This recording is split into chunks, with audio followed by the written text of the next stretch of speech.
Evelyn was flustered by her father's sharp gaze. Why are you asking me if you already know the answer? Dad, I'm almost 30 and I need some privacy. Isn't Tayson going back to his hometown soon? Let him go back early. Nonsense. When Tayson leaves, I'll find a new bodyguard for you. You are not allowed to go anywhere alone. Evelyn couldn't stand Carlos anymore. She pulled at her hair which unevenly fell over her shoulders and said irritably, I want to get out. Why? Where are you going? Carlos asked, his tone so cold that anyone else would have frozen over. But not his dear daughter. Evelyn raised her voice. Dad, I don't get any freedom around you, do I? Stop the car. Terilyn was driving. She slowed down, but Carlos ordered coldly, Terilyn, keep driving. Debbie sighed. Carlos, what are you doing? Evelyn should decide who she wants to be with. Stop worrying. No way. I have not meddled in her affairs before, but what did she give us in return? She got pregnant. And almost died after. Dad. Evelyn interrupted him. Tell me, why didn't you let me talk to them about that? You can do whatever you want, but I have to keep my mouth shut? Do you think I could hide my pregnancy from Joshua if we get married? I'm not asking you to keep it from him. You can tell him in private. You can't just talk about it in a public place. And who is to blame for that, huh? You made the mistake of falling for the wrong guy. Carlos was fuming mad. It was their first time arguing, and all because of a man none of them had ever seen except Evelyn. Trying her best to suppress her anger, she hissed in her sister's ear. Terilyn, stop the car right now. Terilyn also thought that they both needed to calm down. Ignoring Carlos' angry orders, she pulled over. Carlos got out of the car after Evelyn and told his daughter coldly, Evelyn, I will not allow you to see him. Evelyn, you came to me. If you don't want to talk about it, it's fine. My father wants me to get engaged to Joshua. Sheffield's grip tightened on her arms. Did you agree? Evelyn didn't answer. Do you need to go to the hospital tonight? She asked softly, resting her head on his shoulder. She knew that it was not easy being a doctor. They often needed to work night shifts. No. I'm focusing on my research and development right now. I don't have to go to the hospital. How's the research going? Sheffield smiled. Not bad. Evelyn, are you here because your father wants you to get engaged to Joshua? Did you have a fight? Someone must have provoked her so badly for her to actually come to me voluntarily. He thought. Evelyn didn't respond. She was in no mood to answer any of his questions. Right now, she regretted yelling at her father and getting emotional in front of him. Is it your work? Or do you have some family issues? He pried. She still remained silent. Without asking any more questions, he kissed her forehead and said in a relaxed tone, The password to my home is 934,082. You can drop by any time you want. Why are you telling me this? I won't come here again. She was only here tonight because she was furious at her father. Sheffield chuckled. I know you're busy. Would you come and have sex with me when you're free? Sheffield, she said in a warning tone. Sheffield knew he made her angry. He tried to talk her down. Just kidding. Don't be mad, please. Well, okay, I'm not really kidding. I can't stop thinking about that body. Okay, I'll stop. All of a sudden, Evelyn pinched his face and his handsome face twisted. Evelyn was amused. She giggled and even narrowed her eyes. Sheffield had no time to care about his face in her hand. He was shocked by her sudden laughing and mumbled, Man, you're so hot. What a perfect woman. I'm crazy about her. He thought. Realizing what she was doing, Evelyn let go and stood up. I'm not going home tonight. Get me a set of pajamas. I need a bath. While saying that, she walked towards his bedroom. Suddenly, she remembered something and turned around to ask the man. That's okay, right? One side of his face was still reddish. He thought about it for a bit and said, No. Evelyn didn't expect him to turn her down. Embarrassed, she took a deep breath and said, I'm sorry. I misunderstood. I'll go. But she was stopped by Sheffield. He stood up and held her in his arms. Before she could react, he pressed his lips to hers. Evelyn was taken aback.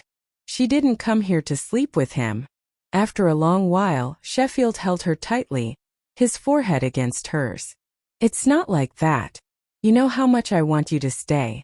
But I can't not tonight. If you do, your dad will kill me. And if I'm dead, we can't be together. He didn't want to mess with his future father-in-law. Sheffield knew that the old man probably knew where Evelyn was right now. If he slept with her openly like this, her father would be unhappy. Things between him and Evelyn would get even worse. Evelyn gasped for air. So my dad gets a little over the top. You gonna let him scare you? Sheffield laughed in a low voice and, the world racing competition. He just beat Fowler, another competitor, and won a bet of $5 million. Shocked, Evelyn took a look at the man checking his engine and testing the instruments. She couldn't believe her ears. Sheffield is a world champion? So maybe he earned the money to buy his $10 million car. Looking at this man again, she suddenly felt he was very mysterious. He was good at using scalpels, research and development, Chinese medicine and racing. He was good at so many things. What else could he do? When he came back and saw how shocked Evelyn was, Sheffield asked the man next to him, "What did you say to my wife?" "Wow, you're calling her your wife already," the man teased. "Of course. She's my woman, my one and only from now on." Sheffield casually wrapped his arm around Evelyn's shoulder. The man gave a thumbs up to him and said, "I'm impressed. It seems that most women on our racetrack are about to cry." Sheffield gave an indifferent smile and gently said to Evelyn, "Why don't you drive?" Evelyn shook her head. "Then I will take you on a drive around the track. Wait for me. I need to change into my racing suit." She knew what he meant. Far from restrictive formal wear, a racing suit was form-fitting, padded, and flame-retardant. Okay. As Sheffield left, Evelyn observed his car. Just then her phone rang. It was from her sister. "Terilyn," she answered. "Evelyn, where are you?" "Outside. You can come back now. Dad is not angry anymore. Mom scolded him, and he sort of regrets arguing with you." Terilyn had just come back from comforting Carlos. Now she was back in her bedroom, consoling Evelyn. "I'll wait a little longer." "Okay. Did you really go to him? Sounds pretty lively there. Where are you?" Terilyn could hear people shouting and cheering. Sheffield walked towards Evelyn, wearing his racing suit, and he had a helmet in his hand. "Don't worry about me. Go to bed. I'll talk to you later." "Oh, okay. Take care of yourself." Sheffield put the helmet on for her. "Get a feel of it first. If you want to drive by yourself later, I'll bring you a change of clothes." "Okay." They got into a racing car. Several racers were already driving in the tracks. "Hang on. I'm starting." In seconds, the car shot off like an arrow. It was Evelyn's first time in a racing car.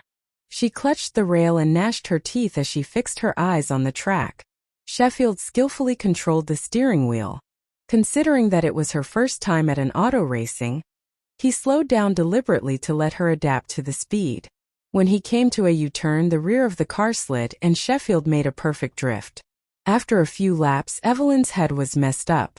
Before she could see anything clearly, they were at the finishing line. The cheering and shouting outside the car were deafening. She gradually came to her senses. Sheffield took off his helmet and asked, "How are you feeling? Do you want to drive the car yourself?" Evelyn shook her head. "No, thank you." She was scared. And it was dark outside. She could hardly see anything. "Sheffield." Ving Sheffield behind. He ran after the car at once. "Evelyn, that's dangerous." "Evelyn." But she couldn't hear him. The car had already gone too far away. Sheffield was ditched mercilessly. He was worried about Evelyn. She had never driven a racing car before. He anxiously ran to the monitor and watched. Luckily, Evelyn wasn't driving too fast. She drove smoothly. At least everything seemed fine on the racetrack. He waited for her to pull over after the first lap. However, Evelyn accelerated to 150 miles per hour. Even though Sheffield sometimes drove over 300 miles per hour, and she was only driving at half his speed, she was still in danger because she was a green hand. He rushed to the finish line and waited for her to stop. After 2 laps, she still didn't feel like slowing down. During the 3rd lap, Sheffield waved to her and ran to the command platform. He continued to wave to make her stop. Evelyn cast a glance at him, but the car sped past him again. After the 4th lap, the car finally began to slow down. Sheffield ran towards the car, relieved. When the car stopped completely, he opened the door and pulled the woman out of the car. "Thank God you are safe. Evelyn, don't scare me like that." Evelyn gasped in his arms to calm herself down. "Sheffield, I'm here. Don't ever race again." "Why not?" He looked at her in confusion. "It's too scary." Her legs were still soft and trembling. Only God knew where she had gotten the courage from. She drove a racing car, all by herself, and finished 4 laps. She had raced for so long because it acted as an outlet for her emotions. She put all that frustration into racing. "Don't worry. I'm used to it already," replied Sheffield. He took off her helmet and kissed her on the forehead. "Don't do it. Just focus on your research." "Are you worried about me?" he asked with a grin. Evelyn scoffed. She pushed the man away and walked towards the changing room. Sheffield followed her. "Evelyn, if you don't want me to, I won't race again. But you have to promise me that you will break up with Joshua and be my girlfriend." "You can keep racing, Sheffield." "I don't care." He shook his head. "I won't race again. I won't. No, wait. Never racing again might be a little too hard for me, but I will come here less often hereafter." "Whatever. I'm going to get changed." "Okay, let's change together." "Go away." When they entered the fitting room, Sheffield insisted on squeezing into her room. She rolled her eyes at the man and ordered, "Get out. Come on. Let's do it together. I've seen you. And you've seen every part of him. Ow, ow, ow. Evelyn, I was just kidding. That hurts." She pulled his ear. "That's right. Get out of here or I'll rip it off." She tried to cover her embarrassment with her fierce attitude. He nodded obediently. "I'll leave. Let go." Evelyn let go of his ear and Sheffield fled to the dressing room next door. "I'm right here. Call me if you need anything." Evelyn didn't answer. She looked at the wall with a smile on her face. He stared at the wall too, grinning even wider as he imagined her changing her clothes. "Trottel gift to you? Will your father agree?" He looked at her with a soft smile. Evelyn didn't answer his question. "You seem confident. Are you sure you will succeed?" With passion burning in his eyes, he replied, "Of course I will. I always do." She was one of his goals. He had sworn to win her heart, no matter how, even if she was to get engaged to Joshua. Evelyn didn't retort. "Well then, go for it." Sheffield followed her out of the car and shouted to her as she walked towards the manor, "You haven't given me your phone number yet. What if I miss you?" She stopped and raised her voice without looking back. "Why should I care?" Sheffield howled. "Evelyn, don't do this to me. We drove together." He didn't want to remind her that they had already slept together. After all, since they had come back to Y City, he hadn't been able to get intimate with her, let alone sleep with her. It was quite frustrating and embarrassing for him, so he kept that out of their conversations. Without his noticing, Evelyn smiled and answered, "When did I ever drive with you? I have no memory of such a thing." "Hey, did you forget that we drove bumper cars together?" "Bumper cars?" Evelyn didn't respond this time. Looking at his broad smile, she felt like she was being hit on. Evelyn walked in through the side gate of the manor. It was not until she was out of sight that Sheffield finally got into his car.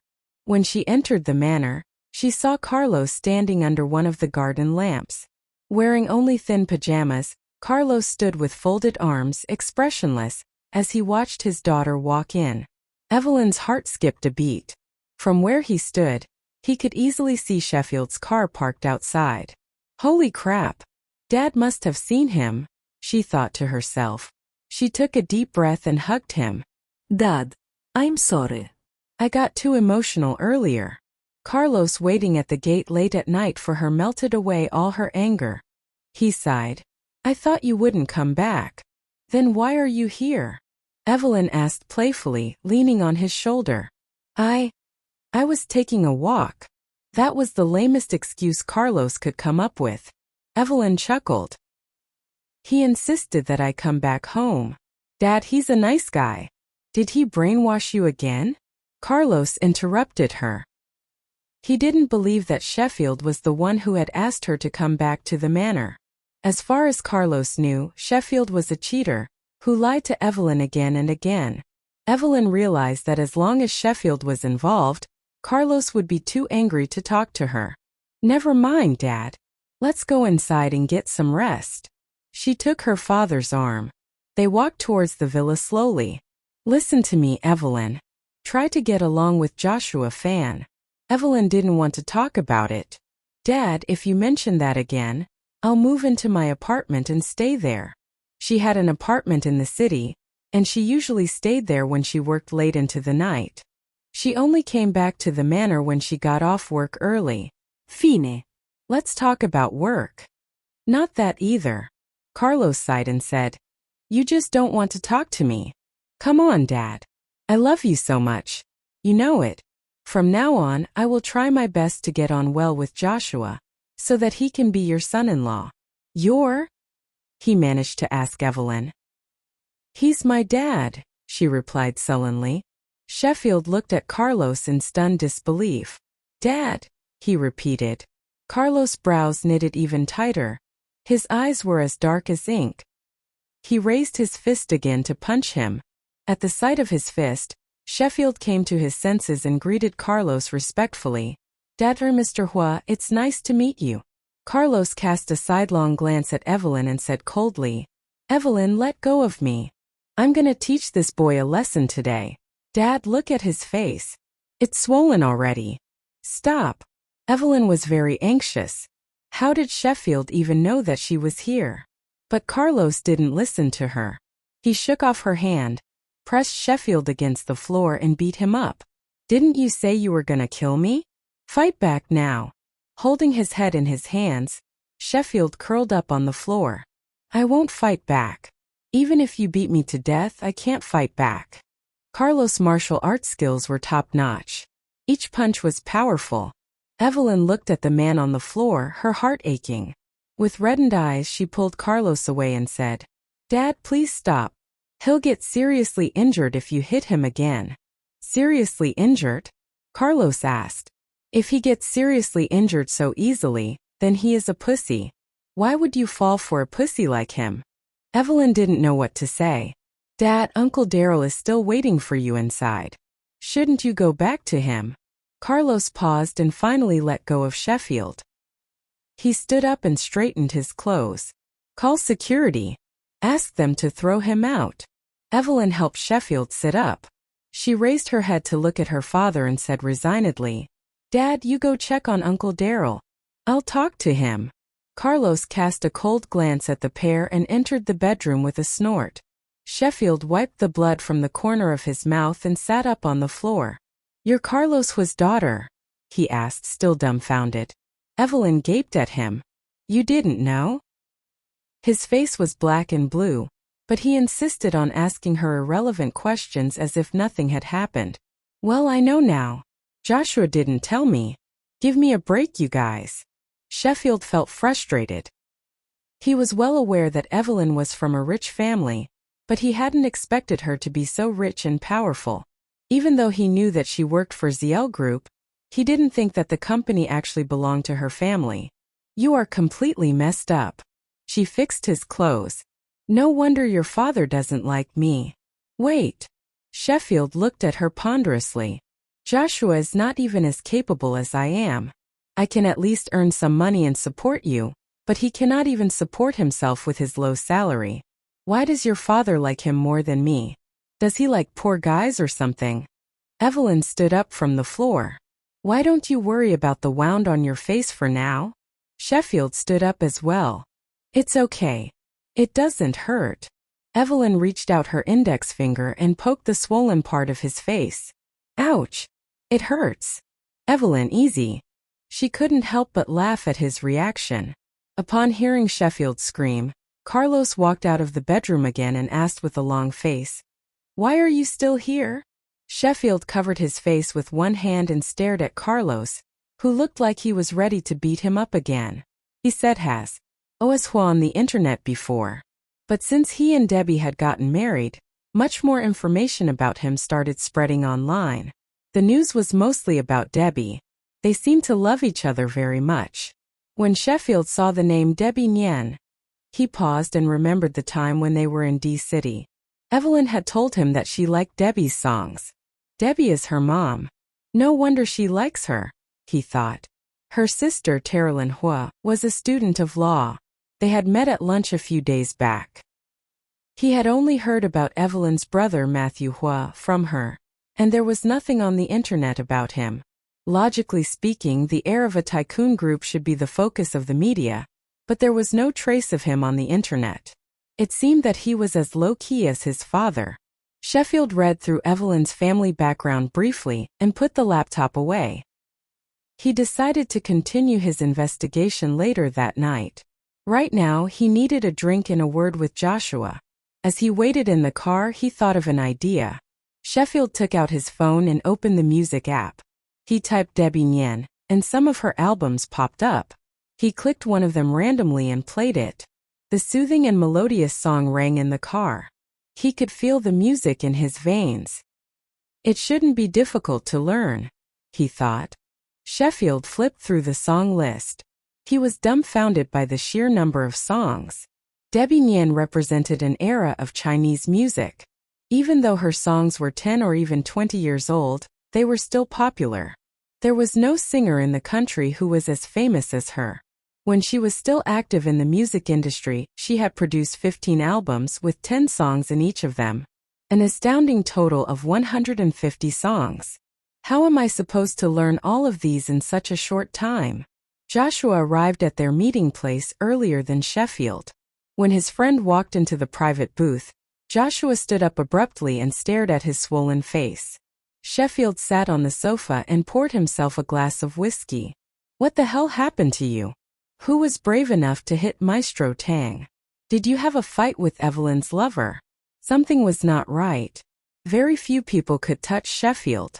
After gulping down the whiskey, Sheffield slammed the glass on the table. Then, he stood up and cracked his knuckles as he moved towards Joshua.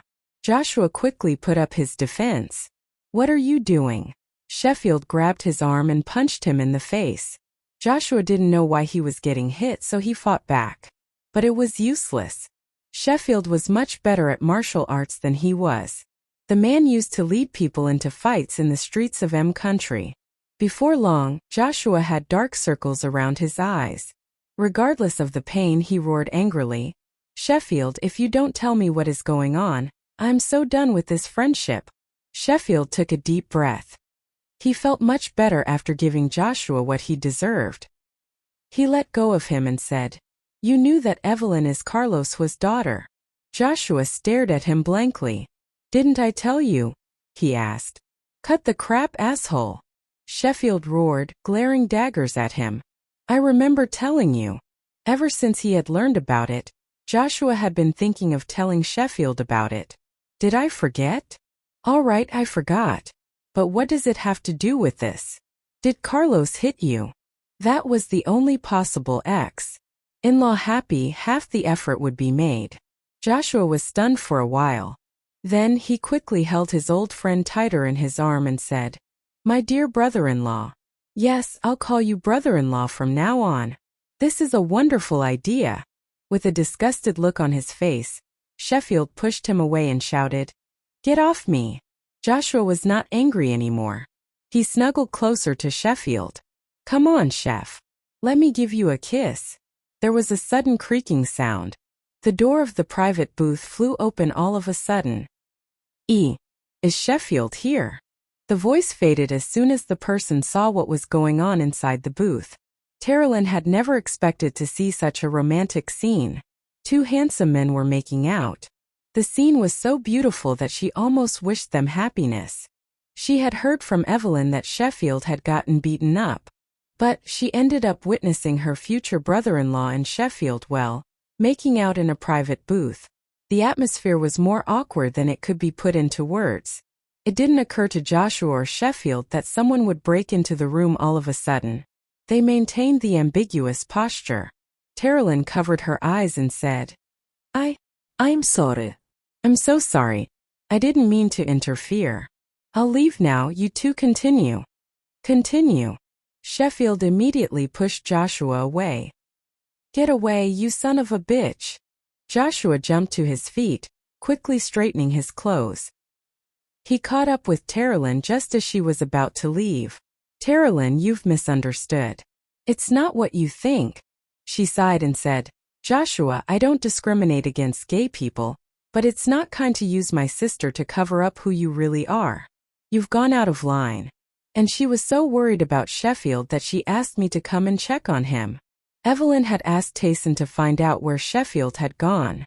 She had called Terrelyn soon after and had asked her to check if he was fine. No. It's not like that. Joshua tried to explain. But Sheffield's mind was elsewhere. He jumped up from the sofa and ran to her. Did Evelyn really ask you to check up on me? His smile was so charming that Terrelyn blushed and quickly nodded. Yes. She said that Dad hit you. But she didn't know why. Sheffield grinned. Please tell her that I'm feeling very miserable. Not only was I beaten to a pulp by her father, but now I am being taken advantage of by her boyfriend too. Ask her to come and help me. Joshua gaped at him. He really wanted to beat this man to death. He kept throwing him under the bus all the time. Terrelyn, listen to me. It's nothing like. It doesn't matter. I respect your sexual orientation, but please let go of my sister, okay? Don't hurt her. She really likes you, otherwise she wouldn't have chosen to be with you. But she isn't desperate to date someone who isn't even interested in her. She stared at Joshua. Terrelyn always preferred to negotiate before resorting to force. Sheffield didn't care. All he could think about was how much Evelyn was worried about him. Before Joshua could say anything, he laughed and coaxed the little sister. Terrelyn, can you tell me Evelyn's phone number? I want to personally inform her that I'm fine. Evelyn's numb. Sheffield, Horace called him. After saying goodbye to the nurses, Sheffield walked towards his office. Along the way, many people showed their concerns about his face, but he just smiled and told them that he was fine. Staring at him, Horace asked, Where have you been? What happened to your face? It was fine in the morning. Don't ask. Just fix it. He threw the first aid kit to Horace.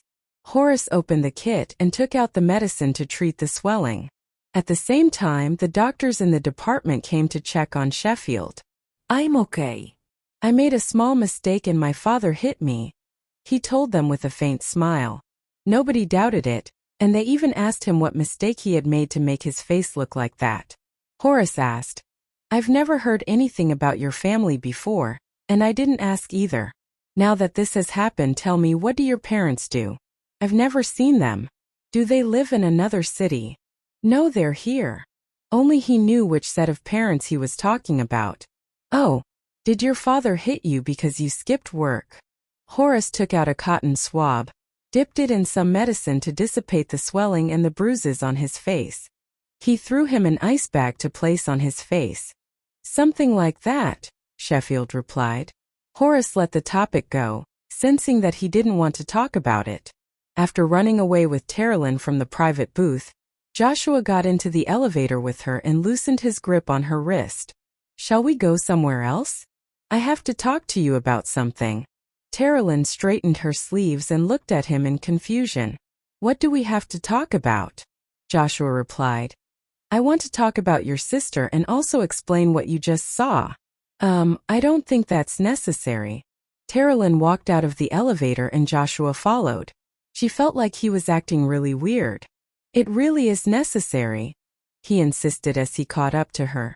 If she had misunderstood him, then his love would end before it even started. Don't worry. I won't tell anyone. Just break up with my sister as soon as possible, she said, respecting his secret. Joshua looked at her helplessly. No, listen to me. I like women. I'm not gay. Did you see my face? Sheffield beat me up. If he loved me, would he do this to me? And he was too ashamed to continue, but he had to make it clear to her. Although I have never done it, I'm clearly aware of my sexual orientation. Done it? Done what? His serious expression made her want to believe him. Fine, I understand. I have to get back to school now. Bye. It's almost noon. Let's have lunch together. I remember you like Chinese, right? I know a good restaurant around here. He looked at her with a kind of yearning she wasn't comfortable with. No way. You are my brother-in-law. We have to avoid arousing gossip. She refused bluntly. There was something clearly off about this man. But Joshua couldn't give up yet. Terilyn, you know that I met your sister on a blind date, right? I know that. Well, your sister doesn't love me. You know that too, don't you? He explained patiently. She fell silent, wondering if Eve, drugged one night by her ex-boyfriend, a mysterious man took advantage of her in an ecstatic night filled with sex. To take her revenge, she married the man and used him. As long as I'm alive, I'm still his legal wife, while all of you are just his mistresses. She remained adamant even when he was involved in scandals with other women. Eventually she stormed off after she learned that he had betrayed her again. But life brought her back to him a few years later, to his astonishment. Mother has a nickname for Evelyn. She gave it to her when she was little. Guess what it is? Nickname. Yes. Eve? He asked after a moment's pause. Sheffield called her that way. No, Dad calls her by that name. Mom often calls her Piggy. She laughed out loud. It's probably hard for you to imagine that my sister, who is so aloof, has such a funny nickname, huh? Only Debbie still called Evelyn Piggy from time to time. Every time Evelyn heard it, she would remind her mom to stop calling her that. Joshua laughed, not because of Evelyn's nickname, but because of the bright smile on Terilyn's face. Cute, he commented. My mother can't help calling her by that name. Evelyn protests all the time, but Mom never listens. Even after lunch, she continued to talk about her sister. Joshua interrupted. Terilyn. I'm sorry, but I have to ask. Are you with Tayson now? He really wanted to know. Terilyn froze. She took a sip of the juice and said in a low voice, No. He's getting married to someone else. She pretended to be indifferent and asked him, Does the whole world know that I like Tayson? He reckoned that she was wondering how he knew it. I saw you that night at the bar when you were drunk. I guess the rest, he replied honestly. I'm relieved to know that. I thought the whole world knew about it. That would have been too embarrassing. Terilyn covered her face with both hands in embarrassment. Joshua felt sorry for her. Although she was upset, she still pretended not to care. You know what? You are an amazing woman. It doesn't matter if he doesn't like you. You will meet someone more suitable for you. Like me, for example. Thank you. I don't want to talk about him right now. Okay, let's not. Do you have classes this afternoon? He was elated to know that she was single. Yes, I have been really busy with my studies lately. Do you already have plans for the future? I will study further to get my doctorate, and then become a lawyer, she replied after a short pause. Have you ever considered being a court judge? Maybe she could work in the same institution he did. I haven't given that much thought. I'm sort of like my mother. I am not fit to be a judge. She was easygoing and free-spirited, and had never been a stately person. Joshua nodded thoughtfully. Being a lawyer is awesome. Keep going. I have faith in you. Thank you, she said with a soft smile. After lunch, Joshua drove her to Y City University and didn't leave until she disappeared from his sight. He had gained all that information from her about Evelyn for Sheffield. That night, he went to see his best friend. So, your sister-in-law said that Evelyn has a cute nickname. Her mom calls her Piggy. He didn't think it was funny when Terilyn had said it. But now he couldn't help laughing out loud. But he swore to himself that he would never make fun of Evelyn. He just thought the name was incredibly funny.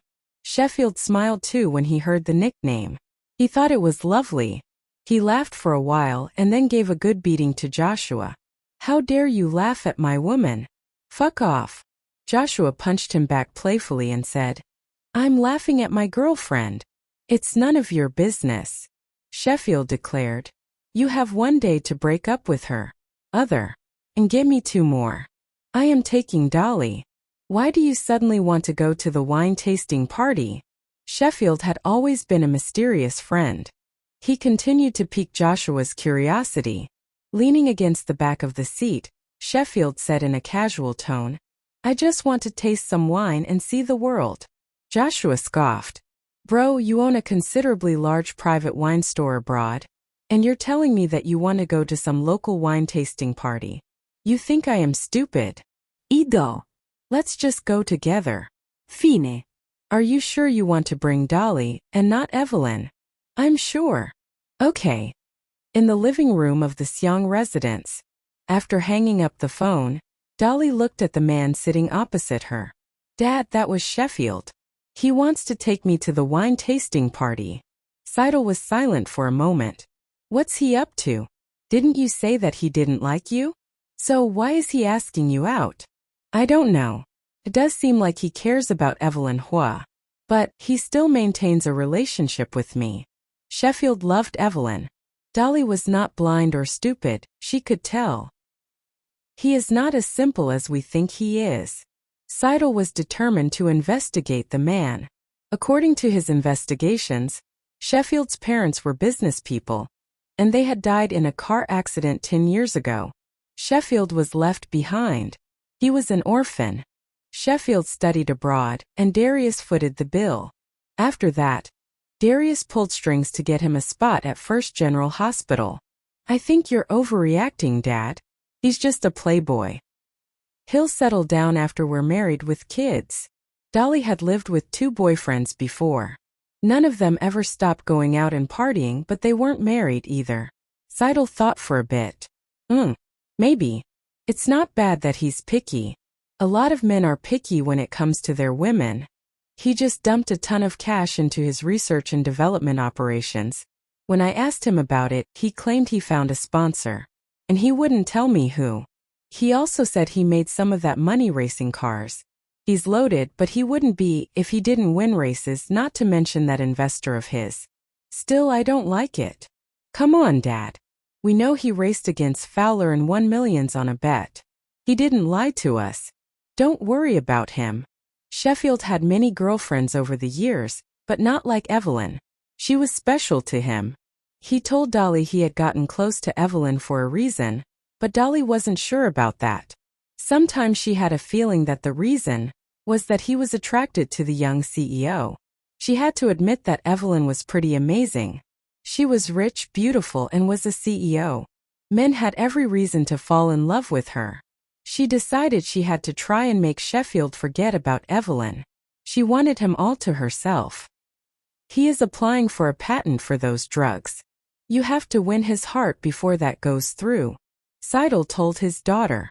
Once Sheffield's patents were approved, it meant he was a genius with unlimited prospects and endless wealth. "Will do, Father." 2 of Sheffield and Joshua's mutual friends were back in the country.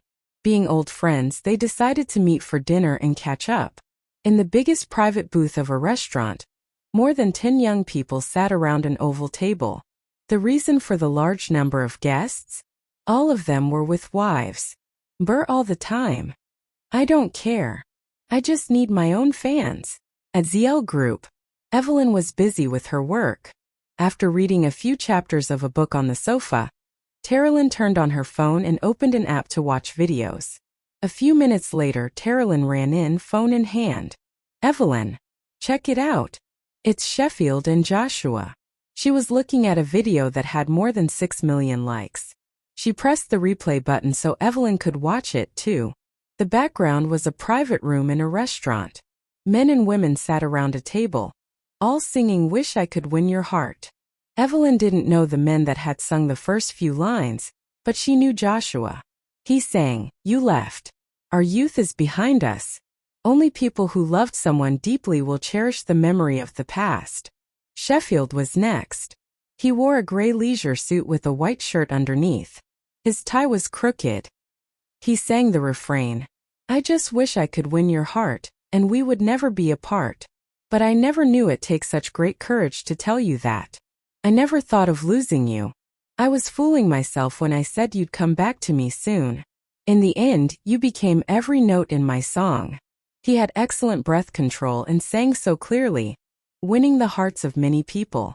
Plus, he was the most handsome man there, so people were moved to comment. Who's that? The fourth guy from the left? How could anyone be so handsome? His voice is so pretty. Who is he? Don't even be talking about my husband. He's mine. Is the girl next to him his girlfriend? No. I'm gonna cry. Oh my God. He's so handsome. I'm so in love. I don't care if he's gorgeous. I just want his number. I want to buy him a Lambo, a Ferrari, a Rolls-Royce, and a Bentley too. Anyone have his number? The song hadn't even finished playing. And yet there were more than 500 comments already. Evelyn didn't care about all that. She wasn't seeing the same thing everyone else was. All she could see was the girl next to Sheffield. It was Dolly. While Sheffield sang, Dolly fixed her eyes on him, as if he was the center of her attention. Scrolling through all the comments, including the ones that were only hearts, Terilyn turned to her sister. Sheffield's so amazing. You think Dolly is really his girlfriend? Maybe she is. Wherever he goes, she'll be there with him. I don't know. Evelyn stared at the pen in her hand, deep in thought. You know something, Eve? One day I saw Sheffield and Joshua kissing and laughing together. But Joshua kept explaining to me that it wasn't what I thought. But they were kissing. Do you think they're an item or not? No. Evelyn answered firmly. How do you know? Evelyn lowered her head and looked at the documents on the desk. After a short pause, she found an excuse and answered. He's a playboy. Men like him don't like men. Oh, Joshua said Sheffield never got your number. You two know each other? Why did he want your number? Terilyn asked Evelyn a lot of questions. It occurred to Evelyn that Terilyn seemed to be crushing on Sheffield. She reminded her. I'd stay away from him if I were you. He's a playboy. He'll break your heart. I know. He's totally not my type. Don't worry, Eve. Good to know. Evelyn heaved a sigh of relief. Eventually night fell. Evelyn collected her documents and left the office. When she arrived, felt that he was going to the party with Evelyn, but he wasn't going to say that in front of her. Okay. See you later. See you. After hanging up, Joshua was immersed in thought, playing with his phone. He had planned to invite Terilyn to go to the wine tasting party with him tonight, but before he could do that, Darius called him and told him to take Evelyn instead. That was all because Evelyn needed a +1. Joshua was not happy. Seriously, Dad? Tons of guys want to go with her. Why can't she ask one? He blamed it on the parents of both families. They always meddled. They wanted to create opportunities for the two of them, but their efforts would be in vain. By the time Joshua and Evelyn arrived at the venue, Sheffield was in the bathroom, so he missed all the commotion she caused. When he came back to the party, Dolly was looking for him. Sheffield, I want to buy a bottle of red wine for Dad. I've settled on 3. Which one is best? Sheffield looked around and said, Let me pick one for you. Okay. Dolly was about to say something when a woman approached them. An idea popped into her mind. Suddenly she frowned and looked at Sheffield. My ear hurts, Sheffield. Could you have a look and see what's going on? Ear? Which one? This one. But Dolly didn't move. She just pointed at her left ear. Dolly was not a short girl, but Sheffield was taller than her after all. That was why he had to lower his head to look inside her ear. Meanwhile, Dolly actively leaned closer to him. So, obscured by Sheffield's body, it looked like they were kissing. What part of your ear hurts? Sheffield asked. He didn't find anything unusual in her ear, no spot, no swelling. Taking a step back, Dolly rubbed her ear and said shyly, I think I'm all right now. Thanks, Sheffield. After saying that, she bowed her head and touched her lips with the back of her hand. Her face was as red as a rose. Anyone who was looking at them behind Sheffield would figure out what he did there. Holding a glass of wine, Evelyn kept her same cold expression when she saw them. When she passed by them, she was about to make a detour. "Evelyn?" asked Sheffield as soon as he spotted her. Today, Evelyn wore a white sexy backless, deep V halter dress, revealing her lovely back. Even the 2 dimples of Venus on her lower back could be seen clearly. Sheffield's eyes practically left his head to follow her.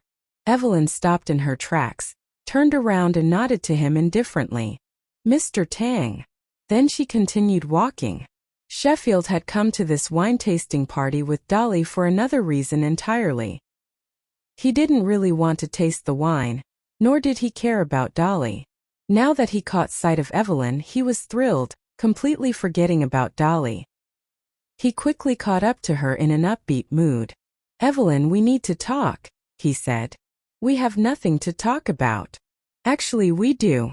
At least tell me why you're angry so I can apologize." She was really confusing him. Seeing this, Dolly ran up to him and grabbed onto his arm.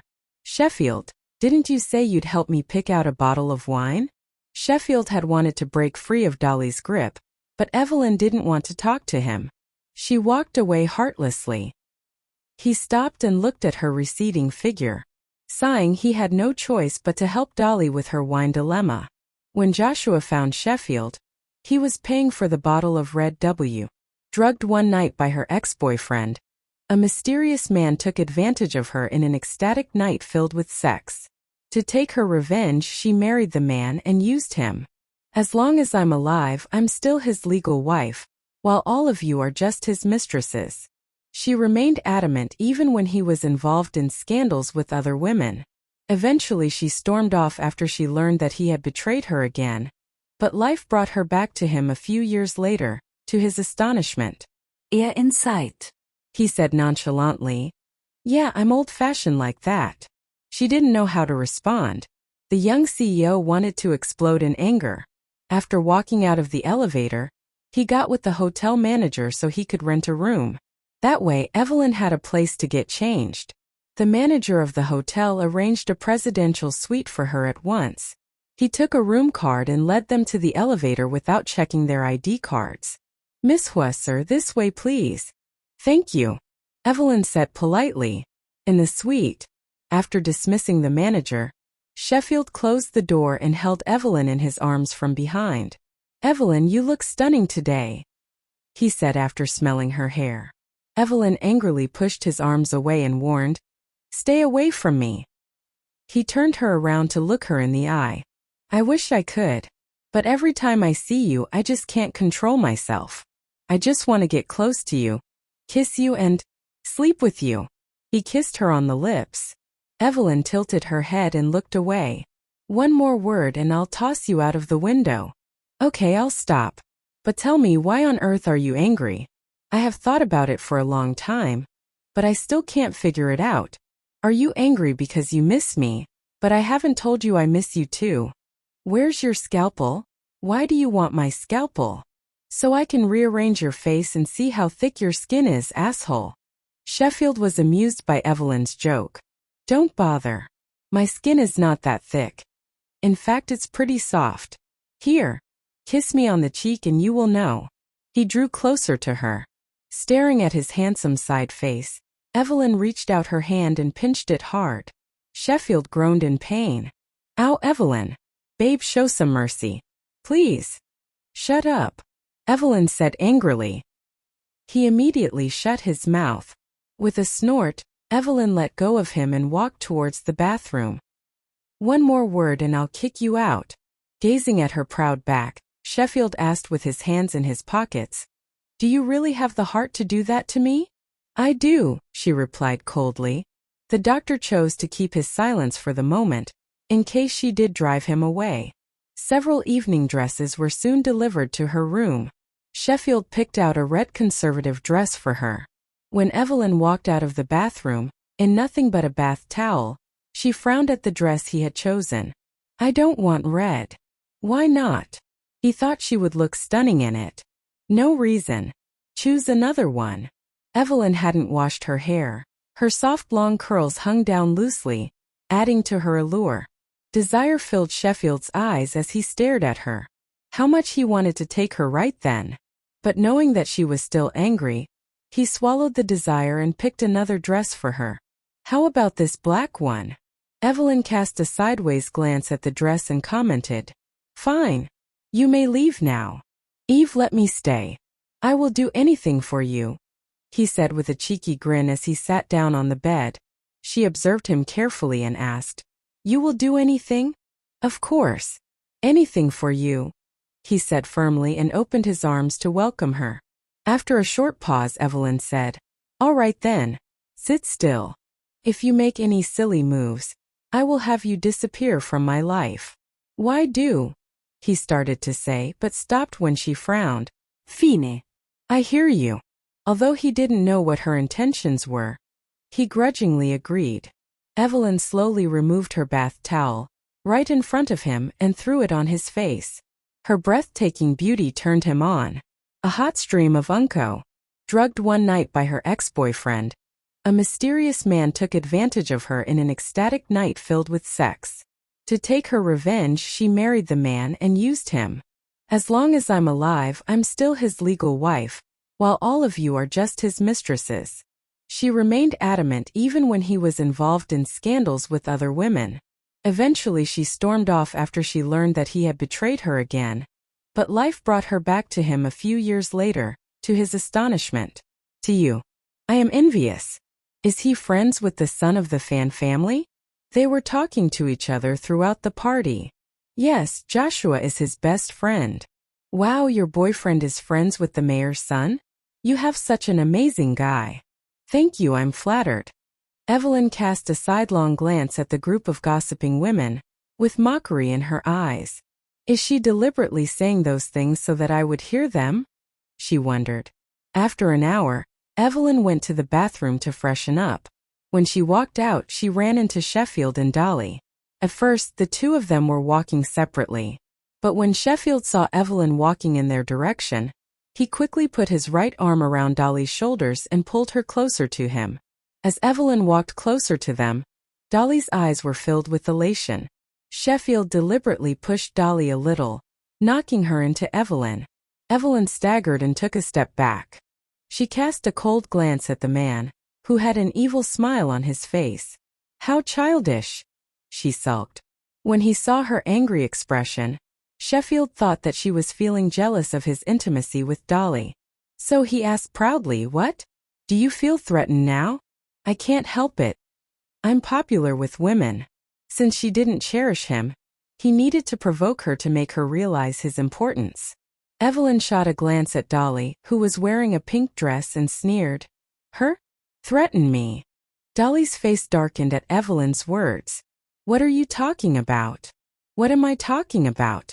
Don't try to play your little tricks on me. I don't care about Sheffield Tang at all. He's yours for the taking. After saying that, Evelyn turned and left, leaving Dolly and Sheffield alone. Taking a look at the man she was with, Dolly was annoyed. He still wore that exasperating smirk. The nerve of that woman. She said she didn't care about you. I don't care.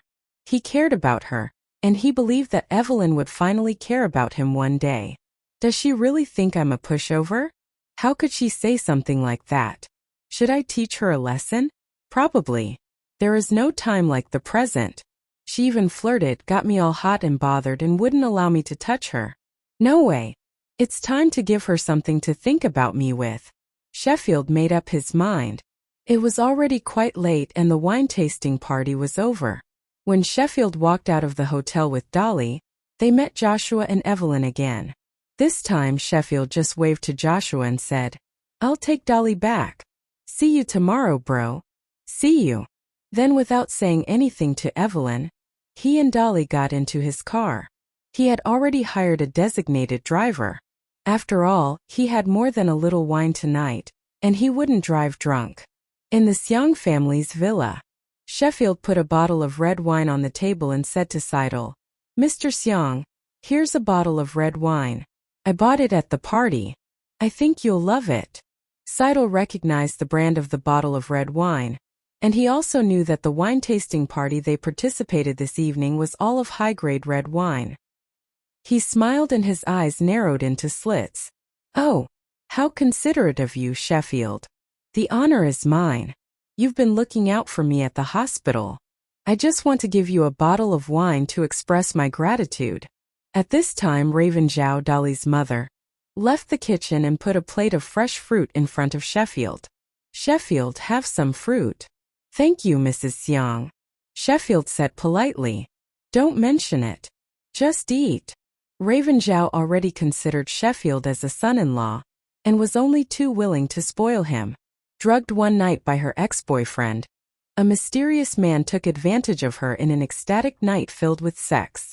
To take her revenge, she married the man and used him. As long as I'm alive, I'm still his legal wife, while all of you are just his mistresses. She remained adamant even when he was involved in scandals with other women. Eventually she stormed off after she learned that he had betrayed her again. But life brought her back to him a few years later, to his astonishment. Went to the gated community where Evelyn lived. He turned on his computer and hacked into the community's mainframe. After 2 minutes, he'd hacked into the security system and turned the cameras off.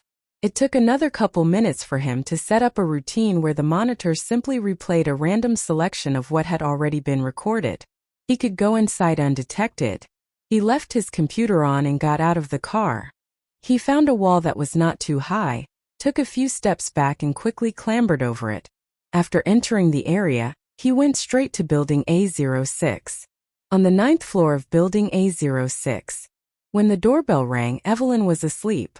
However, as she was a light sleeper, she woke up quickly. Sheffield only had to ring twice. She thought it was Tayson, but as soon as she opened the door, she saw a man rushing in. Evelyn! The familiar male voice rang in her ears, and she fell into a familiar embrace. Why are you here? How did he get in? How did he know that she lived here? Regardless of her struggles, he closed the door of her apartment and pressed her against the door. He kissed her lips and said, I came here because I miss you so much. Evelyn was held tight in Sheffield's arms. After some hesitation, she asked, How did you get in? There was passcode for the door to this building. It doesn't matter. The most important thing was that he really missed her. He locked her fingers with his and pressed her against the door. Let go of me. After kissing her on the cheek and heaving a sigh, Sheffield pretended to be sad. Evelyn, I waited a long time, but you never came over. So I came to your bedroom instead. I'm warning you. Touch me again and regret it. All of a sudden, Evelyn was scared. Sheffield wasn't cowed by her bravado. He wore that annoying smile that he always did, and his confidence was high. Actually, that sounds like fun. Will I regret this? Without giving her another chance to speak, he lowered his head and kissed her red lips. Sheffield. Sheffield? I prefer to be called husband, baby, or maybe darling. He started running his hands over her neck, shoulders, cheek. Evelyn was pissed off. Would you like Tayson to break us up? She threatened. No thanks. Three's a crowd. He lifted her up and walked towards her bedroom. She had a luxurious bedroom with a good amount of square footage. A large bed with gray and white bedding was near the balcony. However, Sheffield was not in the mood to appreciate the scenery. He placed her lightly on the bed, and then lay heavily atop her. In the dim light, he pinned her hands to the bed and whispered in her ear. Evelyn, I've missed you so much. Please don't push me away. I'm heartbroken. No way. Oh. She struggled against him, but gravity was on his side. Eve, do you care about me? He asked the woman under him. He sounded like he was mocking her. Turned on, Evelyn's mind was a mess. Upon hearing his question, she simply answered, Don't say you don't care about me anymore, okay? I'll be sad. Okay. Good girl. It was after 9 o'clock the next morning. Evelyn's phone rang many times before she suddenly woke up from her dream. Ow! Her discomfort made her frown tightly. The pain reminded her that what happened last night was real rather than a dream. Sheffield had really come here and slept with her. She picked up her phone from the nightstand. The call was from Nadia, her assistant. "Hello," Evelyn answered in a hoarse voice. "Miss Huo, it's almost time for the morning meeting. Will you be up?" Drugged one night by her ex-boyfriend, a mysterious man took advantage of her in an ecstatic night filled with sex. To take her revenge, she married the man and used him. "As long as I'm alive, I'm still his legal wife, while all of you are just his mistresses." She remained adamant even when he was involved in scandals with other women. Eventually she stormed off after she learned that he had betrayed her again. But life brought her back to him a few years later, to his astonishment. ND said, "I'm not the only one who thinks we can't perform the operation for bed 9. Several of the experts in our department think it's not feasible. Dr. Tang, we should be responsible for what we say." Sheffield chuckled. "Of course I'm responsible. The only thing you're basing your opinion on is theoretical. Why not have a try? Maybe surgery is the solution." The young doctor was even more excited. "Have a try? Maybe. Are you really a doctor? How could you say such irresponsible words?" Suddenly, a male doctor wearing glasses sitting opposite to Sheffield said, "Mr. Xiang, we've never taken such a case before, and no one can be sure of the outcome. But Dr. Tang is different. He's a researcher and has been promoted to the deputy director of our department as an exception, and he studied abroad. So why not listen to him and let him perform the surgery?" This smelled of a trap. Sheffield turned to see who said this. It was Pablo Wang. "Good for you, Dr. Wang. I'll remember this." Pablo Wang's words made the whole office fall into silence, and everyone's gaze was on Sheffield. Sheffield was young, inexperienced, and yet held an important position. There were lots of people who felt uncomfortable about it and wanted to make trouble for him. "Mr. Xiang, I'm with Dr. Wang. Dr. Tang is an excellent surgeon. His success rate is over 99%. Maybe he can do it," another man said with a smirk. Everyone knew how complicated the case of bed 9 was. If it were simple, they would not have been discussing it for so long with no solution. Seidel paged through his notes and asked Sheffield, "What's your opinion, Dr. Tang?" He knew they were trying to set him up, so Sheffield raised his eyebrows to Pablo. "Since Dr. Wang thinks so highly of me, let me perform the operation." The look in Seidel's eyes was complicated. He really didn't know which was greater, Sheffield's skills, or his arrogance. "I hope you aren't just being stubborn." Sheffield smiled. "Of course I'm not. The sooner the operation is performed, the better. I will come to the hospital tomorrow morning to do the surgery. Someone needs to let his family know." The meeting ended soon. After a dozen doctors walked out of the office, Sheffield stood up from his chair, put his arm around Pablo and asked, "Hey man, what did I ever do to piss you off?" Pablo glanced at his hand and said, "Nothing." Sheffield feigned a ponderous look. "Then why do I think you're trying to bring me down? You wound me, Dr. Tang. Why on earth would I do that?" "I really admire your medical skills," answered Pablo, in a voice dripping with sarcasm. "And yours are quite good as well. You just have to apply yourself sometimes," Sheffield said in a lukewarm tone. Then he turned around and left. Looking at his back, Pablo sneered. "You are so arrogant. We'll see how proud you are when you fail to save the patient." After leaving the office, instead of rushing to the outpatient department, Sheffield took out his phone and sent a message. "Darling, I'm performing major surgery tomorrow." Evelyn was answering a phone call when she heard a new message alert from WeChat. "Darling? Surgery." The message was from someone named Prince Tang. Who else could it be besides Sheffield Tang? But I don't remember friending him on WeChat. How did this happen? Actually, Sheffield had only recently decided to friend her on Our hair. He couldn't help but say, "Wow, it's so beautiful." Evelyn's tone was indifferent. "Are you sure it's not for Dolly?" "Of course it's not. She can't hold a candle to you. Let's stop talking about her. Come to dinner, my treat."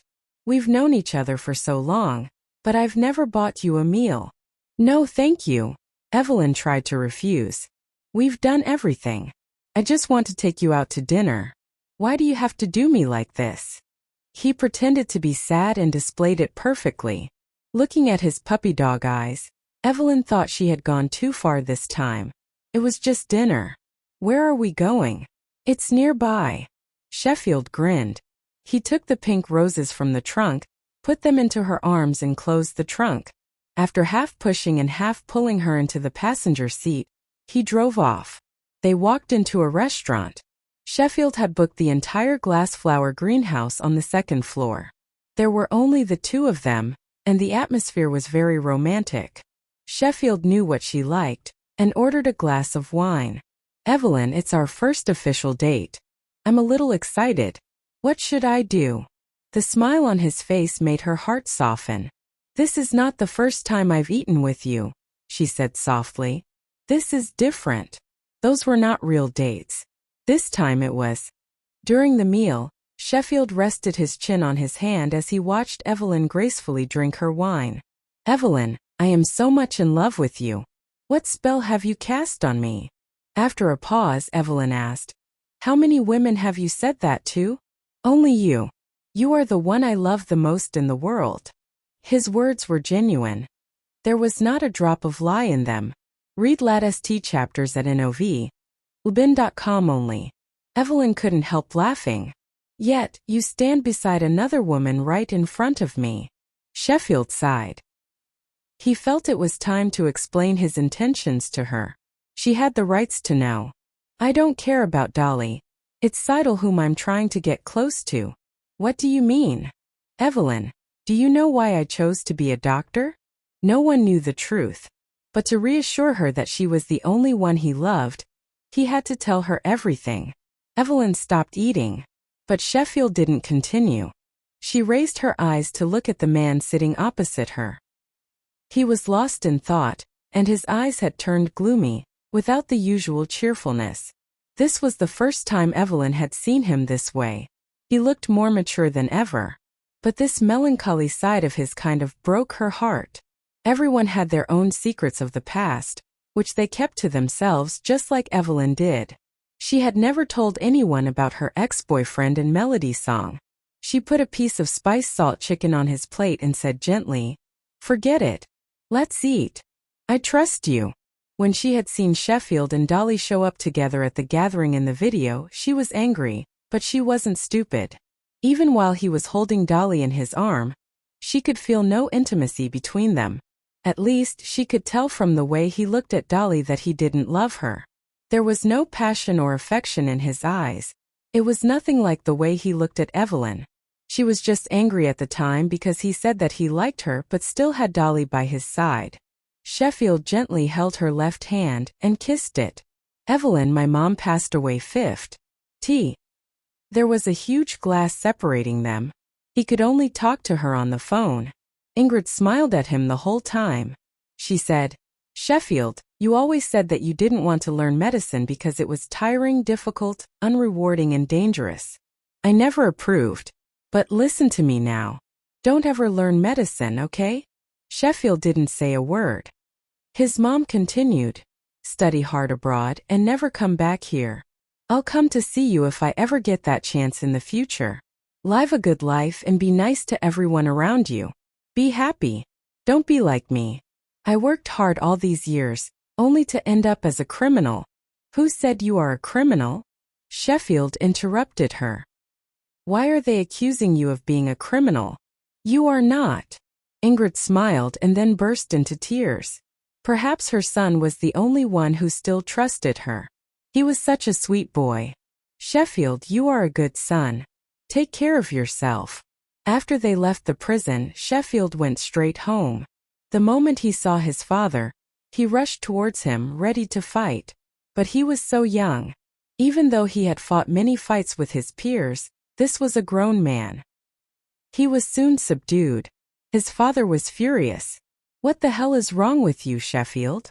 Sheffield yelled back at him. My mother is in prison. Why? Why haven't you helped her? You didn't know? She killed a patient. She prescribed counterfeit medication where real drugs were necessary. And the patient died. Think I haven't asked someone to help her? Now she's in deep enough doo-doo where I can't help her. What do you know? You're just a kid. Sheffield breathed heavily as he digested his father's words. Mom's patient died because of her? And she prescribed counterfeit medication. Not until then did he know why his mother was locked up. That's impossible. My mother would never do anything like that. His father sighed heavily and said, It's true. Even I couldn't save her.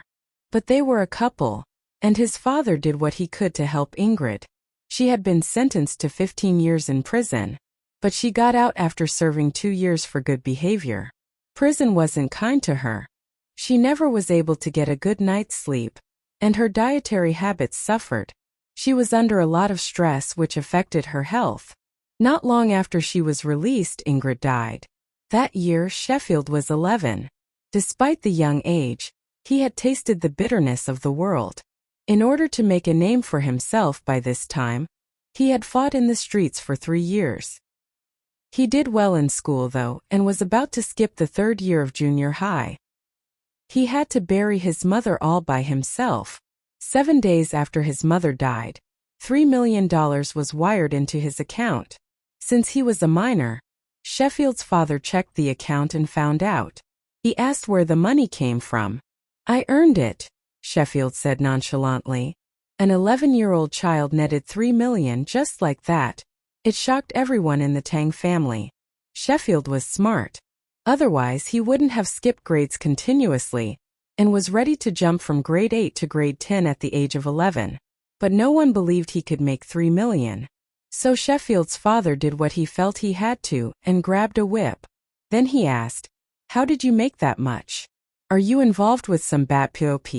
Drugged one night by her ex-boyfriend, a mysterious man took advantage of her in an ecstatic night filled with sex.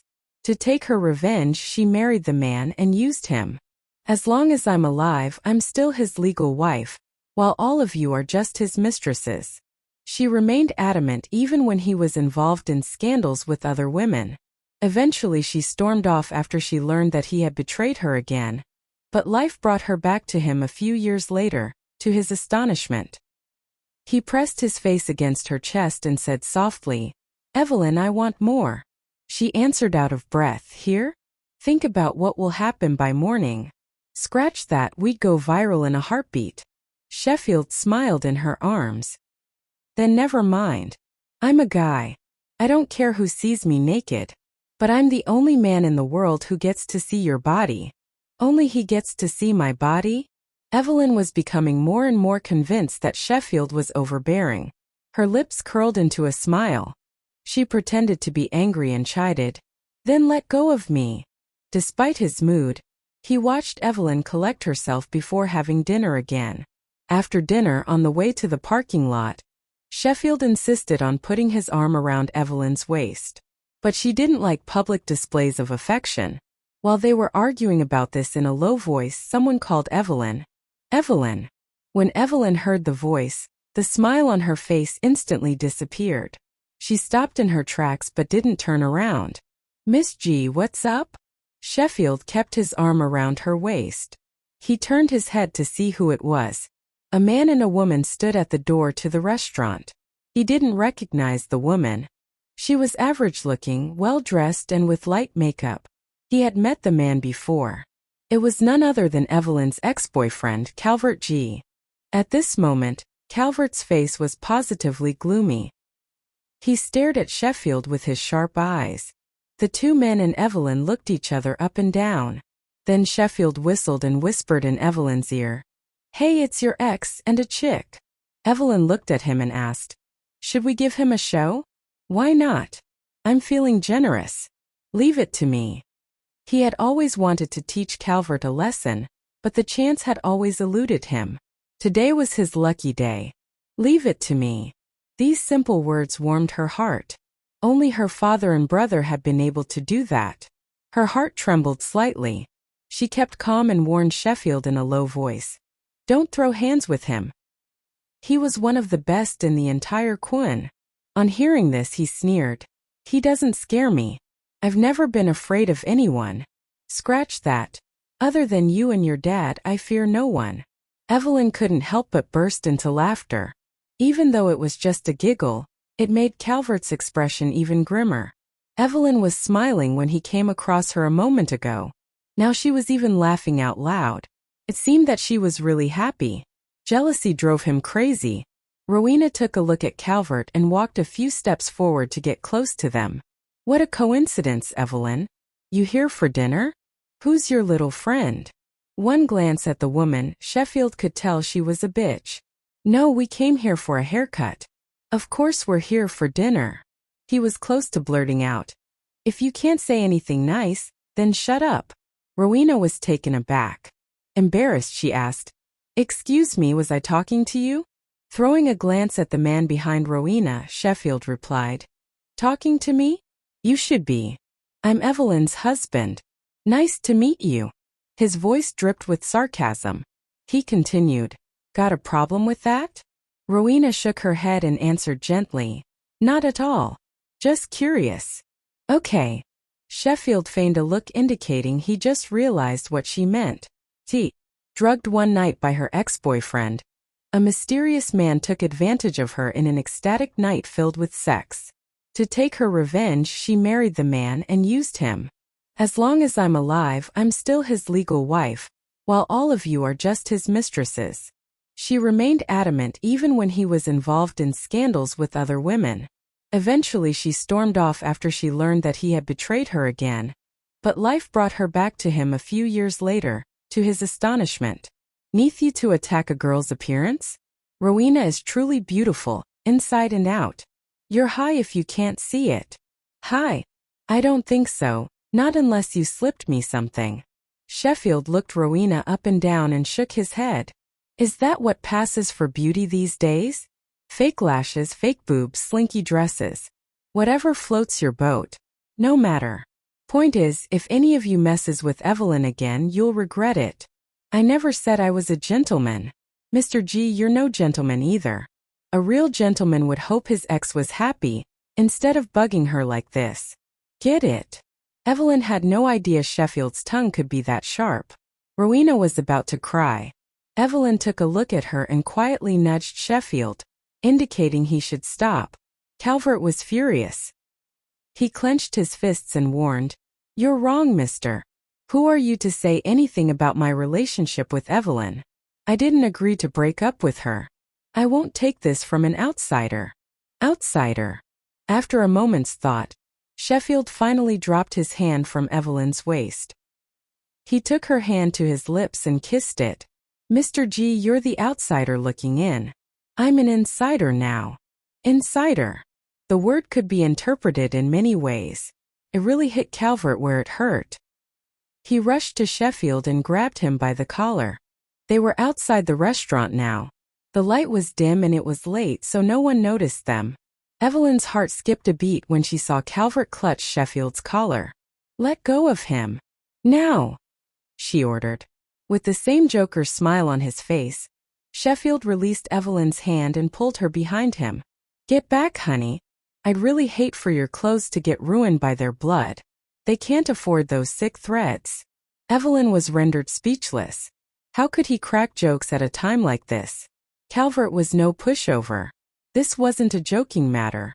Calvert moved his hands up a little bit and fastened his grip around Sheffield's neck. Evelyn shot an anxious look to her ace in the hole, Tayson, who was hiding in the dark. She gestured to him. Without waiting for her to say anything, Tayson walked over to her slowly and said in a soft voice, Miss Hua, please stand aside. I don't want you to get hurt. Worry could be seen in Evelyn's eyes.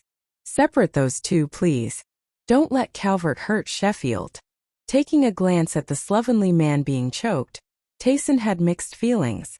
Before Tayson could take action, Calvert was tightening his grip, intending to take Sheffield to the ground. Sheffield felt his world go black. He moved his hand outside his guard, took two of his foe's fingers from around his throat and twisted. Hard. Calvert, unprepared for the wrenching pain, stopped his attack. Evelyn saw what was going on. She witnessed how Sheffield had turned the tables and taught Calvert a lesson. All of a sudden, he lifted his right leg and kicked hard at Calvert's knee. Then he retreated a step further. Calvert was knocked to the ground before he was able to fight back, nursing a sprained knee with possibly broken fingers. With that, Evelyn went quiet. Maybe her man was not as weak as he looked. Seeing her brother was hurt, Rowena cried out, "Ah! Leave him alone." But Sheffield wasn't done. He pounced on the man on the ground and started punching his face. Blood flecked his knuckles. Calvert was not a person to be trifled with. Even on the ground he was dangerous. He wrapped his legs around Sheffield's body, propped himself up on his elbow, then got to his feet, trapping Sheffield's arm so he couldn't punch him. Evelyn got worried again when Calvert, in front of Evelyn, resting his arm around her shoulder, he said, "Let's go. Time for bed." But he didn't say much more, wincing from the damage he'd taken in the fight. Evelyn reprimanded, "I told you not to mess with him." Calvert was powerful. She was really worried about Sheffield's future safety. Even though he was good at martial arts, everyone had their own weak point. And people like Calvert showed no mercy.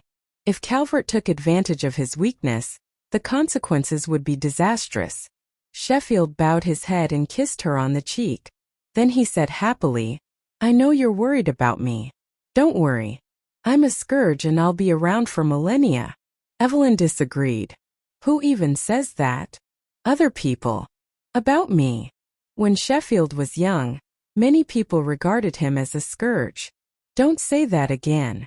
He was a great guy." Evelyn wouldn't allow him to say that about himself. "Yes, princess," replied Sheffield obediently. "But what did that woman say to you?" "That man was trying to explain something to you, to apologize." "Why?" He remembered that on their trip to Elephant Valley, Calvert called Evelyn then, and wanted to explain something to her. Evelyn looked at him with dim eyes and answered frankly. "She said I was a jinx to my boyfriend and was not good enough for Calvert. She also said I jinxed my friends." Speaking of this, she laughed bitterly and said, "She's not wrong. Besides my ex-boyfriends who died, 2 of my best friends were hurt too. One was disabled and the other died young." Sheffield only paused for a moment. That was all. Holding Evelyn's cold hands tightly, he pulled her into his arms and gently kissed her hair. "Anything else?" he asked in a soft voice. "Isn't that enough?" she asked in reply. The man smiled. "Not nearly enough to scare me away from you." He looked into her startled eyes. She had gone through so much pain in her life. No wonder she hardly smiled. But now he was with her, and he intended to be by her side and share all her woes. Evelyn didn't know how to respond. She smiled weakly and asked, "Has anyone told you how stupid you are, Sheffield?" "Yes," he chuckled. "You." Evelyn scoffed. "Everybody else thinks otherwise?" "Yes, obviously. I'm actually pretty smart, you know. Could you be any more condescending?" Evelyn had to try her best not to roll her eyes at him. Sheffield had earlier said that her father was just envious of his good looks, and now he was bragging about how smart he was. This man had no limits to his self-admiration. "I am just really confident about myself, babe. That's how you should face everything in life, boldly and without any doubts." Sheffield released her and put his arm around her shoulder. They walked towards the car together. "Where do you get these ideas from?" she asked. "It is Master Tang's motto in life. You're welcome. And remember to tell the others who said it when you quote Master Tang in the future." Evelyn couldn't take it anymore. She shook off his arm and glared at him with a smile. "Stay away from me, Master Tang." Ignoring her, he threw himself into her arms and gave her a bear hug. "I don't want to." Feeling his weight, Evelyn sighed. "Ugh, you are such a kid. Haven't you heard, Evelyn?" "What?" "We are all children till we are 100 years old. Stop thinking and start living. And live happily like a child with no worries." Sounds great, doesn't it? He swore to himself that he would dote on her, turn her into a carefree child, and spend the rest of their lives. Tea to them. However, Sheffield ran and squeezed into the elevator. He put on a playful smile. I can't just leave without ensuring that you are safely in your home. Evelyn rolled her eyes at him. Whatever. When they arrived at Evelyn's apartment, Sheffield tried to enter with her. When she turned around to glare at him, he pulled her into the apartment with him. I should probably check for any suspicious people inside. The only suspicious person here is you. Fuck off. Bang. He shut the door behind them. Staring at the closed door, Tayson shook his head and thought, what a shameless man. Sheffield pressed Evelyn against the door. He fully intended to use all of the positions he had imagined earlier. Unable to resist his advances, Evelyn gave in. But, as they progressed, she stopped him at the last moment. Wait. What's wrong? Beads of sweat had formed on his forehead. He didn't want to stop. She was worried that she would get pregnant again. She really didn't want to go through that trauma once again. She did take her contraceptive pill that morning, but she didn't feel safe. So she offered, I'll go buy the condoms. Sheffield took some condoms out of his pocket and assured her, don't worry. I already have them. Looking at the small packets on his palm, Evelyn asked, when did you buy them? Sheffield snickered. We used it last night, remember? I'd bought some more condoms on my way here. He had come to sleep with her the previous night, so of course he had prepared in advance. Evelyn pushed him away and threw the condoms he brought in the trash. Confused, he looked at the can and asked, do you want a kid then? No way. Evelyn opened the door to the apartment. Wait for me here, she said. Where are you going? Sheffield was completely confused by her behavior. Out. To buy something. His brows furrowed tightly, a miserable look on his face. He was already burning with lust. He was so hard it hurt. How could she just leave the house now? When Evelyn walked out of the apartment, Sheffield was about to follow her, but she held out a hand to stop him. Stay here. Tayson will go with me, she demanded. Fine, he nodded helplessly. Anyway, this was her home. She couldn't run off, could she? He obediently waited for her in the apartment. He decided to use his time wisely and take a shower. After she entered the elevator, Evelyn's thoughts became complicated. She had no idea why she had an accidental pregnancy last time. She didn't really feel like asking Sheffield about it, nor did she even want to bring it up. They were going to have sex again, and so it was more important than ever that she protected herself. Thinking of this, she went to the convenience store down the street and bought something she needed. Evelyn came back to her apartment and opened the door. She stood in the doorway and hesitated for a moment. Then she turned and told Tayson, you don't need to stay here. Take the evening off. Tayson knew what she meant. He nodded and answered, yes, Miss Huo. He watched Evelyn enter the apartment and waited outside a while longer. After making sure there was no skullduggery, he left. When she came back in, Sheffield was still in the shower. She looked at what she was carrying and sighed. Soon enough, Sheffield walked out of the bathroom, wrapped in a bath towel. When he saw the condoms Evelyn had bought, he was stunned. After a short pause, he asked, so what was wrong with the ones I got? Oh, you know. She didn't want to explain, so she gave a perfunctory reply. He nodded, as if he had an epiphany all of a sudden. I see. He mentally crossed off that brand of, Ellen, look at yourself in the mirror. She looked at the mirror and saw him running his fingers over her body. In the dead of night, the breathing of the two became heavier. Romance and passion filled the room. From the mirror to the balcony, Sheffield passionately kissed her and removed her pajamas. Under his guidance, Evelyn relaxed and indulged herself in the sensual pleasure. The next morning, Evelyn was roused by her ringtone again. And this time Sheffield was still here. At first he wanted to reject the call for her. But when he saw the caller ID said Dad on the screen, he put the phone in her hand. Evelyn opened one of her eyes. When she saw her father's phone number and met Sheffield's gaze, she was completely wide awake. She felt guilty, like she had done something wrong. She cleared her throat and answered, Dad. Evelyn, just curious. It's already 10 o'clock.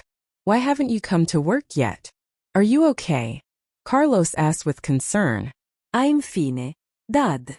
I've been pretty beat recently. I want to sleep a little longer. The quilt slipped from Evelyn's body, exposing the flesh of desire. This scene draws Sheffield's attention. He couldn't take his eyes off her body. Evelyn looked so seductive now. He sat on the edge of the bed and pulled up the quilt for her. Then he held her in his arms. Well, if you feel tired, I'll reduce your workload. Catch a nap and come in. I'll talk with you then. Carlos didn't suspect anything. He was thinking how he could make things easier on Evelyn. She'd been working hard after all. His daughter was more important than work. Carlos wouldn't sacrifice his daughter's health on the altar of work. It's cool. I'll be in later, Dad. Okay. Be careful on the way.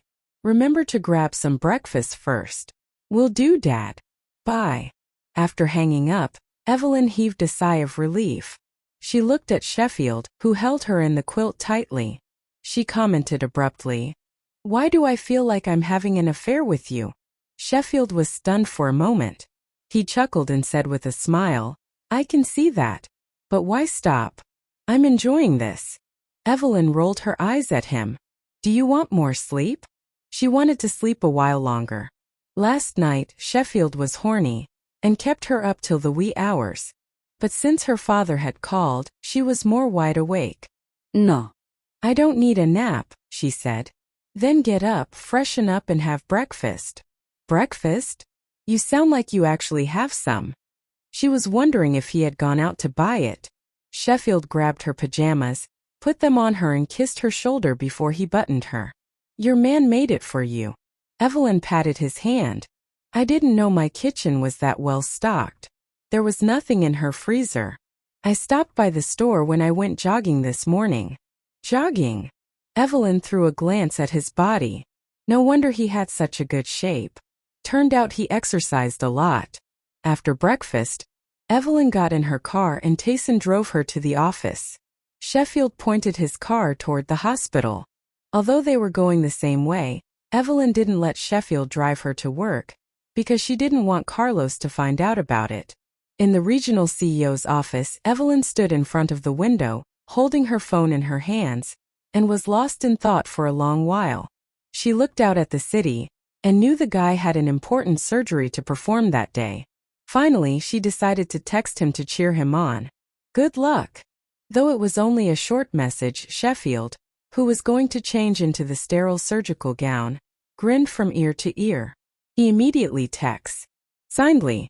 She wondered if every daughter was monitored so intently by their fathers. Well, okay then. Do you need Dad along? Carlos thought that Evelyn had never gone shopping alone, so he wanted to go with her. Maybe he could steer her in the right direction when she didn't know what to buy. Thanks, Dad. But you don't need to come with me. Enjoy your lunch. Call me if you need anything. Okay then. Be careful. Okay, bye, Dad. After hanging up, Evelyn heaved a sigh of relief. It was not easy for her to get her father's permission. After leaving the company, Evelyn got into her car and headed towards Shining International Plaza. Evelyn knew what she wanted to buy before coming to the mall. When she got there, she got out of the car and rushed towards a shop. Seeing a customer in an expensive outfit come in, the saleswoman immediately welcomed her with a professional smile. Welcome, ma'am. Miss Huo. The saleswoman recognized Evelyn immediately, for she was quite popular now. She greeted Evelyn more respectfully. Good afternoon, Miss Huo. May I help you? Evelyn's eyes swept across the counters and then she pointed at a box. Take it out. I want to have a look. Yes, Miss Huo. The saleswoman jogged over to the store manager and told him that the regional CEO of ZL Group was here. The manager immediately put aside his work and came over. The manager asked the saleslady to fetch a glass of water. Then he put on a pair of white gloves and carefully slid back the glass on the cabinet, allowing access to what was inside. Then he took the pen out of the display case and handed it to Evelyn with a flattering smile. Here's the pen you've been eyeing, Miss Huo. Thank you. Evelyn took the pen and examined it closely. The manager gave his sales pitch. Miss Huo, this writing implement is a limited edition. There are only 3 of these in the world. The other 2 can't even be found in this country. Take a look at the barrel of the pen. That's real gold right there, alongside the champagne decoration. And check out the precious red resin. The nib is made from the purest gold. This is definitely made for a man. Did you want to use it yourself, or is it a gift? It's a gift, said Evelyn. The manager took the glass of water from the saleswoman and placed it next to Evelyn. An excellent choice for that special man in your life. Or am I assuming too much? If you need a more feminine pen, I can show you something else. The words spilled out in a rush. It was obvious he wanted the commission. Then he added in a low voice, "Please have some water." "Thank you. Please pack this one for me. Also, I'll take a look at that other pen you mentioned. The one more suited for a lady." Evelyn took the glass and elegantly sipped the water. "Yes, Miss Huo. It'll be just a moment." The manager asked the shop assistant to bring a few pens befitting a lady for Evelyn to choose from. He selected a red one for her and added, "This pen's cap is mounted with a large diamond, giving it a special shape. It's also uniquely numbered and limited in quantity. Ideal for collectors. Not too ostentatious but elegant. Very suitable for your temperament." "Sounds good. I'll take this one too," she said, looking at the other pen that was already packed up next to the register. "Yes, Miss Huo. We're on it. Please wait a moment." The store manager took the second pen and wrapped the packaging for her in person. The cashier came to her with the POS machine. "Miss Huo, your total comes to $430,000. Will you pay by card or some other way?" He saved Evelyn's phone number, but he didn't associate it with the contact. So he figured it couldn't have been her. The nurse whispered, "It was the dean's daughter. Don't worry. It's our secret." He had saved Dolly's contact info, so her name popped right up when she called. Dolly had watched him do it. Sheffield took his phone from the nurse. "Thank you, but I'll take all the calls myself from now on." What if Evelyn called? He didn't want to miss any of her calls. The nurse misunderstood him. She was thinking that he didn't want her to answer the phone because he was worried that Dolly might misunderstand. "Don't worry, Dr. Tang, I get it." Looking at her mischievous smile, Sheffield was aware that she might have misunderstood him, but he did not explain. He slid the answer button. "Hello. Sheffield, I heard from Dad your surgery was a success. Congratulations," Dolly said. How well informed she was. An ironic smile appeared on his face as he said in a lukewarm tone, "Thank you. I'm at the hospital just outside the OR. I've been waiting a long time. I can't wait to see you," Dolly said with a smile. "Okay." Sheffield changed into his shoes and walked out. There were many people outside the operating room, many of whom were related to the patient. The patient was still inside the operating room for follow-up treatment and had not come out yet, but the family had been informed that the operation was successful. "Look, it's Dr. Tang. Guys, this is my brother's doctor." A middle-aged man in a green military uniform strode over and saluted Sheffield. "Dr. Tang, thank you. I want to thank you on behalf of everyone in the MO family." The middle-aged man was the patient's younger brother, and a soldier stationed in another city. He applied for leave so he could be here for his brother's surgery. "You're welcome. Your brother is tough. Now what he needs is a hospital stay to get him as right as rain," Sheffield replied. A graceful woman in expensive clothing looked at him with newfound appreciation. "Thank you so much, Dr. Tang. No other doctor had the courage to operate on my brother.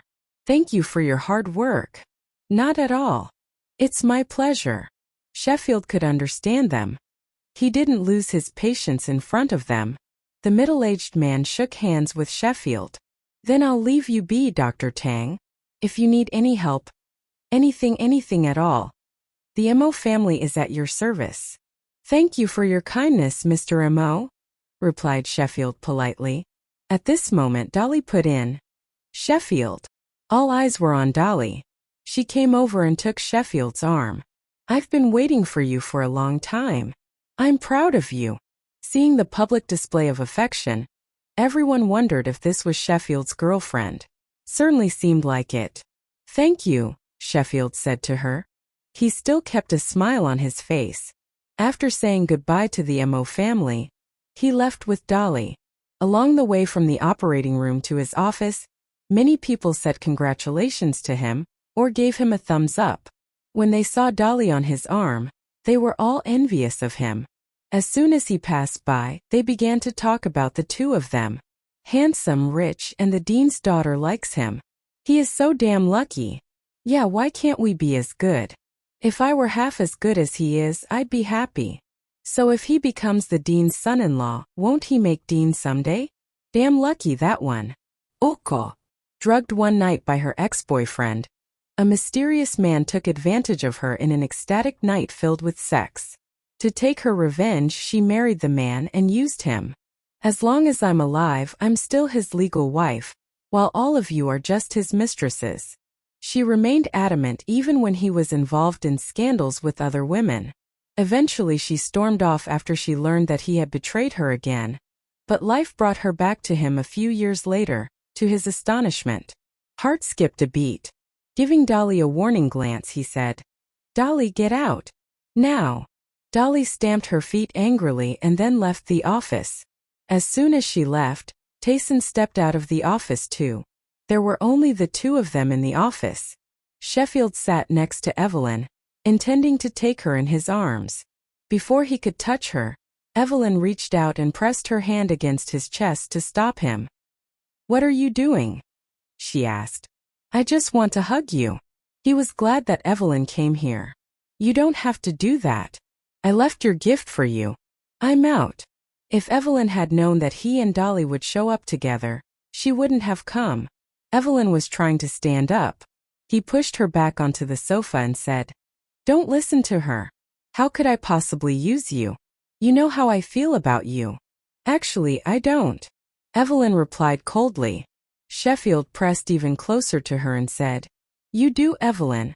I didn't have dinner plans with her. I agreed to spend time with you. She just assumed, and look where we are now." Evelyn sighed helplessly. "Aren't you tired of dealing with two women?" She was tired just watching him do it. Leaning against her, Sheffield shook his head and said, "Let's not talk about her. You hungry? Let's go out for dinner." Before he stood up, he kissed her on the lips. Evelyn adjusted her clothes and said nothing. Sheffield walked over to his desk and dug into the shopping bag sitting there. There was a pin inside, an expensive one made of gold, encrusted with precious resin. He then kissed the brand new pin and winked at Evelyn. "I love it. A gift from Evelyn. I'll treasure it as long as I live. If the pen is lost, so am I." "Shut up," she laughed. Evelyn was not in the mood for his jokes. Sheffield corrected himself immediately. "Seriously, it's a great gift. Thanks. And if I lose it, you can buy me a new one." Evelyn didn't want to talk to him anymore. She grabbed her purse and made her way to the door. Sheffield ran after her and stretched out his arms to block her way. "Baby, can you wait? I need to change." "No." Evelyn refused but stopped. Sheffield giggled and said, "Come on. My belly thinks my throat's been cut. I'm starving." He ran to his wardrobe and opened it to take out his coat. Watching him hang up the clothes, Evelyn asked, "So how did the surgery go? You were in there for a while." After hanging his coat in the crook of his arm, he closed the wardrobe and walked towards her. He put his arms around her waist and kissed her on the lips. "Thanks for asking, wife of mine. It went well." Hearing that, Evelyn was relieved. But at the same time, the gloom on her face returned. "I'm warning you." "What?" "Quit calling me your wife." She rolled her eyes at him, pulled his hands off her waist, and turned around to leave. "Yes, Miss Hua. I will never call you wife again. I will call you honey instead." She turned around suddenly and grabbed his ear tightly, leaving no time for his response. "You don't listen too well, do you?" His ear grabbed by her. Sheffield cried in an exaggerated way. "Ah, it hurts. Uncle. Uncle. Let go, okay." An exaggerated reaction to be sure. But still, he put up such a fuss that Evelyn wondered if she was really pulling that hard. Are you going to listen then? Yes. She had tamed him for a drugged one night by her ex-boyfriend. A mysterious man took advantage of her in an ecstatic night filled with sex. To take her revenge, she married the man and used him. As long as I'm alive, I'm still his legal wife, while all of you are just his mistresses. She remained adamant even when he was involved in scandals with other women. Eventually she stormed off after she learned that he had betrayed her again. But life brought her back to him a few years later, to his astonishment. A kiss on the lips. Evelyn pinched his face and said, "I'll just go hungry, thanks." Then he took a plum from his pocket, looked at it and thought for a while before he said, "I have a plum right here. If you want to eat it by yourself, my price is a kiss. Otherwise, I'll feed you and help myself to some as well." Rolling her eyes, Evelyn said, "You want to take advantage of me, huh? Guilty as charged, Miss Huo." But then he popped the plum into his mouth and said, "I just changed my mind. Let me feed you." Again he kissed her and transferred the plum to Evelyn's mouth. When Sheffield walked towards the kitchen, Evelyn said worriedly, "Maybe I should cook." He had been operating on a patient for a whole day. He was probably tired and so she wanted to cook. "Can you cook?" asked Sheffield, raising his eyebrows. Evelyn was stumped. She couldn't. Honestly speaking, she knew nothing about cooking and had never touched an oven or cooker or anything else. She always had someone else do it. Feeling her embarrassment, he smiled. "All right. There are snacks on the living room table. Just grab some." On the table in the living room there were piles of little snack items. Many of them Evelyn had never seen before. In order to take care of her body, she used to turn down snacks. She even hadn't eaten dried fruit. Terilyn had been trying to lose weight for some time now. Yet she was always snacking on something or the other. She was the kind of person who ate almost everything, and had even tried to make Evelyn eat some of her favorites. Evelyn always refused. But now Sheffield laid out dried fruits, beef jerky, nuts, chips, sunflower seeds and drinks in front of her. Well, she had to admit that she was indeed a little hungry. So she decided to have some. She opened the bag of cucumber-flavored chips. "Wow, this is super crunchy," she thought, taking a bite. She then opened the packet of dried shredded squid and took a few bites of it. First she thought it tasted bad. But as she chewed, it started tasting better, and she soon loved it. Before beginning to cook, Sheffield walked out of the kitchen and took a bite of the dried shredded squid. "It's delicious, right? Share some with me," he said in a cheerful voice. Evelyn put the dried shredded squid, which she had almost finished, into his mouth and asked, "Do you always eat snacks?" "Yes, I love them." "Why? You thought men didn't indulge themselves in some leisurely snacking?" he asked with a raised brow. "I was just curious, that's all," she said with a shrug. She opened the almond packet, put a few nuts into his mouth and ate one herself. With a smile, Sheffield went back into the kitchen to make their dinner. They had a warm, happy dinner without any interruption from outsiders. Sheffield was an exceptional cook. Even though Evelyn was a picky eater, she gladly ate all of the dishes. After dinner, she sat on the sofa and watched as Sheffield cleaned the kitchen and picked up the trash. He washed his hands thoroughly before sitting next to her. "I should go back to my place," she said. Sheffield tilted his body towards her. "Please don't leave," he pleaded. He had been thinking about carrying her into his bedroom. "No, I don't have any spare clothes or other essentials for the night. I can't stay. Women are troublesome," he thought. They needed a lot of things just to stay overnight in a different place. Sheffield pressed his body against her. "Okay, I'll come to why." From the scene, they realized that something was about to go down and it wasn't going to be pretty. By the time Sheffield finished his cigarette, he was already surrounded by his enemies. He didn't jump into action because he was wondering solemnly whether this group was hired by his future father-in-law to kill him. If these people were really hired by Carlos, could he even fight back? Sheffield remembered the last time Carlos had sent men to break his leg. But these goons didn't look anything like that group of men who had come after him then. He asked again with a smile twinkling in his eyes. Who is your boss? If I'm going to die today, at the very least, I deserve to know the truth. Think about whom you have offended lately. I offend too many people on a daily basis. Just make this easy for me and tell me who asked you to off me, okay? He asked with a smirk. This time, the other party did not answer his question. Shut up. Let's do this. It was a relief to know that these men weren't sent by Carlos. Before they could get to him, he dodged nimbly and they could not even track his movements. They looked around and then found him standing casually in front of the car. He calmly stubbed out the cigarette and aggressively flicked the butt towards one of the goons.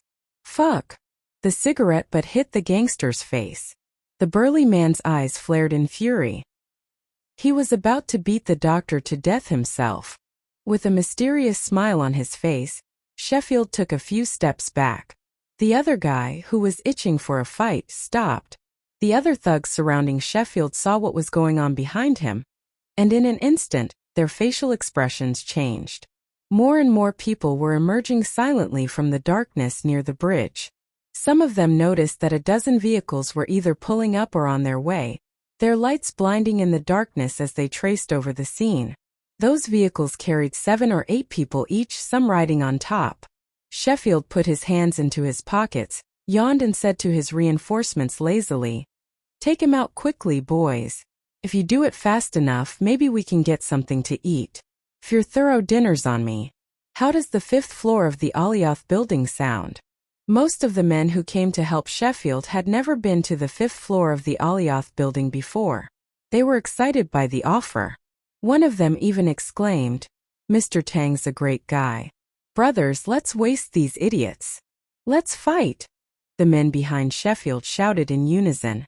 A couple of minutes later, Sheffield relaxed and left the bridge in his car, followed by a dozen vehicles heading in the same direction. More than 30 thugs lay on the ground. Only some were conscious. One of them managed to take out his cell phone and dialed a number. As he was gasping for air, he reported, "Mr. G, we failed. In Y City First General Hospital." When Sheffield walked into the nurses' station, he saw them gossiping about something. At the sight of him, one of the nurses rushed over. "Dr. Tang is here." "Good morning, Dr. Tang." People around him all greeted him. "You're early. Or did you stay up all night and just decide to make it to work? Are you kidding? Why sleep at home when I can come to work and see you lovely ladies?" Sheffield teased as he ran his fingers through his hair, playing cool. His praise made the nurses blush. "Wow. Did he just? So what's the big news? It's got to be big or you'd be working. One of you said something about a star," he asked with keen interest, bending. Drugged one night by her ex-boyfriend, a mysterious man took advantage of her in an ecstatic night filled with sex. To take her revenge, she married the man and used him. "As long as I'm alive, I'm still his legal wife, while all of you are just his mistresses." She remained adamant even when he was involved in scandals with other women. Eventually she stormed off after she learned that he had betrayed her again. But life brought her back to him a few years later, to his astonishment. He could muster, "Hello, Mrs. Huo." Debbie was stunned. She had never seen a young man so polite. She sized him up. "Is this handsome young man the director of this department?" she wondered. Debbie smiled politely. "Hello." "He's got a great smile and it doesn't look like he's just grinning," she thought. The nurses and doctors behind Sheffield were whispering about Debbie and her daughter, and some even wanted to ask for the singer's autograph. However, they were at work and restraint was important. Evelyn took a glance at Sheffield and immediately noticed the ink pen in his pocket that he had conspicuously placed there. She turned around, trying to hide the smile in her eyes. Sheffield wanted to wink at her badly, but his mother-in-law was here, so he decided against it. To avoid arousing suspicion, Sheffield also greeted the patient's family, and then asked the nurse behind him seriously, "Have you taken Mr. Mo's blood pressure this morning?" "Yes, Dr. Tang. It was 190 over 110. His blood pressure is still very high, and he has been put on a drip to lower it." Sheffield nodded and went to examine the patient himself. Mrs. Mo whispered to Debbie, "Mrs. Huo, this is Dr. Tang. He was the one who operated on my husband. His skills are amazing for a young guy like that. He was in surgery for more than 10 hours that day. He's handsome, polite, and super smart. He must be from a rich family." Hearing Mrs. Mo's words, Debbie looked Sheffield up and down. The young doctor was focused on examining his patient. She asked Mrs. Mo, "Really? He looks so young. Yet, he has already performed such a difficult surgery? Honestly, he looks like a university graduate. How old is he?" 21, 22 years old. I haven't asked him that. The Mo family members had never asked Sheffield about his age. The topic had never come up during their conversations. Dr. Tang is 26. The doctor standing next to them cut in to tell Debbie. He had been waiting for a chance to talk to the big star. 26. Debbie threw a glance at Sheffield's face. He looked much younger than his age. She then commended, "Well, 26 is also a very young age for such accomplishments. And he's also making ward rounds with other doctors. Is he the director of your department?" A female doctor replied this time, her eyes filled with admiration. "Dr. Tang is the deputy director of the neurology department. He's also doing a research and development project right now. Quite amazing, isn't he?" Debbie nodded repeatedly. She was glad to have met such a handsome and hardworking young man. Unable to hold back her curiosity, she blurted out, "Does he have a girlfriend?" Sheffield and Terilyn were about the same age. If he didn't have a girlfriend, she wanted to try and pair them up. Evelyn was still talking over the phone. Her voice trailed off as her attention was drawn to her mother's question. "What is Mom trying to do here?" Sheffield was done with the patient. He turned to Debbie and said with a broad smile, "Mrs. Huo." Before he could say anything further, the doctor, who had cut in to talk to Debbie earlier, interrupted him. "He is the future son-in-law of the president of our hospital. We envy him for his good fortune." Sheffield cursed the talkative doctor a million times in his mind. He had wanted to tell her that he didn't have a girlfriend. Disappointment was written all over Debbie's face. "Oh, you already have a girlfriend. I see. Well, that's only obvious. You're such an outstanding young man after all." Introducing Terilyn to him seemed impossible. To like him very much. And this was only the first time her mother had met him. Debbie had no intentions of hiding her admiration for the young doctor. "Of course. He's handsome, talented, polite, and ambitious. I have never seen a better young man." Evelyn went silent. She recalled what people often said. It was important for a son-in-law to get on the good side of his mother-in-law. Her phone tinkled all of a sudden. It was a WeChat message. She absent-mindedly opened the application and saw Sheffield's message. "Honey, have you left the hospital?" When Evelyn saw the word honey, she quickly put her phone away with a guilty conscience. She stole a glance at her mother, who was now lost in her own thoughts. After making sure that Debbie wasn't watching her, Evelyn heaved a long sigh of relief. She took a deep breath and silently moved towards the window. She took out her phone again and tapped on Sheffield's dialog box. "You did it on purpose, didn't you?" she wrote. She knew that he had deliberately showed up with his doctors to meet her mother. Sheffield's reply came soon along with a cute emoji. "You are so smart. So, is my mother-in-law satisfied with me? Did I behave well in front of her? Did she like me? Did I do anything wrong?" Evelyn pursed her lips. "Satisfied? My mom is more than satisfied," she thought, as she stole a glance at her mother, who was still pondering over something with a smile on her face. If my mom met Sheffield first, she'd have fallen for him. Of course, she'd have to be a lot younger than she is now, but still. Evelyn thought. "Focus on your work. Quit sliding into my DMs." She typed and sent the message. Okay. Plenty of time for all that, babe. Gimme yokish. Moi. Evelyn blushed and simply replied, "Go away." Then she turned off her screen. She didn't want to talk to this guy anymore. At Orchid Private Club, a man in a suit and leather shoes walked into the club. His face was sullen. He was obviously not happy. A few people were waiting for him in a private room. A middle-aged man stood up from his seat and said to him, "Calvert, you're finally here. Come here. Vernon and Trevor have been here a while now." Calvert tidied his clothes and greeted the two elders politely. "Grandpa Vernon, Uncle Trevor, sorry to keep you waiting. I had to work. I came here as soon as I could." Vernon flicked the ashes from his cigar and stared at the wound on Calvert's face. A doctor himself, he could tell that Calvert had been in a fight. "You ticked someone off?" he asked. It was the truth, though Calvert didn't want to admit it. "Yeah," Trevor Lee asked in surprise. "Who was it?" Everyone in Y City knew Calvert was the son of the diamond mogul, Langston G., and he was an only child. Yet someone had the temerity to beat him like this. Calvert's face became even more sour. "No disrespect intended, but can we talk about this later? Thank you for your concern." Vernon made a gesture with his hand and said, "Don't mention it. Here, grab a seat." They had a good conversation while having their dinner. After thinking for a while, Langston opened his mouth and said, "Down to business. Guys, to be honest, I invited you to dinner today because I need your help." Before dinner, Vernon and Trevor Lee already knew that Langston wanted to discuss something, but they waited patiently. He would tell them when he was ready. Vernon took a drag from his cigar and said with a smile, "Just spit it out, Langston." "Yeah. No need to stand on ceremony with us, man. We've been friends for years. You need something? Just ask," Trevor Lee echoed. Hearing what he wanted to hear, Langston laughed happily and said, "Thanks in advance. Come on, Cal."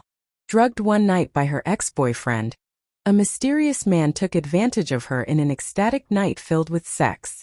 To take her revenge, she married the man and used him. "As long as I'm alive, I'm still his legal wife, while all of you are just his mistresses." She remained adamant even when he was involved in scandals with other women. Eventually she stormed off after she learned that he had betrayed her again. But life brought her back to him a few years later, to his astonishment. He had thought that Sheffield was just Evelyn's boy toy. Much to his surprise, he was quite a capable young man. He never imagined the guy might be a decent fighter to boot. "So he's beyond my reach? I don't believe it. Vernon, the people I sent to teach the doctor a lesson called me and said another group showed up and foiled their plans. Do me a favor, will you?" They all knew what he was getting at. However, Vernon hadn't said anything for a long time, and just sat there, smoking his cigar. Noticing that Vernon was quiet, Langston became anxious and said, "Penny for your thoughts, Vernon. You afraid of him too? What is it about this guy?" "Not really." Vernon finally opened his mouth. Langston's spirits lifted at his words. But what Vernon said next sent his mood crashing against the rocks of reality. "You don't get it. The guy you're talking about is my best disciple," Vernon said. He was just worried about Sheffield. He hadn't been able to see him since he had treated his broken leg. He didn't know Sheffield was involved in all that. Next time he saw Sheffield, he would knock him on his head. The other three men in the private room were rendered speechless. The father and son were completely disappointed. They knew that Vernon and Trevor Lee wouldn't help them. But Calvert didn't give up. He was determined to have Evelyn. Now that he couldn't beat Sheffield in a fair fight, he had to come up with more underhanded plans. Maybe he could make Sheffield look bad in front of Evelyn. Dinner. Staring at Carlos, who was sitting at the table opposite her, Evelyn asked, "Dad, are you aware that you are no longer a young man? Your eldest daughter is almost 30 years old." Carlos was a clever man. The image of the person he hated the most came across his mind. He wondered what Evelyn was trying to say and casually asked, "So, don't judge a person by his appearance." "You taught me that," Evelyn added, beating around the bush. Her father was good at martial arts, but he was not at his peak anymore. Sheffield, however, had youth and strength on his side. She knew that her father would be downed in a fair fight with Sheffield. Her heart ached when she remembered that Sheffield had had himself beaten up by Carlos in order to make his future father-in-law happy. Carlos looked at his daughter with a stern expression in his eyes. "Are you saying that man is better than me?" Evelyn's heart skipped a beat. There is no escaping this man, she thought. Carlos continued. You want to talk to me about him, don't you? Debbie had gone to the bathroom to wash her hands, and since Terilyn wasn't going to be back home for dinner, there were only the two of them at the table. Can we talk? She asked. No. Carlos turned her down without hesitation. You better get rid of that stupid idea. I will never allow you to marry him.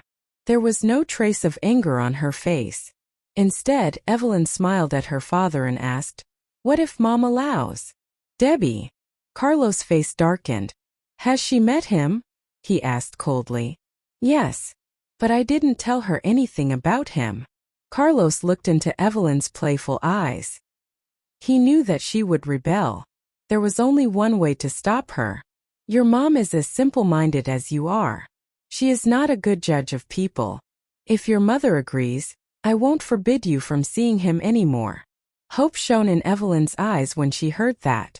But Carlos immediately added, I'll go abroad and live in some nursing home. And shivers down his spine. Joshua couldn't help bursting into laughter when he saw his buddy who looked like a wronged wife. Oh my God. Sheffield. The maestro tang. I never thought I would live to see this day. This is hilarious. Unbelievably so. Evelyn stared at him and asked coldly, Is this funny to you? Joshua covered his mouth reflexively. Oh my God. Her eyes are as cold as Carlos. If looks could kill, I would be dead right now. Just tell me what happened, Evelyn ordered, standing there like an undisputed queen. Joshua cleared his throat and sat on the edge of the bed. He looked at his poor friend and continued with the story. Well, the truth is that your Sheffield was trying to win a woman's first time. What nonsense are you talking? That's Sheffield tang. Evelyn growled. Since you don't want me to know the truth, would it be better if I leave and don't come back? What? No. That's not what I... He cast a warning glance at Joshua and said, Cut the crap, asshole. Otherwise. Sheffield drew a line across his neck, gesturing that if he made things any worse, he would be dead soon. Joshua tried not to laugh and went on. Sheffield raced against Fowler to save a girl. When he turned a corner, he lost control and the car toppled. And he ended up here like this. Why would your car suddenly flip? Evelyn hit the nail on the head. Sheffield was an expert racer. An accident was out of the question. Her query surprised the men. Joshua's admiration for Evelyn went up a notch. If it were any other woman, she would have gotten jealous after knowing that her man had gotten injured trying to save some girl. She would have jumped to conclusions and bombarded the man with questions about this new girl. But Evelyn wasn't bothered at all. Sheffield wasn't sure how to react to her indifference. He wanted his girlfriend to be a little jealous. That would mean that she cared for him. But this was Evelyn Huo. He sighed. Someone sabotaged my race car. Who was it? She asked, meeting his eyes. He smiled. I can guess, but I don't have any proof yet. He had to investigate the incident first. After a short pause, she asked, Will you stop racing from now on? Babe, can we please change the subject? Sheffield begged. He loved racing. Staying away from the track would make him feel dead inside. Joshua poked Sheffield's bandaged arm. Ah! Sheffield yelled as he tried to kick Joshua off the bed. Are you trying to kill me? Joshua jumped off the bed, grinning from ear to ear. He arched an eyebrow and said, You deserve it. Evelyn is my girlfriend, and yet you call her babe right in front of me. How dare you? Evelyn pinched her arching brows and thought, No wonder these two are best friends. Both of them are childish. Fuck off. I don't need you here anymore. I want to talk to my girlfriend alone. Get out. Sheffield barked. Joshua only laughed harder as he sat back on the sofa. Evelyn, he is trying to evade your question. Maestro Tang doesn't want to give up on racing even for you, he said with a grin. I can see clearly that he doesn't love you enough. You should be with me, Evelyn. I'll treat you nicer than this ungrateful ass. Ignoring Joshua's joke, Evelyn looked at Sheffield, waiting for his reply. Sheffield sat up straight and said with a serious look, Evelyn, I won't race for fun again.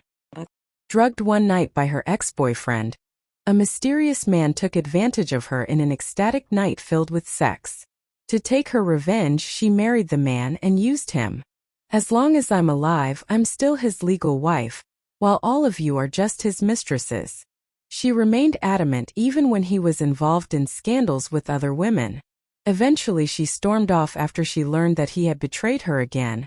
But life brought her back to him a few years later, to his astonishment. Evelyn was cold towards him as usual. He said, "Okay, you may leave. I will call you if I don't feel well." "Huh? Why would you call me? I'm not a doctor." Winking at her with a cunning smile, Sheffield replied, "When I hear your voice, my pain will disappear." Evelyn couldn't bear it anymore. He just couldn't stop teasing her. "Do whatever you want," she said and turned to leave. Sheffield walked up to her from behind and held her in his arms again. "Babe, I didn't even get to kiss you. Babe, say that I'm your darling and I'll reward you with a delicious kiss."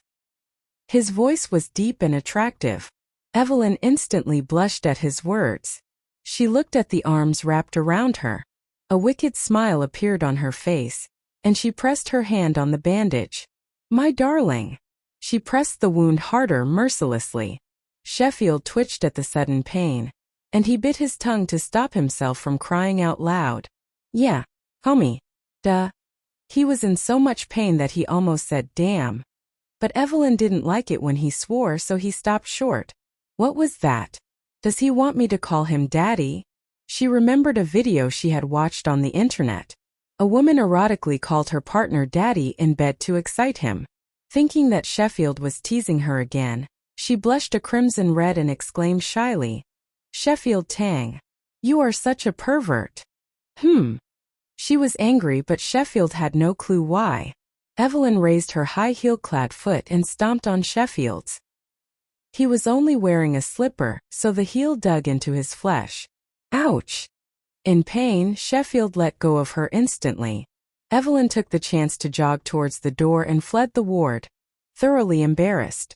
Sheffield, left alone in the ward, sat on the bed. He was no less confused, and now had an injured foot as well. What happened to her? Why did she get angry all of a sudden? A few minutes later, he calmed down and closed the curtains. Then he turned on his computer. He opened a surveillance video and fast-forwarded through it. As he thought, several minutes of video were missing.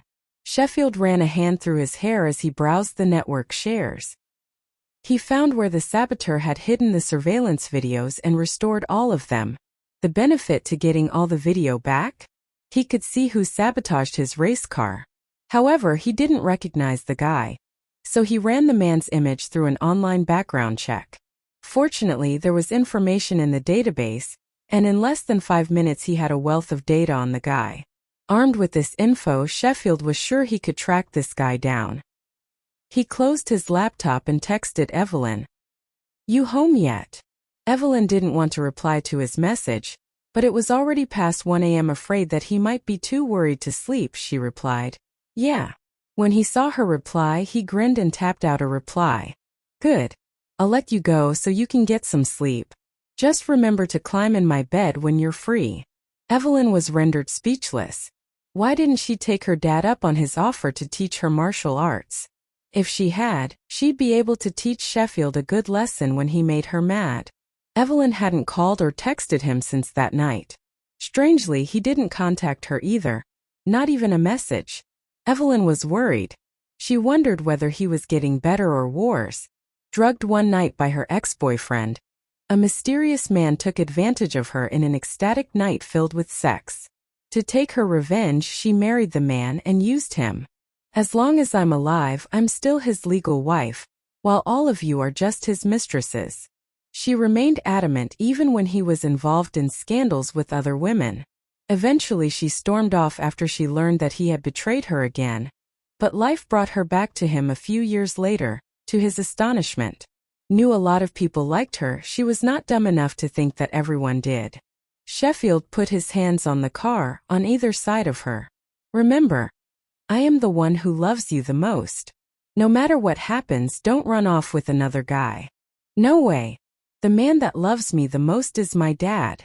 Sheffield smiled. You're wrong there. Your dad loves your mom the most. I'm the one who loves you the most, and I want to spend the rest of my life with you. Evelyn had nothing to say to that. He was right. Carlos loved Debbie more than anything. But Dad loves me too, more than anyone else. Although she was angry her dad wouldn't let her be with Sheffield, she knew why. Carlos did what he thought was best for her.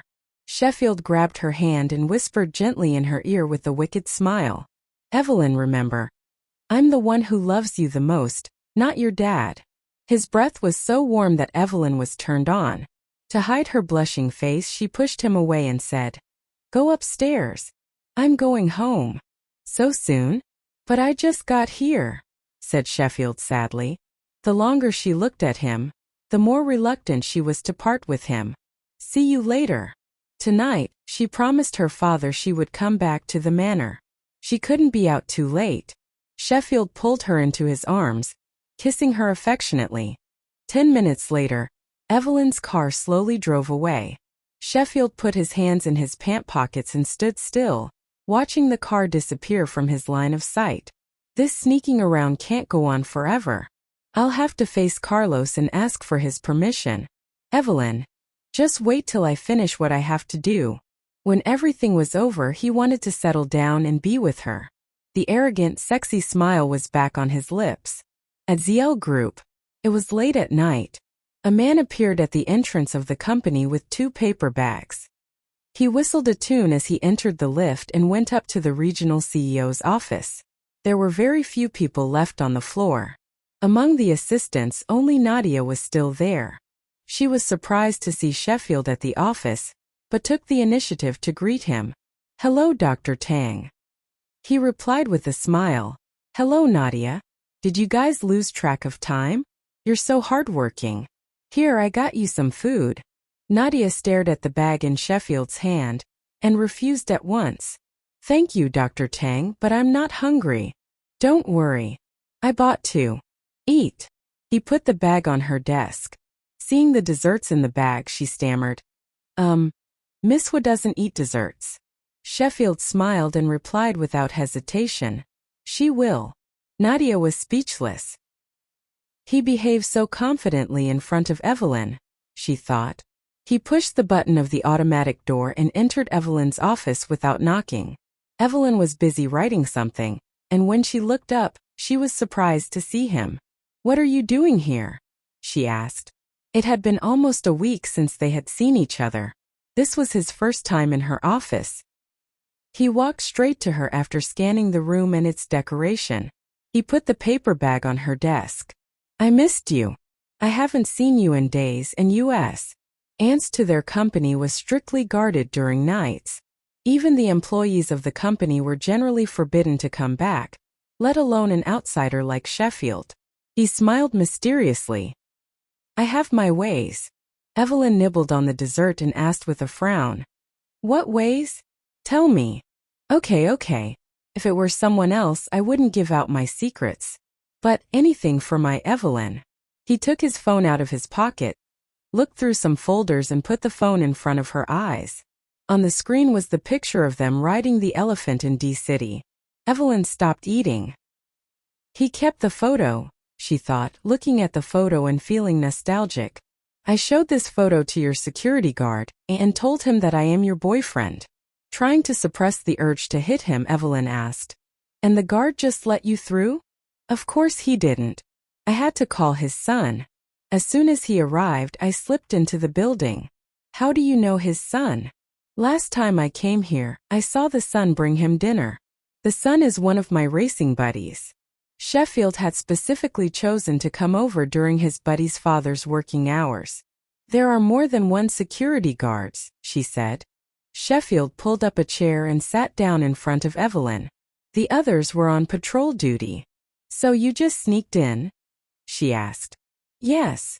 She was perplexed. Sheffield grinned. Come on, I'm not a bad guy.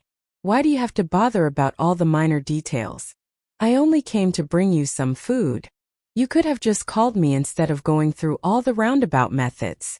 The man shrugged and replied casually, I wanted to surprise you. If I had called you in advance, then what would have been the point? Evelyn didn't argue further. He had an answer for everything. Evelyn, how about you leave the rest of the work for tomorrow? No, there are a few more documents awaiting my signature. They are needed for tomorrow's meeting. Evelyn put the dessert aside and began going through the documents on her desk. Sheffield stole a glance at the file she was reading and saw, "Why City First General Hospital" written on it. Oh, it's the contract with our hospital. Well, thanks to you, ZL Group will be cooperating with your hospital once again. She remembered their negotiation meeting with the First General Hospital. Sheffield's lips curled into a grin. You love me so much. Go away. No, I won't. I am waiting for you to finish your work. Let's go out and have some fun. Forget it. I'm not coming anywhere. She refused straightforwardly. Fine, I'll go home then, replied Sheffield without arguing. Evelyn was surprised that he had given up so easily. You are going home? She looked up at him. Yes, to your home, he answered, tilting his head a little with a wide smile. Evelyn chided. Get out. No, I don't want to. I want to be with you. Out. Now.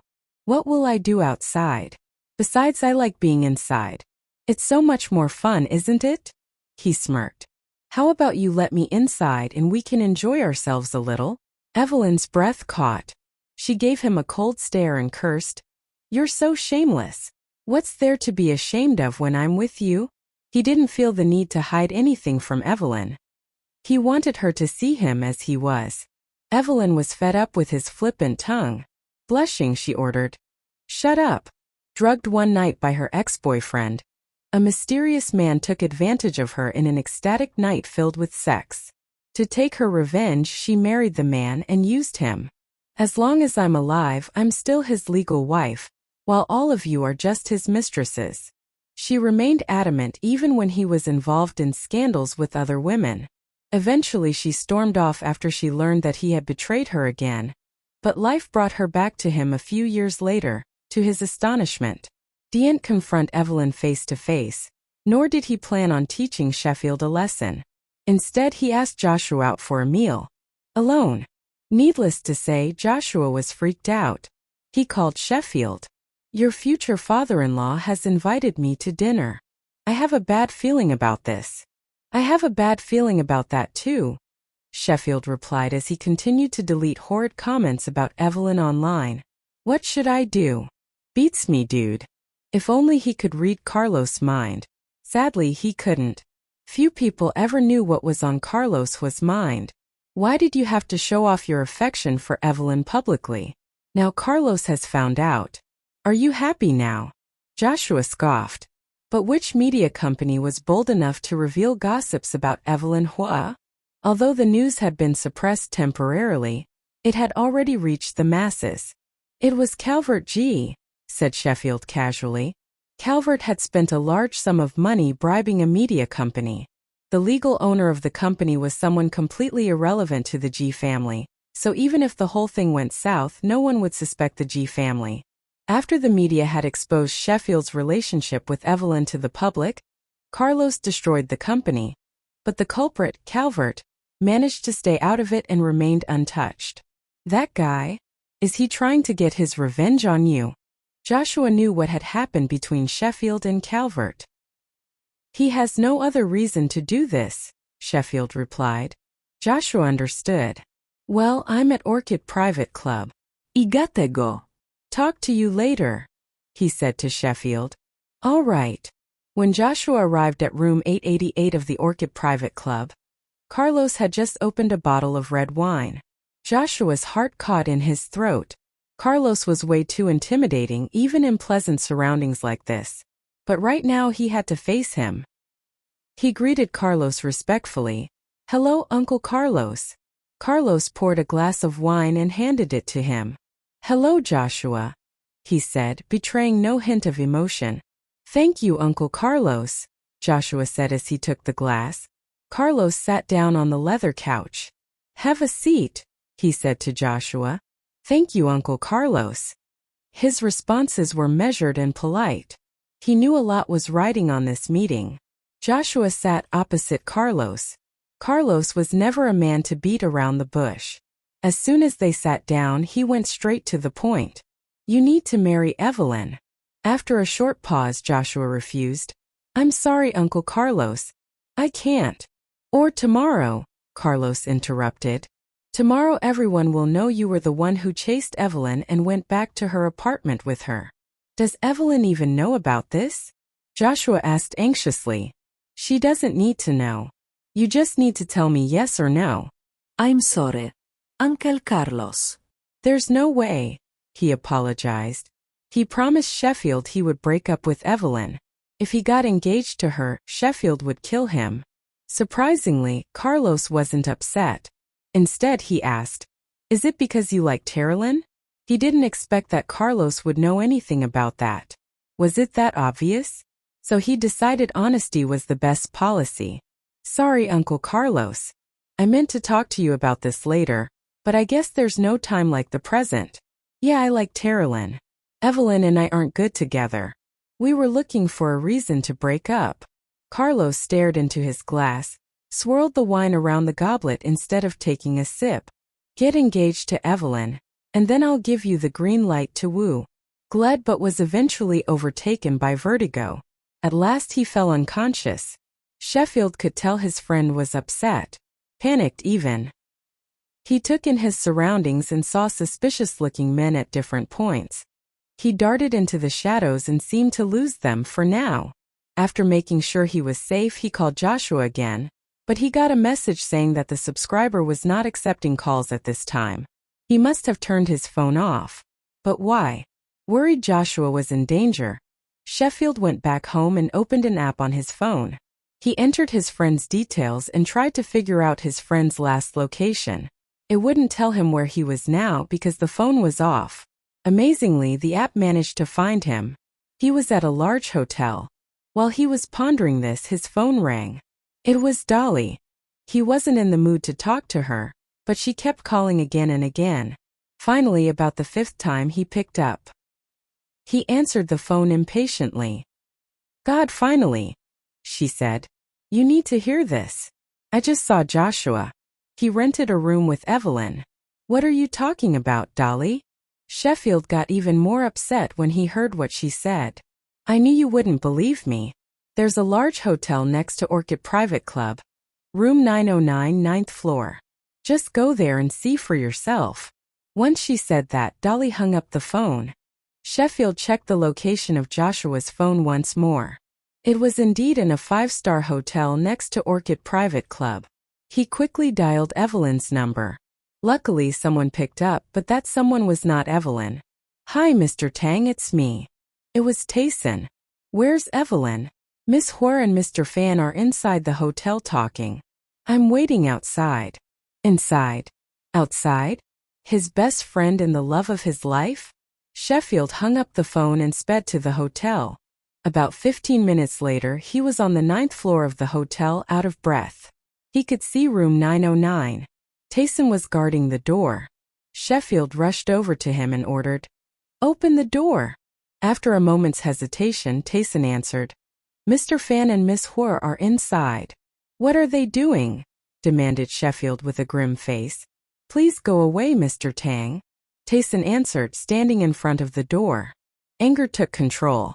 Sheffield shoved Tayson aside, pulling on his collar. When Tayson was out of the way, the young doctor kicked the door in. The door was unlocked and gave way easily. Sheffield rushed in, and what he saw made his beautiful eyes red with rage. A man and a woman slept soundly.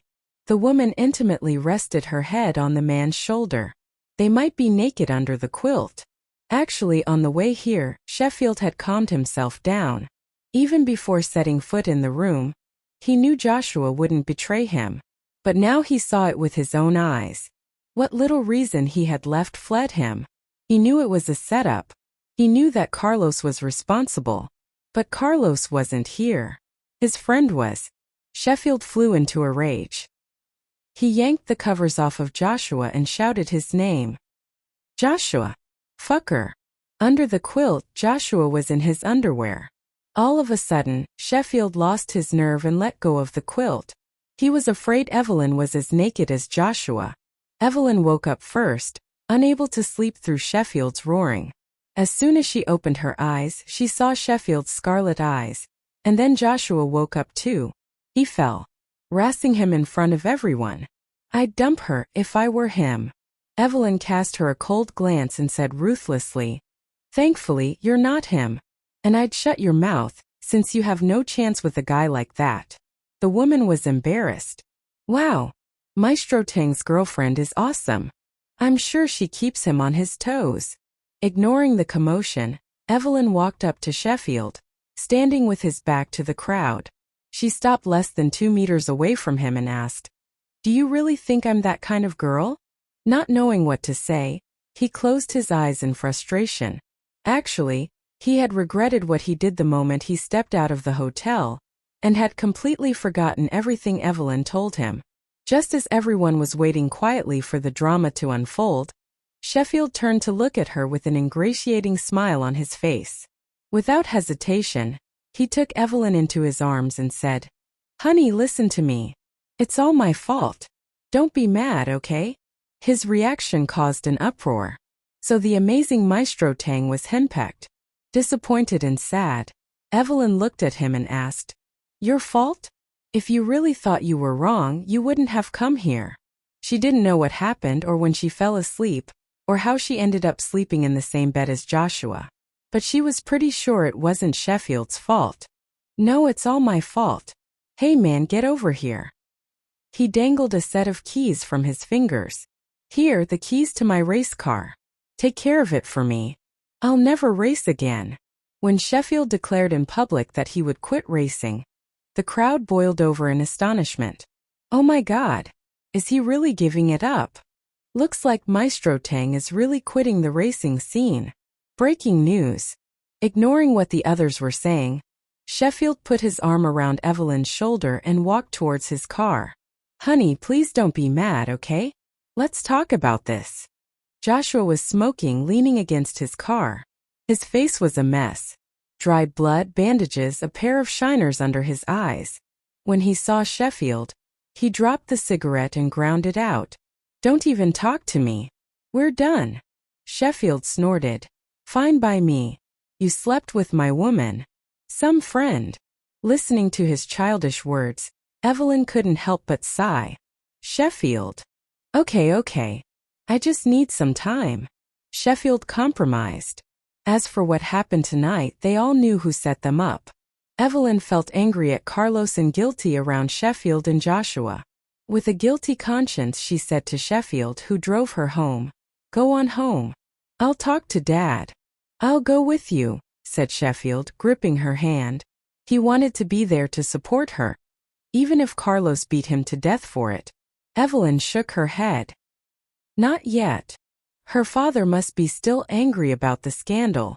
It wouldn't be the best time for Sheffield to confront him. Carlos would take it all out on him. Grabbing her hand tightly, he paused for a while before saying, I guess I need to let you go. Call me if you need me. Okay. After Evelyn entered the manor, he started his car and drove off. The internet rumors were contained, and only a few trolls were stirring up trouble under Evelyn's Weibo account. But Sheffield had already SECR. In love with him, so what's your excuse? No, it's not like that, Dad.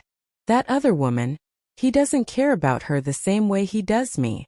Evelyn thought it was a good time to explain everything to Carlos. Humph. Carlos snorted, and for the first time he scolded Evelyn in a harsh tone. Since when did you become so stupid? That woman is pregnant. It's his kid. Did he even tell you about it? Dolly is pregnant? Evelyn looked at Carlos in stunned disbelief. That's impossible. Carlos slammed his palm on the table and yelled, I've already seen the pregnancy test. What more proof do you need? There must be some mistake. She trusted Sheffield. There was no way that he would have sex with Dolly. What mistake? Do you know why he's with you? I heard him say his research team was short of money and he needed some cash. And he told Dolly he was using you. And it wasn't like Carlos had gone out of his way to find out. He was playing a few rounds of golf, and had retired to the locker room. Sheffield and Joshua were in there, and the young doctor was explaining to his friend that the research fund was nearly gone. As for using Evelyn, that was what Dolly told him. She swore Sheffield told her personally that he was only using Carlos' daughter. He's not broke. He bought me valuable jewelry once.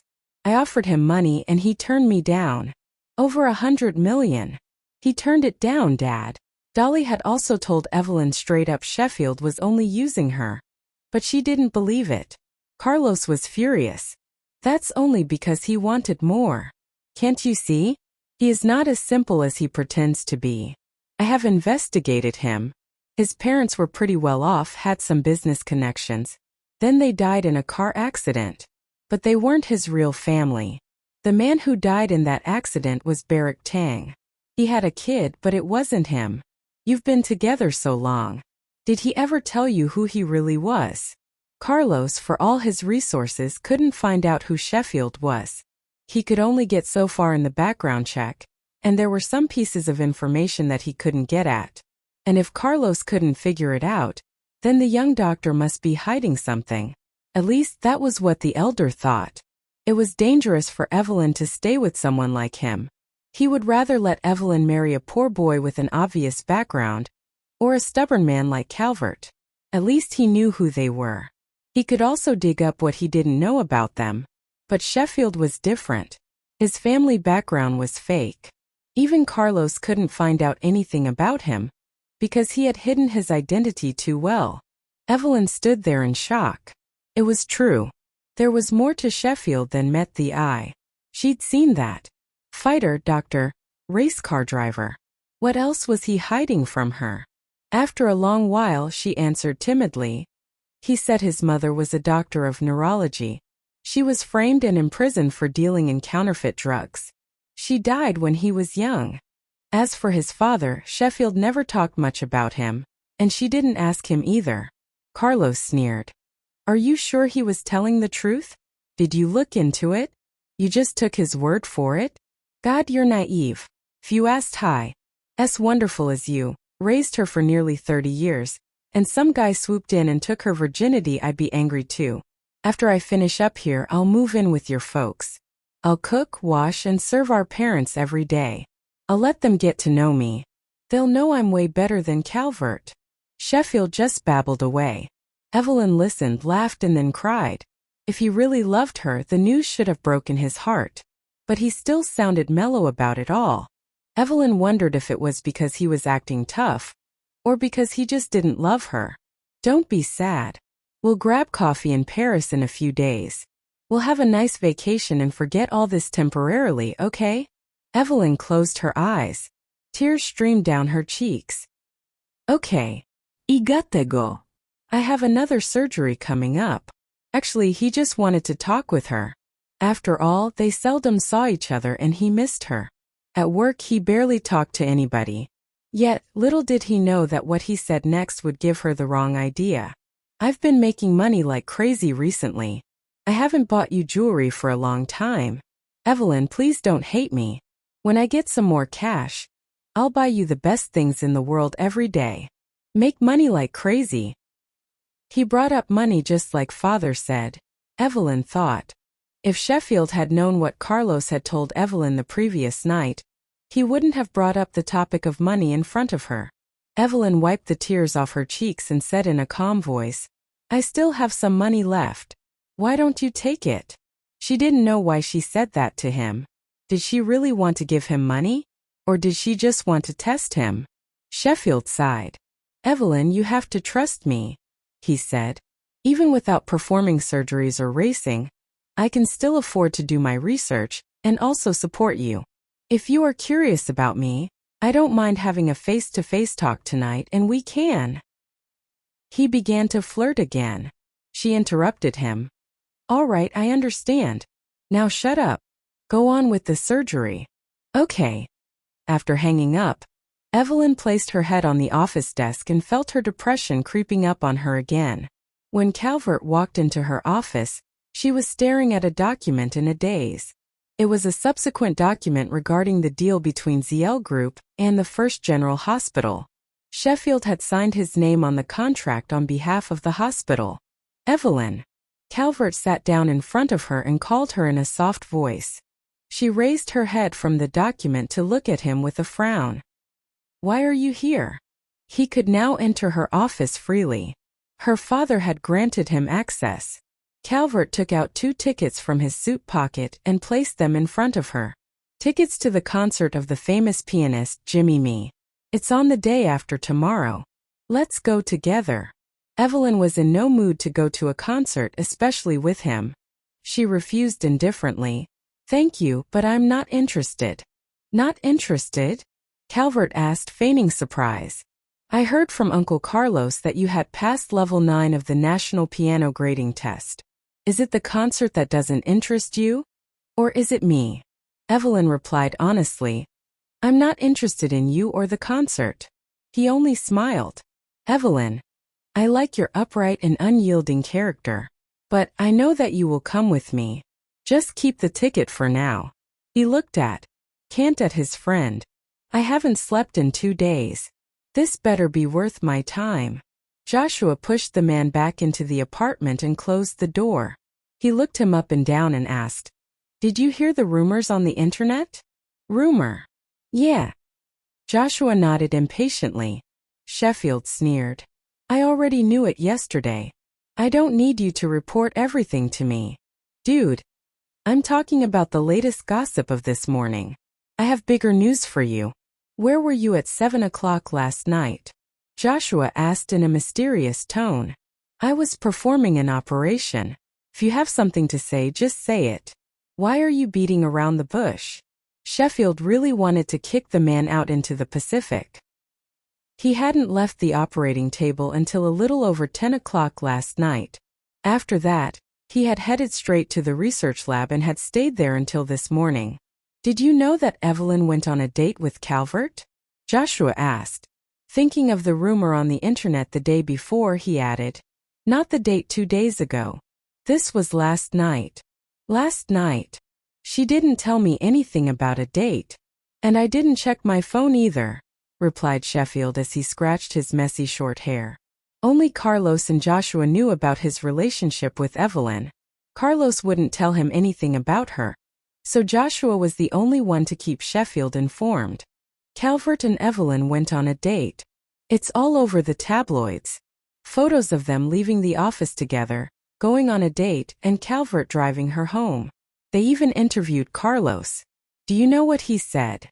Joshua told his friend in a grave tone. Suddenly, Sheffield had a bad feeling about this. What did he say? He asked. Carlos said that Evelyn and Calvert were dating right now. They're getting engaged. Sheffield fell speechless. He had just woke up. How could his woman be about to get engaged to another man after a scant few hours? How could he have lost her that fast? However, Sheffield tried to brush it off. He's trying to make me give up. I won't fall into Carlos' trap. Well, duh. But Evelyn's about to get engaged to another guy. Why are you acting so calm? Joshua felt anxious for his friend. He regretted turning Carlos down when he suggested Joshua get engaged to her. At least he might be able to let them see each other, if covertly. But now they had a problem. Calvert loved Evelyn with all his heart. There was no way he was letting her out of his sight. After a moment's consideration, Sheffield said, It doesn't matter. Evelyn loves me. This is so much fake news. We'll figure out a way through it. But enough about me. What about you? How's it going between you and Terrelyn? Joshua didn't even know how to answer that. His friend was losing the love of his life, and he was asking about him? Sheffield didn't seem the least bit concerned. But when it came to Terrelyn, Joshua was happy. Well, I kind of benefited from Calvert exposing the news that you were dating Evelyn. Terrelyn thinks I'm a victim and feels bad for me. Ah. Terrelyn invited Joshua to dinner and explained in a roundabout way that her sister didn't mean to hurt his feelings. She tried her best to comfort the man. They were getting along pretty well, all things considered. They had a chemistry and easy way about them. They were comfortable with each other. Sheffield rolled his eyes and said, A man and his son-in-law are natural enemies. Now we have the same enemy. With us against Carlos, he'll be the one on the ropes. Now get lost. I need my beauty sleep. Joshua couldn't believe his ears. How can you be so heartless? Evelyn is getting engaged to some other guy. How can you sleep at a time like this? You don't get it. What? I need more sleep. Carlos is not dumb. And with no sleep I won't be able to outwit or outfight him. Just leave me alone, okay? Sheffield opened the door. Reinfected by some nasty virus. I know how to remove it. The clock is ticking. If you don't say yes within 10 minutes, you'll lose much more than 1.5 billion, answered Star Anise. In the information age, most important documents were stored electronically. Carlos was well aware of that, and he knew Star Anise was not joking. Suddenly Carlos had a bad feeling. He asked, "Let me guess. The virus is your doing." "Hey, nothing gets past you, Mr. Huo. I can see why you're a CEO, Star Anise replied, and sent a smiling emoji which was so big that it covered Carlos' entire screen. Carlos was enraged. Think I'm a pushover? Star Anise was so arrogant. He was not afraid to admit that he was the one who hacked the ZL Group's computers. And now he intended to blackmail Carlos into buying his internet security suite. Star Anise sent another smiling emoji and answered, "You can only say yes. No one has beaten my virus. You see, I wrote it especially for you. It's got 2 payloads, making it doubly dangerous. First, my virus will overwrite the first megabyte of the hard drive with zeros. The zeros tell you what I think you are, a big fat zero. You'll lose everything. You could use backups from the cloud, but I already took care of that. I just changed the password. The second payload will deploy shortly after the first. It attacks your BIOS, making you unable to start your computers at all. So when do you intend to pay me?" "Either way. There are only 8 minutes left, Mr. Huo." Carlos' face soured at the hacker's words. He picked up his phone and called the IT department. "Get rid of this virus in 5 minutes. Otherwise, all of you will be fired." The IT director answered in a trembling voice, "Mr. Huo, we've never seen this sort of infection before. It changes every time it hops from one computer to the next. It moves code blocks out of the way, inserts itself, regenerates code and data references, including relocation information, and rebuilds the executable. It's different every time. So established pattern definitions don't defend against it. What's more, we just can't keep up with it, since it replicates at an alarming rate." "Oh, is that so? Then you're all fired. Start looking for other jobs. We'll contract out for IT." Carlos hung up the phone furiously. Star Anise's message popped up on Carlos' computer screen again. "Mr. Huo, what's your decision?" 1 billion. Carlos replied decisively. "Deal." Star Anise added, "It's what I'd expected you'd offer anyway, so I was prepared to accept it." "Perfect." Carlos' face completely darkened. If he could find out who the hacker was, he would skin him alive to vent his anger. Carlos had thought he could track down who Star Anise was by investigating the bank account, but Dixon told him it was a dummy account. It had been shut down as soon as the hacker received the money. He did leave them a group of numbers which also couldn't be traced. It was for tech support and service. Carlos wondered if he'd been tricked, but all the computers returned to normal. There was no sign of the virus that had infected them. Not only that, cloud backups were operating normally, successfully going through the employee recognition system at the ZL Group's parking lot. Sheffield drove inside and parked his car at a particular spot. Then he went straight to the floor where Evelyn's office was. This time, besides Nadia, there were 2 more people working as secretaries. Nadia was the first one to spot Sheffield. She stood up and greeted him. "Good morning, Mr. Tang." "Hello. Your boss in? I have something for her." Sheffield shook the paper bag in his hand. "I know I normally let you have first dibs, but this is Evelyn's favorite food." Nadia smiled. "Thanks, Mr. Tang. But our CEO is busy right now." She forgot to explain the CEO inside the office wasn't the one he wanted to see. "Don't worry. I won't disturb your boss. I just came here to give her something and I'll leave." "Don't. been around, Sheffield wouldn't mind being punched by Carlos to get her sympathy. Now that his woman wasn't there, no one would feel sorry for him. And Carlos wouldn't agree to let him be with Evelyn just because he had beaten the guy. Sheffield didn't want to be pounded on for nothing. So, he ran even faster to put more distance between them. When Evelyn came back, she bumped into Sheffield, who had just jumped into the elevator. Before she could speak, she saw Carlos chasing after him. In shock, she called out, "Dad, what are you doing?" His daughter's shouts pulled Carlos back to his senses. He rested his hands on his knees, panting as he watched the elevator doors slowly close. From inside the elevator, Sheffield cocked an eyebrow at Carlos and said in a loud voice, "Bye, Evelyn." Carlos straightened his clothes and snorted at his daughter. Pointing at the closed elevator, he asked angrily, "How did he get in here?"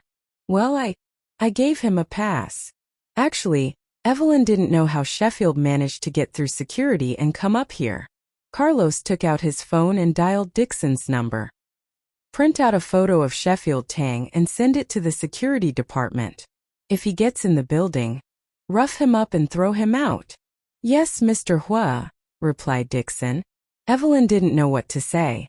In Evelyn's office, Carlos checked the smart lock. It didn't work anymore. When she saw a paper bag on her desk, Evelyn didn't dare open it around Carlos.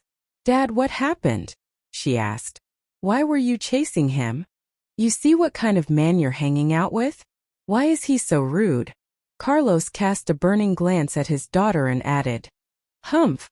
He broke a smart lock worth hundreds of thousands of dollars in just a few minutes. Seems like the brat has some clever tricks. Next time I see him, I'll charge him 10 times that." Carlos then told Nadia to order a new one. Looking at the broken smart lock, Evelyn said helplessly, "Since when did you care about the cost of a lock so much?" Sheffield was running out of capital for his drug research project. 10 times the price of the lock would be a few million. She didn't think he could afford that. "I won't allow him to take 1 more cent of my money. If he can't afford it, I'll go to First General Hospital to collect the debt and let the doctors and the patients know that he is not a good man." "Dad, don't you think your behavior is?" Under Carlos' withering gaze, Evelyn cleared her throat and changed her words. "You're acting like a kid throwing a tantrum." She sighed inwardly. Her father had never been able to stay calm when it came to Sheffield. Maybe because Sheffield was so good at ticking people off, or maybe Carlos was getting old and becoming more and more childish. Carlos had never encountered such a rude, cocksure man. Even though he already spread the news that Evelyn was going to get engaged to Calvert, it still didn't stop Sheffield. He just wouldn't stop bugging her. Thinking of this, he glanced at his daughter's desk. There was a light brown paper bag that Sheffield left there. He walked toward the desk. But before he could reach it, Evelyn quickly grabbed the paper bag and tucked it in the drawer. "Was there a reason you came by?" Carlos looked at her coldly. "I'm serious about you marrying Calvert. Make sure you're ready." Finally, he reached out his hand and demanded, "Give me that bag." "What?" Evelyn played dumb. Carlos stubbornly walked around the desk, whipped open the drawer, and grabbed the paper bag. "I'll take that." "Dad." Evelyn stood up and called out to him. Carlos didn't stop or even turn his head. "That's mine. Give it back." Emotionless, Carlo. Ionist was performing. He almost never came to the city. The tickets were sold out. Most of the guests were from the upper crust. At about 6:15 in the evening, Sheffield arrived at the gate of the concert hall. He called Evelyn, but she wasn't answering. At 6:30, he was about to head to ZL Group to find Evelyn when his phone rang. "Where are you? Are you off work yet?" Not knowing why he suddenly asked this question, Evelyn answered honestly, "I'm outside. Are you still busy?" Sheffield talked on the phone as he watched the throngs making their way to the concert hall. He turned around and happened to see a familiar figure. A woman in white fashionable dress, holding her phone to her ear, emerged from a car. The man in front of her was Calvert in a black suit jacket. All eyes were drawn to the striking couple. "Yeah, I have something to do." Evelyn didn't want to let Sheffield know that she had gone to a concert with Calvert. Sheffield stared at the woman who got out of the car with the man's help and asked, "Then what about me? What do you mean?" Evelyn was confused. And so was Sheffield. What does Evelyn mean to do this? Why didn't she tell me she didn't want to go to the concert with me? Why is she playing dumb now? He wondered. Calvert held her hand and put it on his arm. Evelyn wanted to pull it back, but with so many people around, she didn't say anything more. "Hello? Sheffield, are you still there?" Evelyn asked softly when Sheffield didn't answer. He came back to his senses and took a deep breath before replying, "It doesn't matter, Evelyn. Just go ahead with your own business." Without waiting for her answer, he hung up.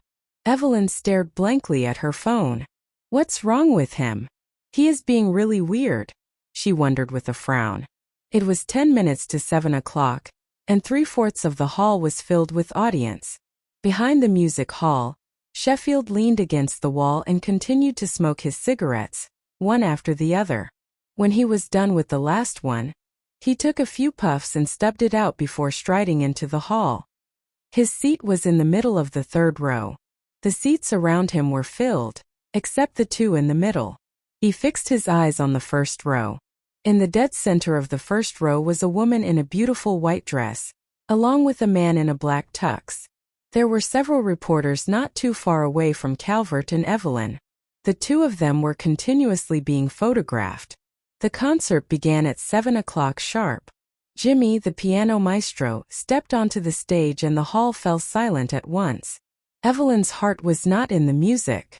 She couldn't help but reach for her phone. Sheffield had sounded rather weird when they had spoken earlier. She wanted to text him to check what was going on.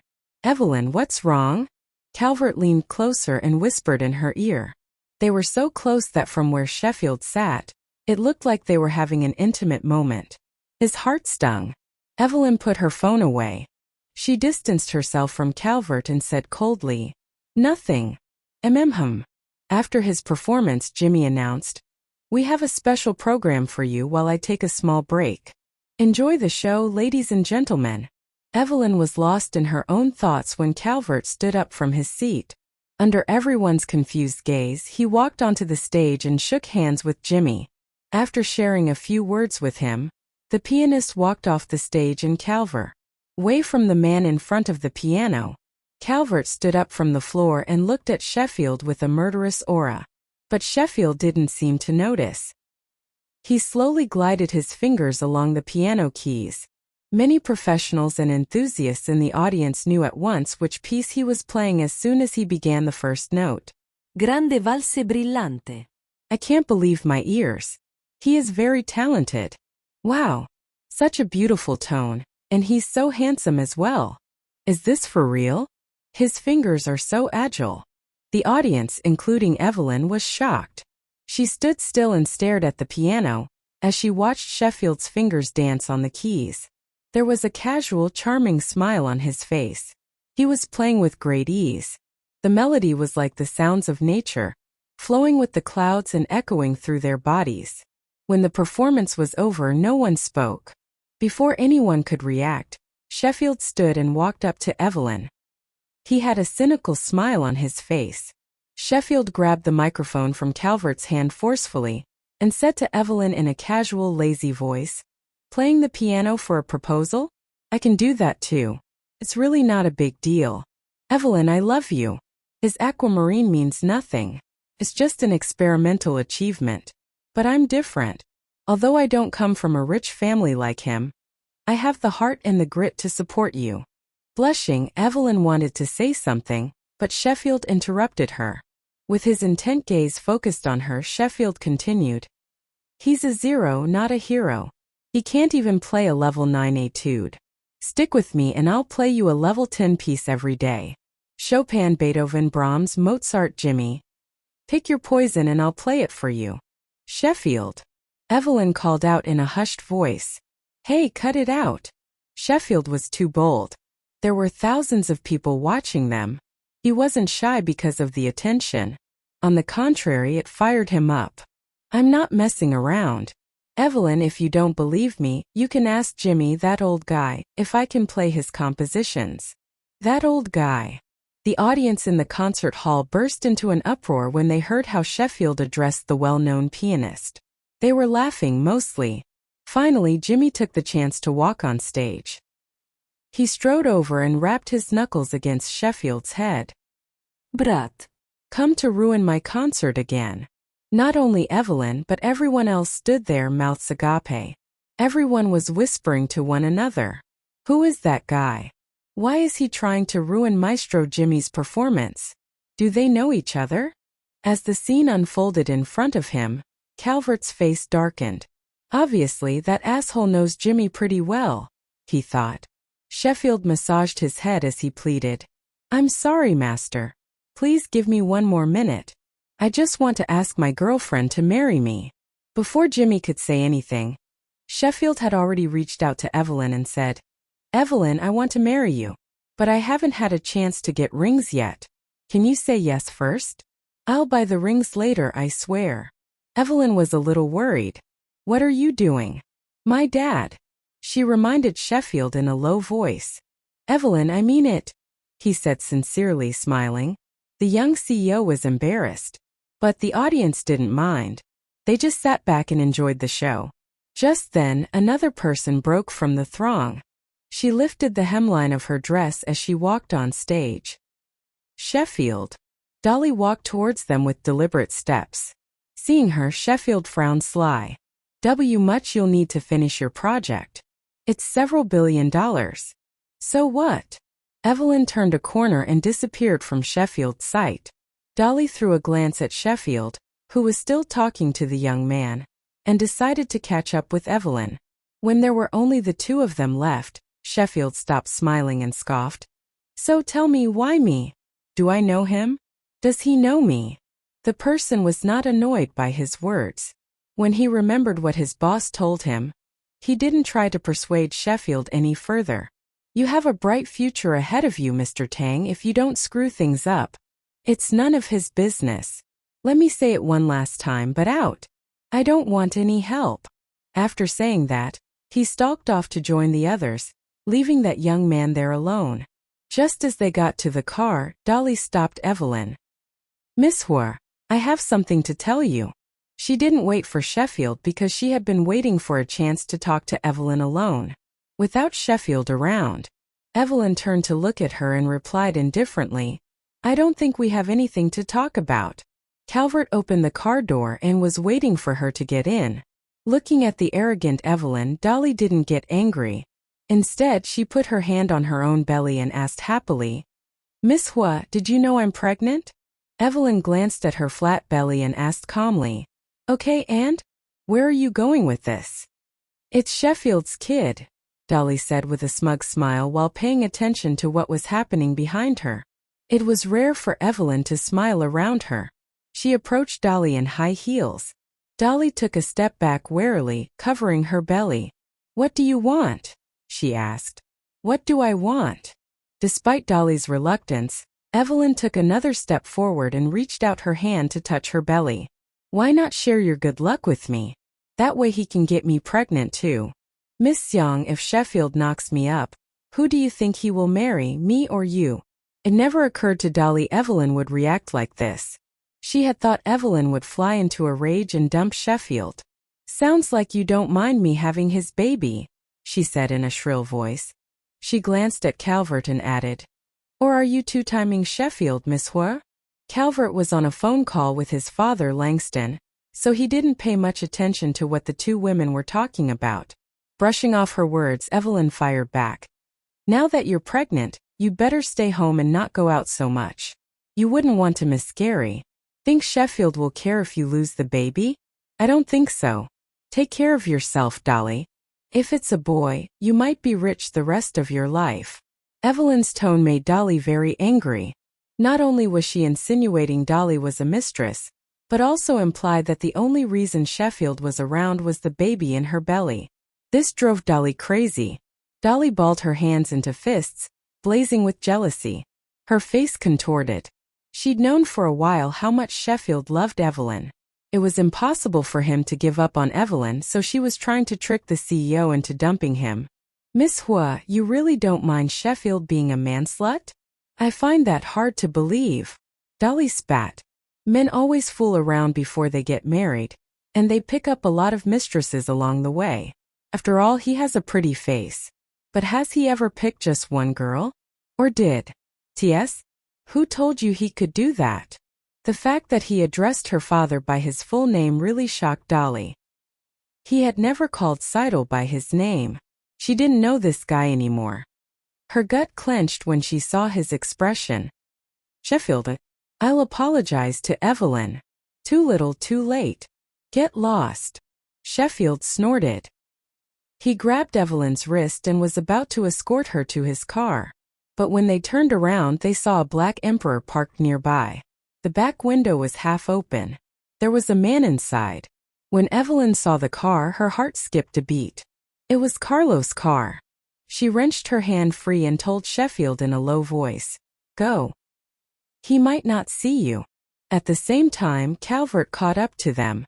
He hadn't seen Carlos' car yet. Phone in hand, he came up to Evelyn and said softly, "Let me drive you home." Evelyn wanted to turn him down, but she knew Carlos was watching her.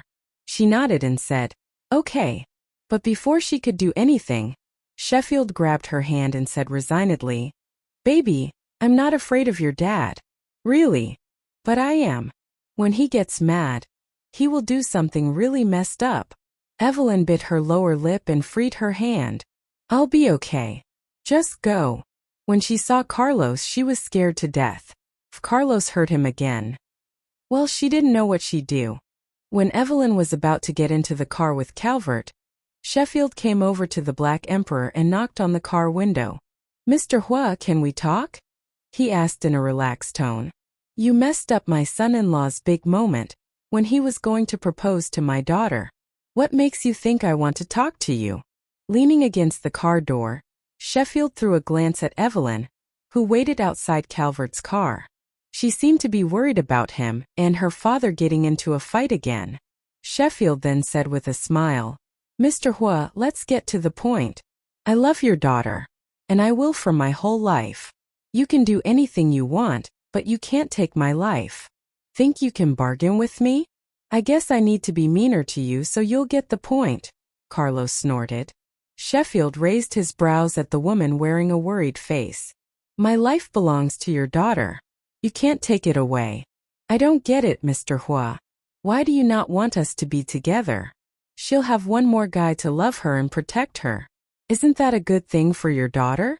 Why are you so against a guy caring for your daughter?" Carlos sneered. "There are lots of people who care about Evelyn. Don't you get it? I hate you. Sheffield Tang, stay away from my daughter from now on, or I'll ruin your future. There are things worse than death."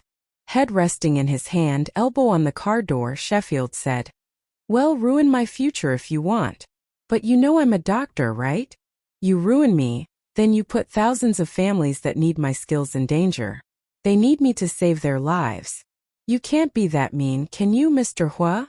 "Wrong. Thousands or millions. I'd sacrifice all of them, if it meant you couldn't hurt my daughter anymore." "I hurt Evelyn?" With a mischievous smile, he drew his face closer to the car window and said, "Mr. Huo, how could I hurt her? I love her too much to do that. To be honest, she hurt me." "Scratch that. You're the one who keeps hurting me. Evelyn wouldn't hurt me." The concert was over and people started to walk out of the concert hall. Evelyn noticed the confused gazes from the crowd and had to get in Calvert's car. She didn't want to, but she didn't want the attention either. As soon as Calvert drove away, Carlos played his card.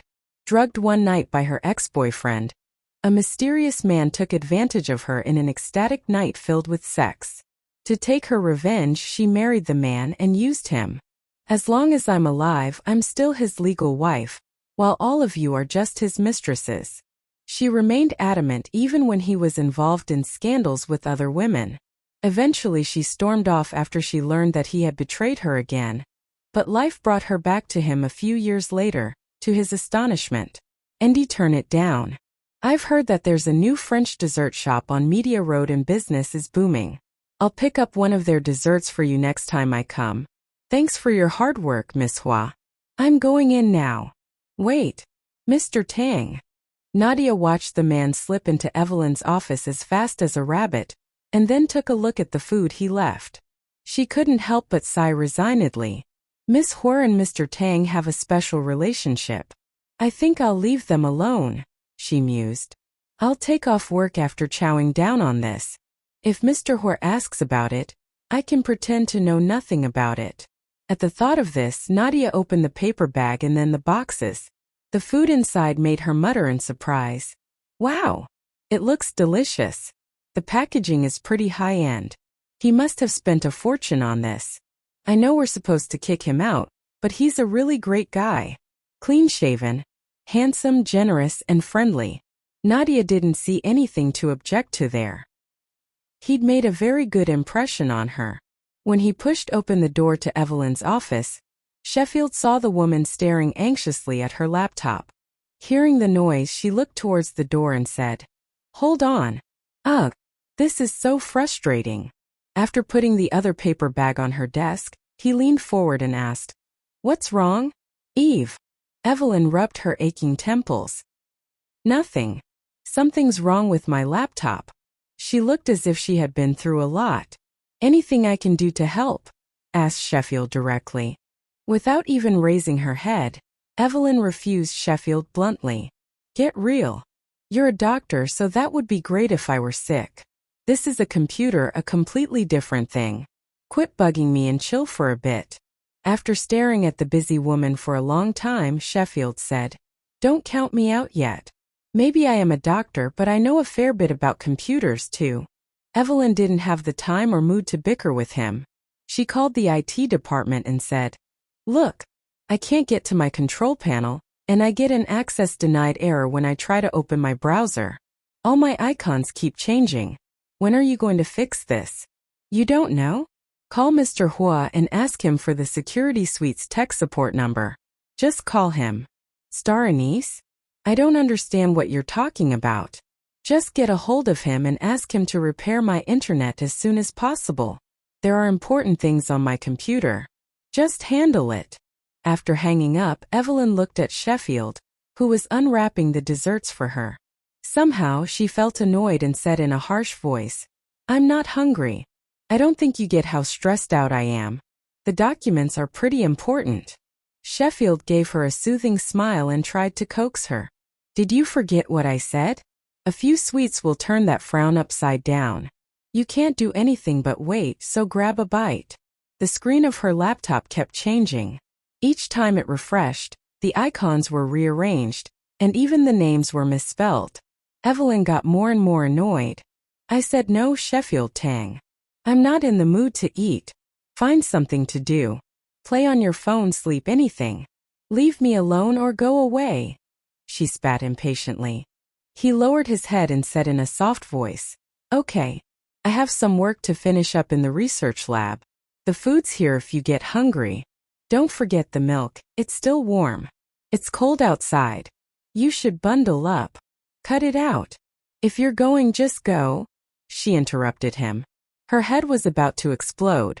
If she couldn't get to her data, the loss would be unpredictable. As usual, the smile on Sheffield's face didn't fade away, though his heart stung at her words. "Yes, ma'am. I'm Autis." He turned and walked to the door. Looking at his back, Evelyn felt guilty all of a sudden. She stood up and said, "Sheffield." He stopped, but he didn't turn around, waiting. Drugged one night by her ex-boyfriend, a mysterious man took advantage of her in an ecstatic night filled with sex. To take her revenge, she married the man and used him. "As long as I'm alive, I'm still his legal wife, while all of you are just his mistresses." She remained adamant even when he was involved in scandals with other women. Eventually she stormed off after she learned that he had betrayed her again. But life brought her back to him a few years later, to his astonishment. He took her hand and pulled her into his bedroom. "And it's your kid? Is she telling the truth?" she asked in reply. Strictly speaking, this was the first time she had been in Sheffield's bedroom. The decoration was modern. The room was mainly decorated black and gray. There were a lot of cabinets, and most of the things inside were not ordinary. Evelyn took a closer look at the things in the cabinets. There was a cabinet of racer models. Next to it was a cabinet of various kinds of trophies, racing trophies, piano trophies, paper awards, certificates of honor, and so on. He pressed her against a cabinet, his body against hers. His warm breath sprayed on her face. "Do you believe her or me?" he asked in a sexy voice. "I trust you, of course." Evelyn never completely trusted Dolly. Actually, she asked him this question for two reasons. One was that she had found an excuse to come to his apartment, and the other was that it would be better if Sheffield told her personally that he was done with Dolly. However, to her disappointment, Sheffield was not a man to play by the rules. "Evelyn, I know you love me. You even come and sleep with me when you have time." Then he kissed her on her red lips. "What? He hasn't answered my question yet. Why didn't he answer me? Is he feeling guilty?" She thought to herself. More than 10 minutes later, beads of sweat began to form on the forehead of Sheffield as he was advancing on top of her. He discontentedly looked at the woman under him and said, "Doesn't look like you're into it. Something wrong?" All Evelyn could wonder at that moment was whether Sheffield was feeling guilty or not. How could she focus on what they were doing while her head was not in the game? She snorted and said in a low whisper, "Because you didn't answer my question." Her voice was soft and sweet, with a hint of coquetry. Sheffield chuckled and nibbled on her earlobe. Her chest rose and fell slowly. His evil voice rang beside her ear. "You may continue to put your mind elsewhere, but don't beg me later." Evelyn's breath hitched. Would I end up begging him? Every time they had sex, he wouldn't let her sleep until she begged him to. She could hardly keep pace with him. The next morning, Sheffield got up before Evelyn. He'd had enough exercise last night, so he decided to skip his usual morning jog. He ran out to buy breakfast and came back to the apartment soon. Knowing that Evelyn wouldn't be waking up for a while, he put her breakfast in the microwave. He also got fresh clothes for her, including new underwear. He placed them neatly at the edge of the bed. Sheffield went the extra mile and placed all the skincare products he had bought in advance in front of the bathroom mirror for her to use. After doing all this in complete silence, he planted a gentle kiss on Evelyn's forehead and left a note on the table for her before leaving the apartment. As soon as he got into his car, Sheffield made a call to Dolly. It was only past 7 in the morning. Dolly was still fast asleep. Jared awake by the continuous ring, she felt annoyed. But when she saw the caller ID, she quickly picked the call. "Good morning, Sheffield." "Good morning. Come see me in the hospital later." "Why?" Dolly was confused. "I have something to tell you. Come straight to my office when you get here," he said. His ambiguous words misled her. She thought that Sheffield missed her or had forgiven her. "Okay, I'll get there soon. Wait for me," she said cheerfully. After hanging up, Sheffield smirked. Then he stepped. Sheffield headed to the room. But Dolly called out to stop him. "Sheffield." He stopped and tilted his head to look at her sideways. "Have you ever loved me? At least for a moment?" Dolly asked bitterly as she looked at the man's profile. Sheffield looked her in the eye and replied bluntly, "No." She gasped and then yelled, "Then why did you approach me?" "Think carefully, Dolly. Who approached who?" Without waiting for her reply, he pushed the door open and walked into the ultrasound room. Leaning weakly against the wall of the corridor, Dolly thought of the first time she had met Sheffield. She could never forget that day. She had met him for the first time in front of her home. The man drove his white convertible into their mansion, and she was impressed by his driving skills and style. After a perfect drift in their parking lot, he got out of the car. He was wearing sunglasses and had on a sky blue casual shirt. The first 3 buttons of his shirt were left unbuttoned, vaguely revealing his sturdy chest. Standing by the car door, he took off his sunglasses and locked eyes with her. A smile crept across his face as he asked, "Hello, beautiful. Is this the residence of Mr. Xiang?" She was immediately attracted towards his playful, charming smile. Dolly was completely smitten at first sight. Dolly tried to calm herself down as she answered shyly, "Yes. What do you want from my father?" Upon hearing this, Sheffield eyed her from head to toe, this time with great interest. "So you are Miss Yang? You do know that you've become widely popular, right? You know me." She couldn't help but feel flattered. Sheffield gave her a charming smile. "Of course. I've heard so much about you. But I have something important to talk with your father. I'd like to invite you for some drinks next time." "Okay. Then let me take you in first." It was the first time that she had met Sheffield, and she was already head over heels for him. Since then, Dolly always went to the hospital where Sheffield worked as a doctor. When he went to D-City, she had planned to go with him but had to cancel as she suddenly received a last-minute job at a fashion show. Later, she heard that Sheffield and Evelyn had met in D-City, much to her regret. After she came to her senses, Dolly called up Seidel. "Dad, Sheffield's been cold to me recently. He isn't even talking to me." Meanwhile, Sheffield hummed as he went back to his office with Dolly's examination results and called Evelyn. Evelyn had just woken up.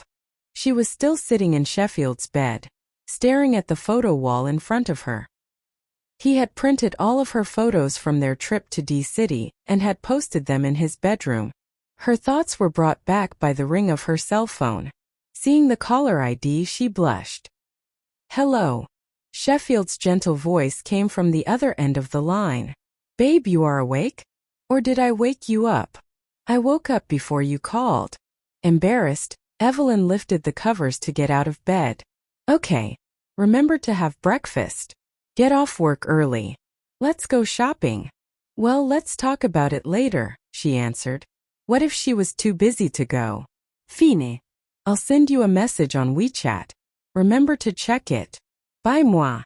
After that, Sheffield hung up. Soon her phone buzzed again when Evelyn at the company gate.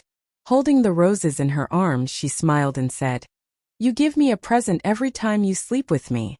Do you think I'm a prostitute?" Sheffield widened his eyes in response as he protested. "I swear to God, no. Don't call yourself that. It's just roses. You're overthinking this, Eve." Evelyn smiled. She turned around and headed for the company. "But you gave me gifts on the second day after we slept together. Did you do that on purpose?" "Babe, it's just a coincidence. I asked my friend to buy roses from Bulgaria and he arrived last night. What am I supposed to do?" "Okay, I know. I was just kidding." Evelyn reluctantly glanced at Sheffield, who was walking behind her. Sheffield breathed a sigh of relief deliberately and patted his chest. "I was scared to death. I thought you were serious." Evelyn giggled. There weren't many people in the hall on the first floor. Evelyn and Sheffield entered the lift without being spotted. In the elevator, Sheffield took the roses from her arms and planted a kiss on her lips. "I can't believe you tricked me like that. Now I want revenge. I'm going to play my own joke on you too." Evelyn looked at the camera in the elevator and pushed him away. "Don't do that. What are you afraid of when we're inside the elevator?" Sheffield asked disapprovingly. Evelyn and Sheffield didn't expect that someone was going up at that hour. Coming into a halt on the 19th floor, the elevator doors then opened automatically. There he was, Sheffield, standing with his back against the wall while Evelyn was trying to keep her distance from him. But the more she moved away, the more he teased her. Holding the beautiful red roses with one hand, he grabbed Evelyn with his other hand and pulled her towards him, making her stumble into his arms. Afraid that she might fall, she then pressed her empty hand against the wall to aid her balance. She was just trying to save herself from falling, but in the eyes of the people outside of the elevator who witnessed the scene, it looked like she was giving him cabedon. Outside the elevator were two female employees who gasped in shock after witnessing such a scene. Sheffield held Evelyn by the waist and with an evil smile he said, "Eve, I've already told you not to rush. Be patient. Just a couple more minutes and we'll be in your office.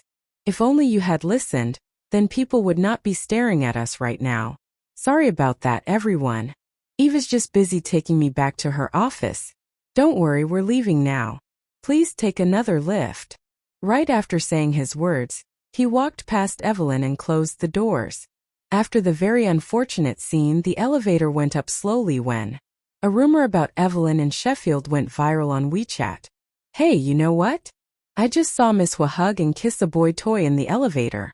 What's worse is that the man in the elevator is not Calvert G, the heir of the Diamond family. What? Really? How sure are you? Trust me. I'm 100% sure about this one. I think that Miss Huo isn't able to hold back her desire for the guy. I mean, after all, she's almost 30 and thirsty for some man. I just can't believe that in all places, she couldn't keep it in her pants in the elevator for some boy toy. But the other female employee who had just witnessed the whole scenario begged to disagree with the rumor. Why do you see him as a boy toy? I mean, yes, he has that fair skin and the typical handsome face, but that doesn't make him a boy toy at all. Think about it. I think he even looks 100 times better than Calvert G. With that, I support him in whatever they're having. How could you even tell that he's handsome? Have you seen his face? He was wearing sunglasses. Let's be critical about this. What if he was wearing sunglasses because he has very ugly eyes? Have you ever thought of that possibility? No, I doubt that. You should see how handsome he is. He has drugged one night by her ex-boyfriend. A mysterious man took advantage of her in an ecstatic night filled with sex. To take her revenge, she married the man and used him. As long as I'm alive, I'm still his legal wife, while all of you are just his mistresses. She remained adamant even when he was involved in scandals with other women. Eventually she stormed off after she learned that he had betrayed her again. But life brought her back to him a few years later, to his astonishment. Ugly and carefully. The office fell quiet. For a moment, Evelyn was mesmerized by the engrossed man. Sheffield was such a gorgeous man. It didn't matter if he smiled, frowned, got mad, or was serious, because every angle of his face was perfectly good-looking and on point. As soon as he finished reading the file, he told Evelyn, "Well, I think I'm done. I'll start. Don't laugh at me if I say something wrong. Party A accepts this project, but Party B..." He didn't say much, but his analysis was correct. Evelyn gave him a thumbs up, for he seemed to understand what was happening to the case. "Yes, the estimated costs are too high. That's why we won't accept it," she answered. Sheffield quickly finished reading the first file, followed by the second, then the third. Actually, Evelyn didn't plan to show him that many files at first, but Sheffield was nothing if not efficient. Before long, he managed to finish all the documents in front of her. Putting all of the finished documents in front of her, he reached out his hand to her respectfully and said, "Miss Huo, please check them out." But it was not in Evelyn's intention to double-check the documents, for they were all done in front of her. After all, she had paid attention to them during the whole process. Having no problem with his work, she said, "Okay, we're done with work. Why don't we call it a day?" "Please don't." With a serious look, Sheffield added, "Important documents require extra care. We are not in a hurry to go shopping. You should check them again in case of any irreparable mistakes that may lead to major consequences." "Sounds fair. Okay, I'll check them first."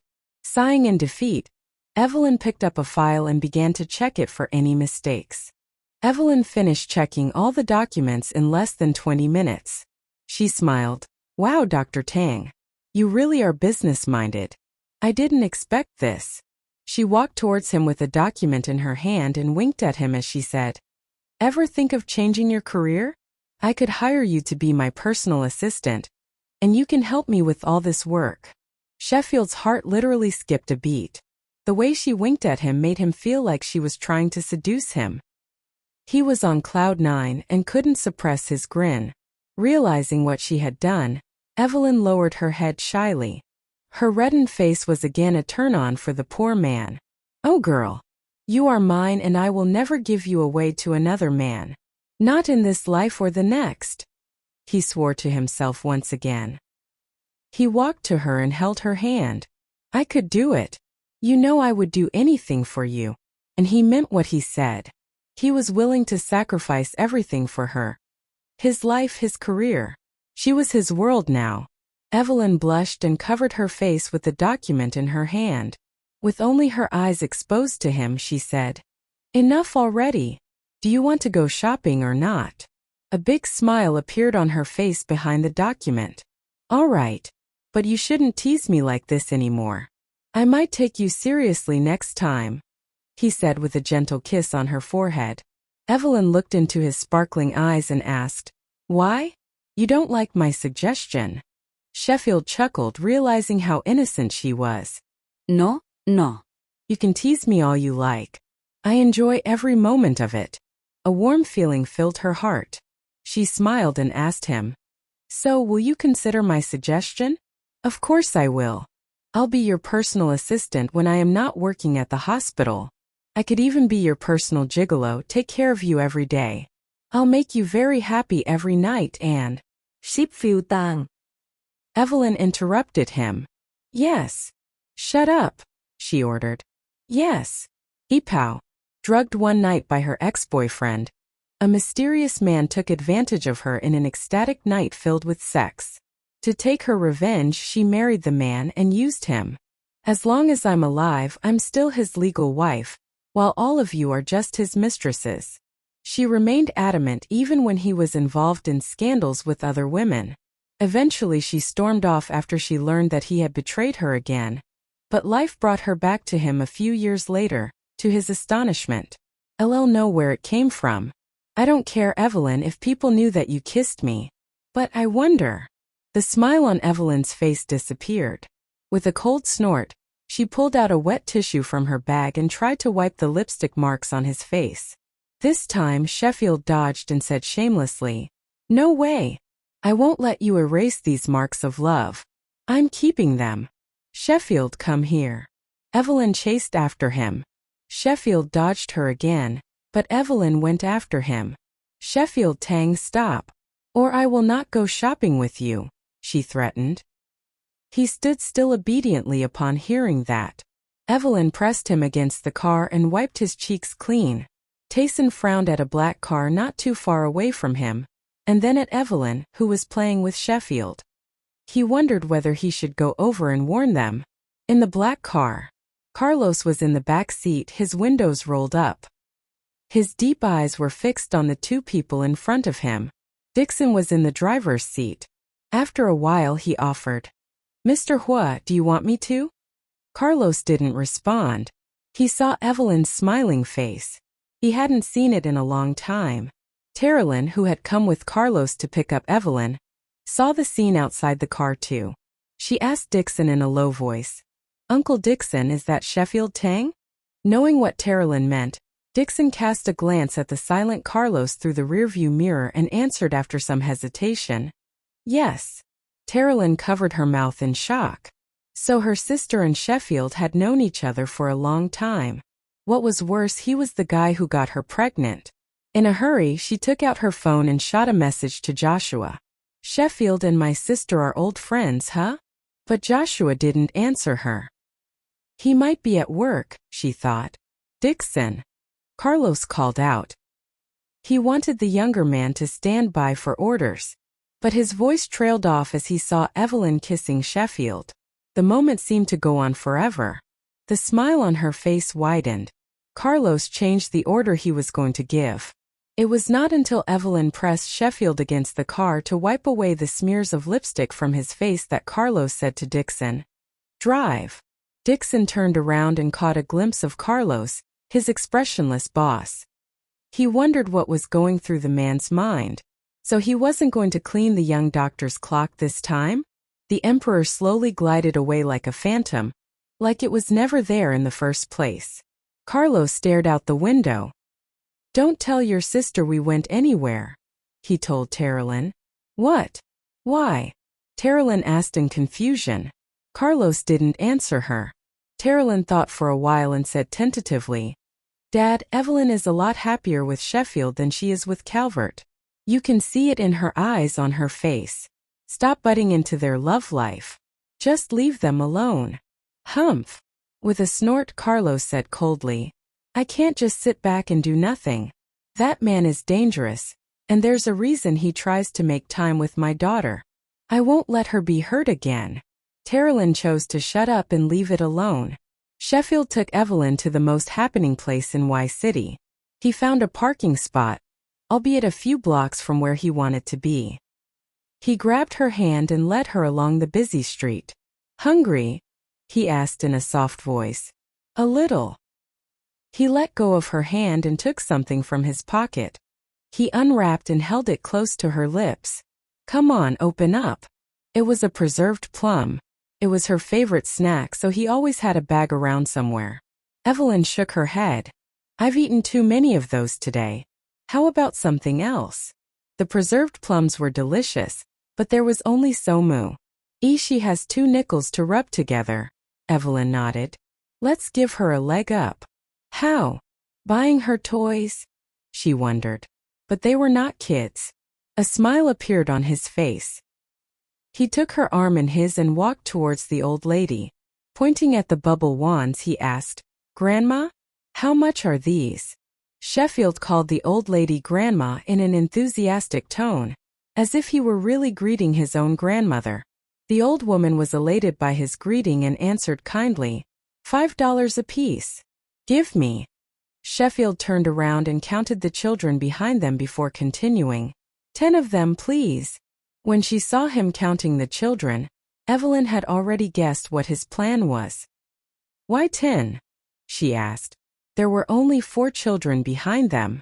Even if they gave each of the children 2 bubble wands, there would be 2 more left. Sheffield gave her a mysterious smile.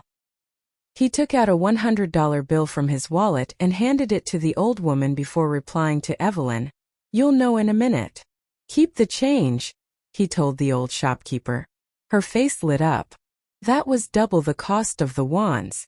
Okay, this better be quick, Evelyn said. But inside she knew why he did that. She guessed right. After getting the bubble wands, Sheffield gave each of the 4 kids 2. As for the last 2 bubble wands, he walked up to Evelyn and swung them in front of her. Now you have a choice. Which one do you want? He asked. A choice. Looking at the 2 bubble wands with cartoon patterns, Evelyn refused resignedly. No thanks. I'm not a kid anymore. Sheffield ignored her and put one of the 2 bubble wands into his pocket.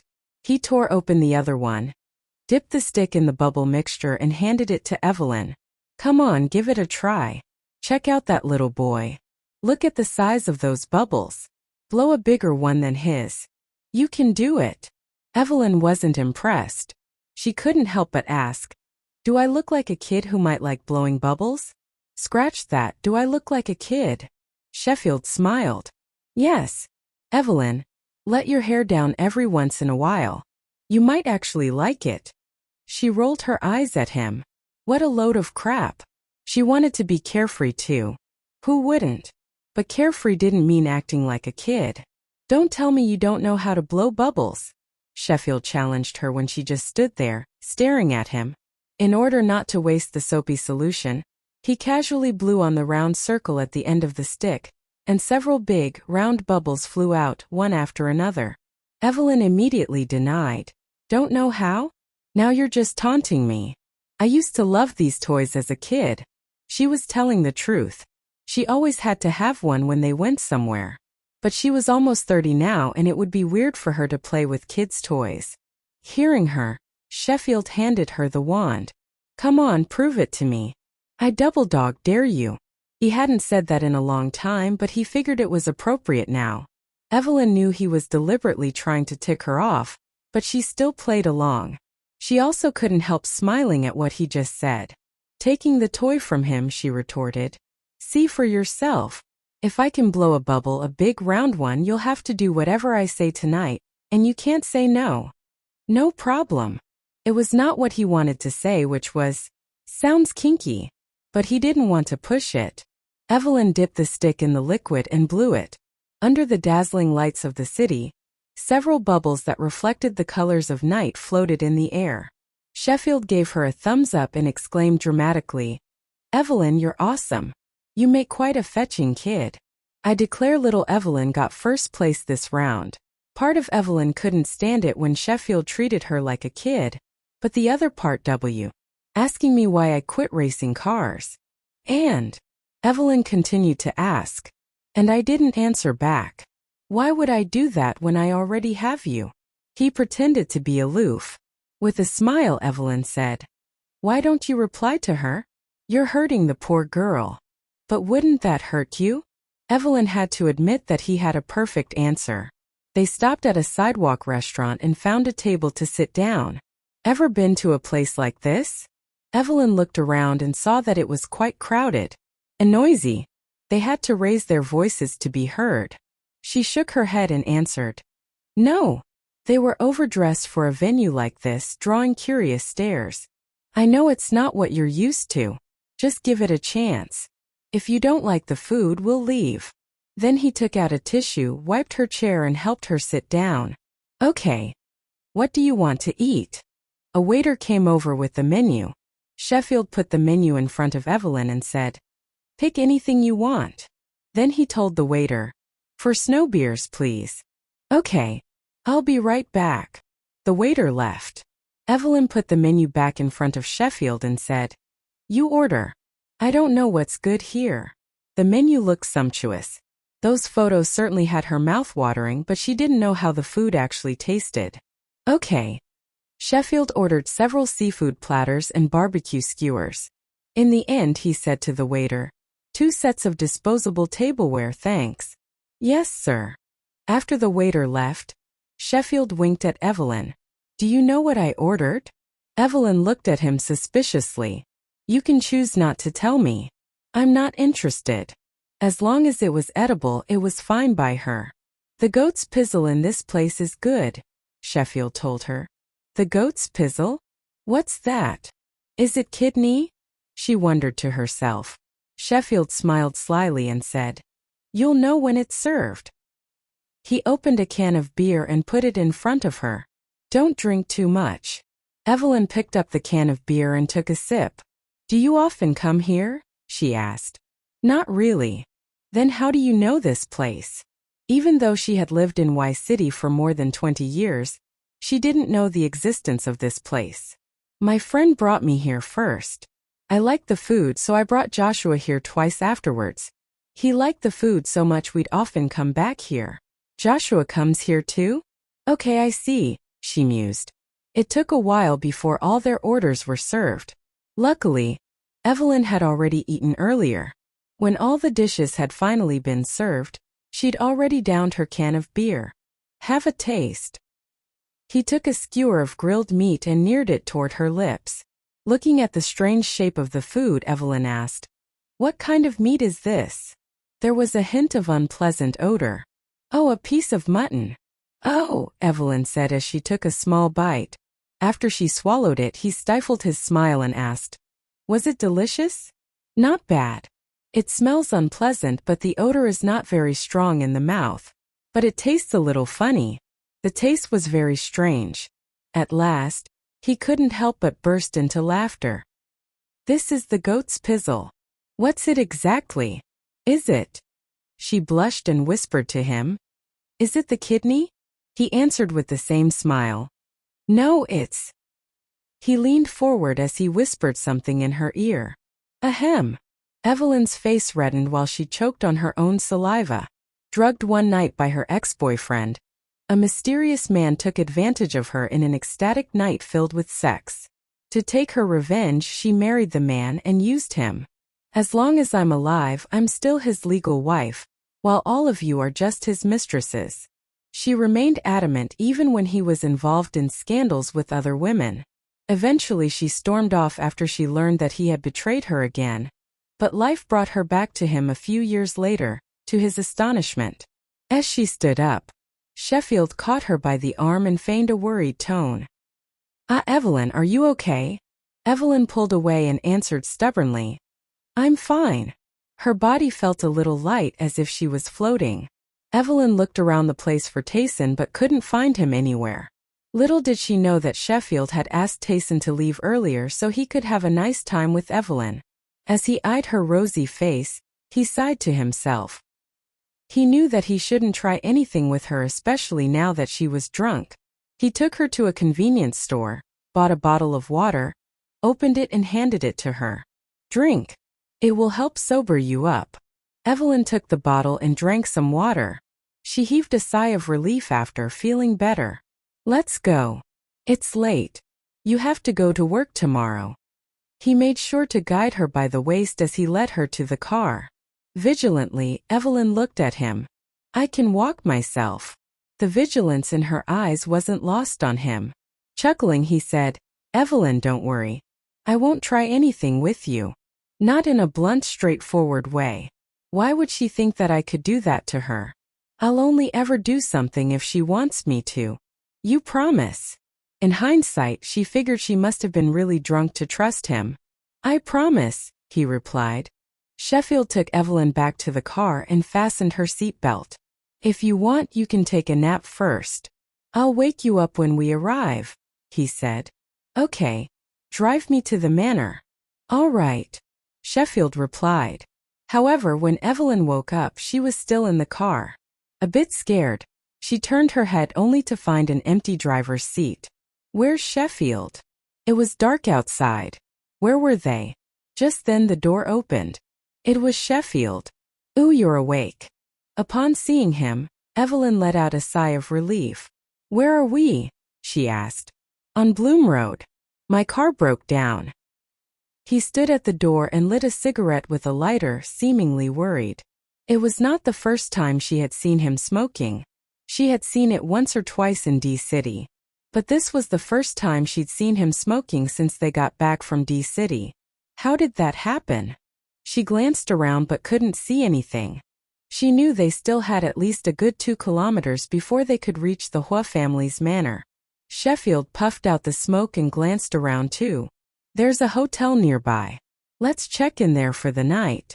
We can leave tomorrow. Worried, Evelyn asked. Where's Tayson?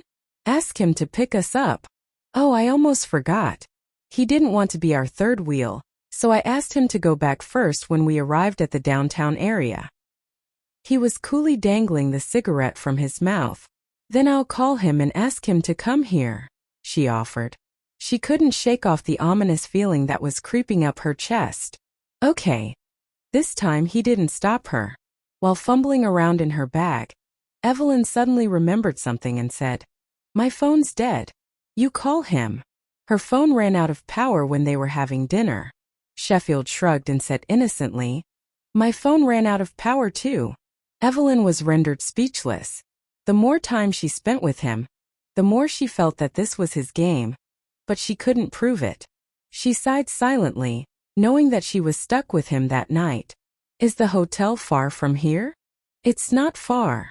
Drugged one night by her ex-boyfriend, a mysterious man took advantage of her in an ecstatic night filled with sex. To take her revenge, she married the man and used him.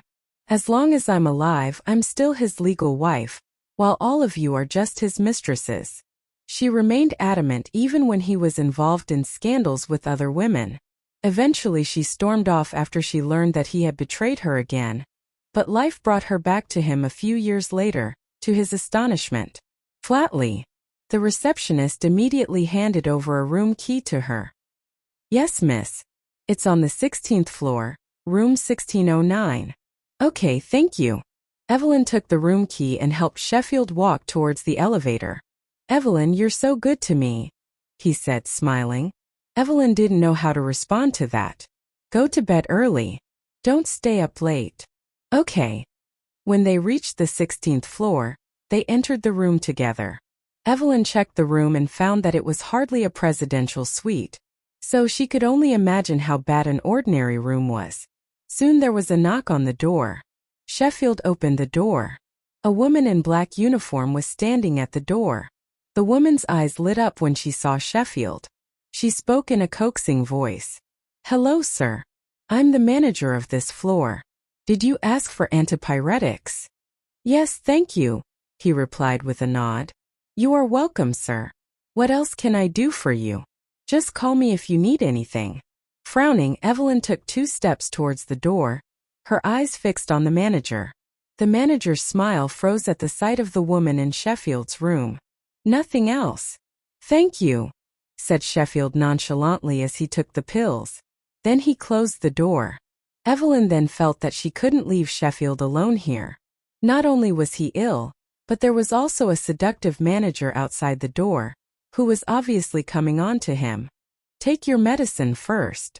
Evelyn took a disposable cup to get him some hot water. Okay. When she wasn't looking, Sheffield threw the medicine away and replaced it with vitamin C tablets. Evelyn didn't give him the cup of water. She took it into the bedroom and said to him, "Come in and lie down." Sheffield followed her into the bedroom and lay on the bed. "Where's the medicine?" she asked. "Here it is." Then he took the pills. Evelyn had no time to stop him from taking the pills. "Why were you in such a hurry? The water is still too hot." However, he managed to down the pills even without chasing them down with water. Evelyn was on the brink of a meltdown. She went out and poured some cold water into the cup until the water was warm. "Drink this so you can wash the pills down." "Okay." He obediently drank the entire cup.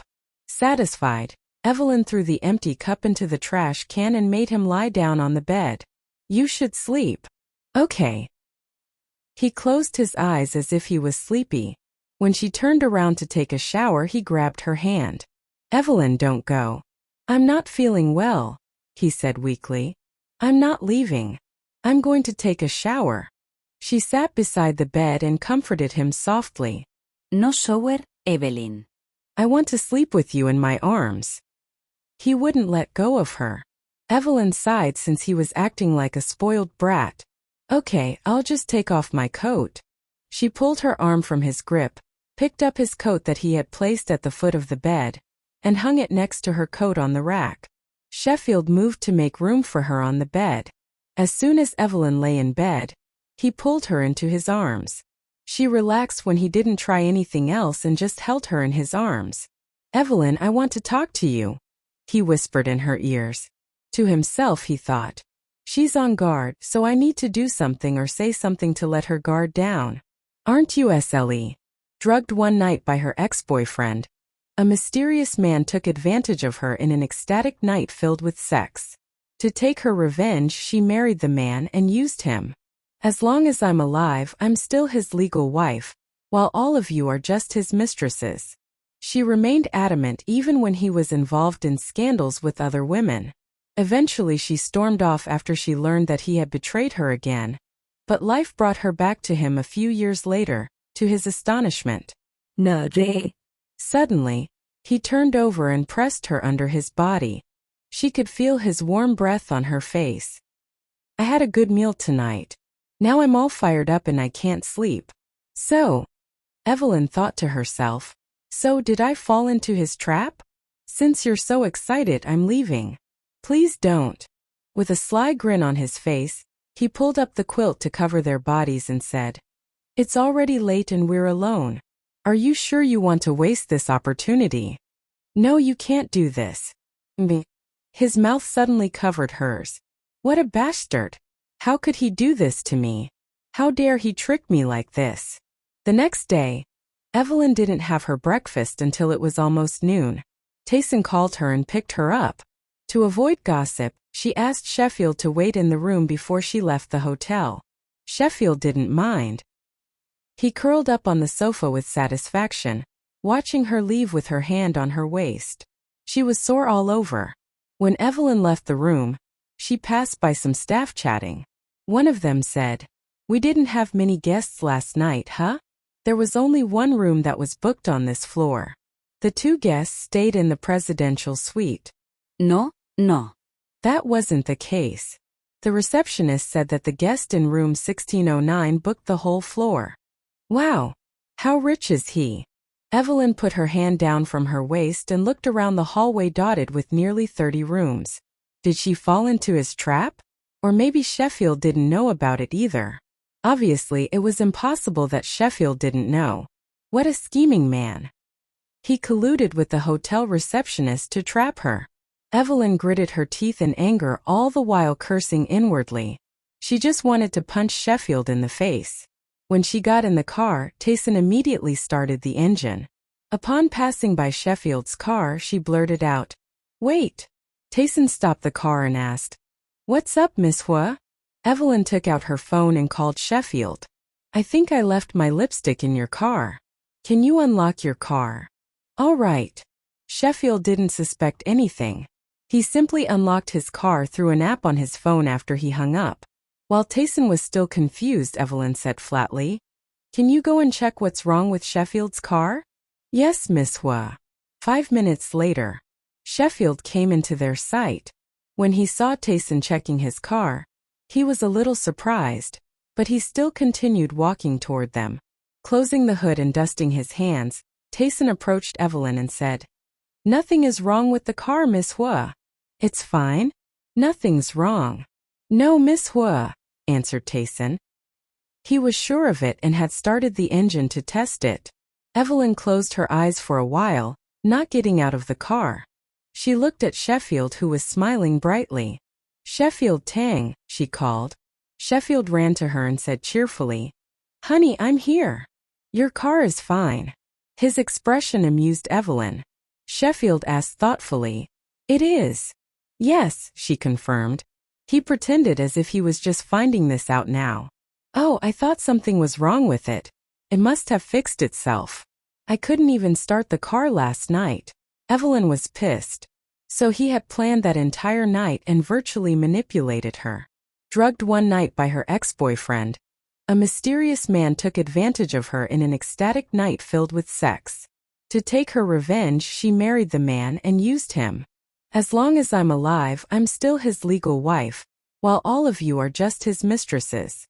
She remained adamant even when he was involved in scandals with other women. Eventually she stormed off after she learned that he had betrayed her again. But life brought her back to him a few years later, to his astonishment. As if he didn't hear Evelyn, he turned to Calvert and said, That sounds good. We have no objections to that. Debbie was puzzled. When did I agree to marry Evelyn to Calvert G? She was about to say something, but Carlos grabbed her hand and stopped her. Debbie was furious, but she couldn't make a scene here in public, so she decided to save it for later. Calvert beamed. When my father comes back from New Zealand, I'd like to invite you and Mrs. Huo and Evelyn to dinner. We'd love it if you come. We'll definitely be there. Carlos nodded. Putting down the spoon in her hand, Evelyn stood up from her seat. Everyone turned to look at her. She took a deep breath and said softly, Excuse me. I'm going to the bathroom. Do you want me to accompany you? Calvert offered. Wearing a straight face, Evelyn refused bluntly. No, thank you, Mr. G. What's wrong with him? Why would he even offer to accompany me to the ladies' room? He isn't even allowed in there. She turned and left, but instead of heading to the bathroom in the private room, she went to the communal bathroom of the club. On her way to the bathroom, she bumped into a familiar man. However, what surprised her more was the look on his face. When Sheffield saw her, instead of getting close to her, he quickened his pace and ran away. Evelyn was quite surprised and she wondered, What is Sheffield doing here? And why did he run away when he saw me? Is he mad at me? But the expression on his face didn't look like he was angry at all. Evelyn walked into the ladies' room, still tangled up in her thoughts. Just as she turned a corner and was about to go into a stall, someone grabbed her hand from behind. Somehow the man knew how she was going to react, so he stretched out his other hand and quickly covered her mouth before she could scream. It's me. Sheffield pulled her into the cubicle and locked the door, lovingly wrapping his arms around her waist. Evelyn heaved a long sigh of relief because she thought that he was angry and was trying to avoid her. However, it turned out to be another one of his tricks. He was just secretly waiting for her to walk into the bathroom. It's quite bold of you to walk into the ladies' room like that. Aren't you afraid that I am going to cry out for help and get you kicked out for being a pervert? Evelyn glared at him angrily, but she lowered her voice to avoid being heard by someone else. With a playful smile, Sheffield gave her a kiss on the cheek and said, You wouldn't do that. Evelyn rolled her eyes at him and said, Why are you here? I was just passing by. Sheffield came in right away when he saw Evelyn. Fortunately, he was lucky enough to find the person he was looking for, after just a few minutes of looking around the floor. Nonetheless, Evelyn found it difficult to believe his words. Don't you have a fever? Have you already recovered? Sheffield giggled, having understood what she was insinuating, and he decided to come clean. To be honest, I didn't have a fever, I was just feeling feverish. Perhaps I was hot to trot. Evelyn's face went red in an instant. She wanted to hit him, but the man had her pressed up against the wall like a helpless prey. Let go of me first. Okay, but... Sheffield's words faded and he sounded sad. My woman is having dinner with another man. To make it up to me tonight, either you will go home with me or I will go with you. He was always good at finding an excuse to sleep with her. Evelyn's heart softened. Of course you can come with me. Okay. I'll wait for you outside. Finish your dinner, Chew. Aid. What would you like for your birthday, Evelyn? Evelyn, however, immersed in her phone screen, indifferently turned him down. That's very kind of you, Mr. G. I appreciate the gesture, but I don't want anything. The smile on Calvert's face was replaced by a disheartened frown, and he said, Evelyn, you're being a little rude, don't you think? Nothing forcibly done can be fruitful. Mr. G, please give up pursuing me. Mr. G. Why does she keep calling me Mr. G every time? Calvert was infuriated. He turned the steering wheel and pulled over by the road. Baffled into speechlessness, Evelyn looked at him with puzzlement. Calvert deliberately avoided making eye contact with her. Instead, he stared out into the distance and said, Evelyn, I will never stop pursuing you. It doesn't matter who you love now. He turned to face her and continued, I'm sure to remove him from your heart. Evelyn didn't respond. As he abruptly drew close to her, Evelyn felt alerted. What are you doing? With a smile at the corners of his mouth, Calvert pulled her into his arms and said, I want to hug you. Evelyn struggled and raised her voice. Let go of me. I'm warning you. I don't want to. Evelyn, I haven't kissed you in a very long time. I miss the touch of your lips very much. Before he broke up with Evelyn, Calvert used to be proud of himself for being the first man she had kissed. He leaned in close and pressed Evelyn against the seat, determined to kiss her despite Evelyn's reluctance. Evelyn was fuming. She regretted ever stepping into his car.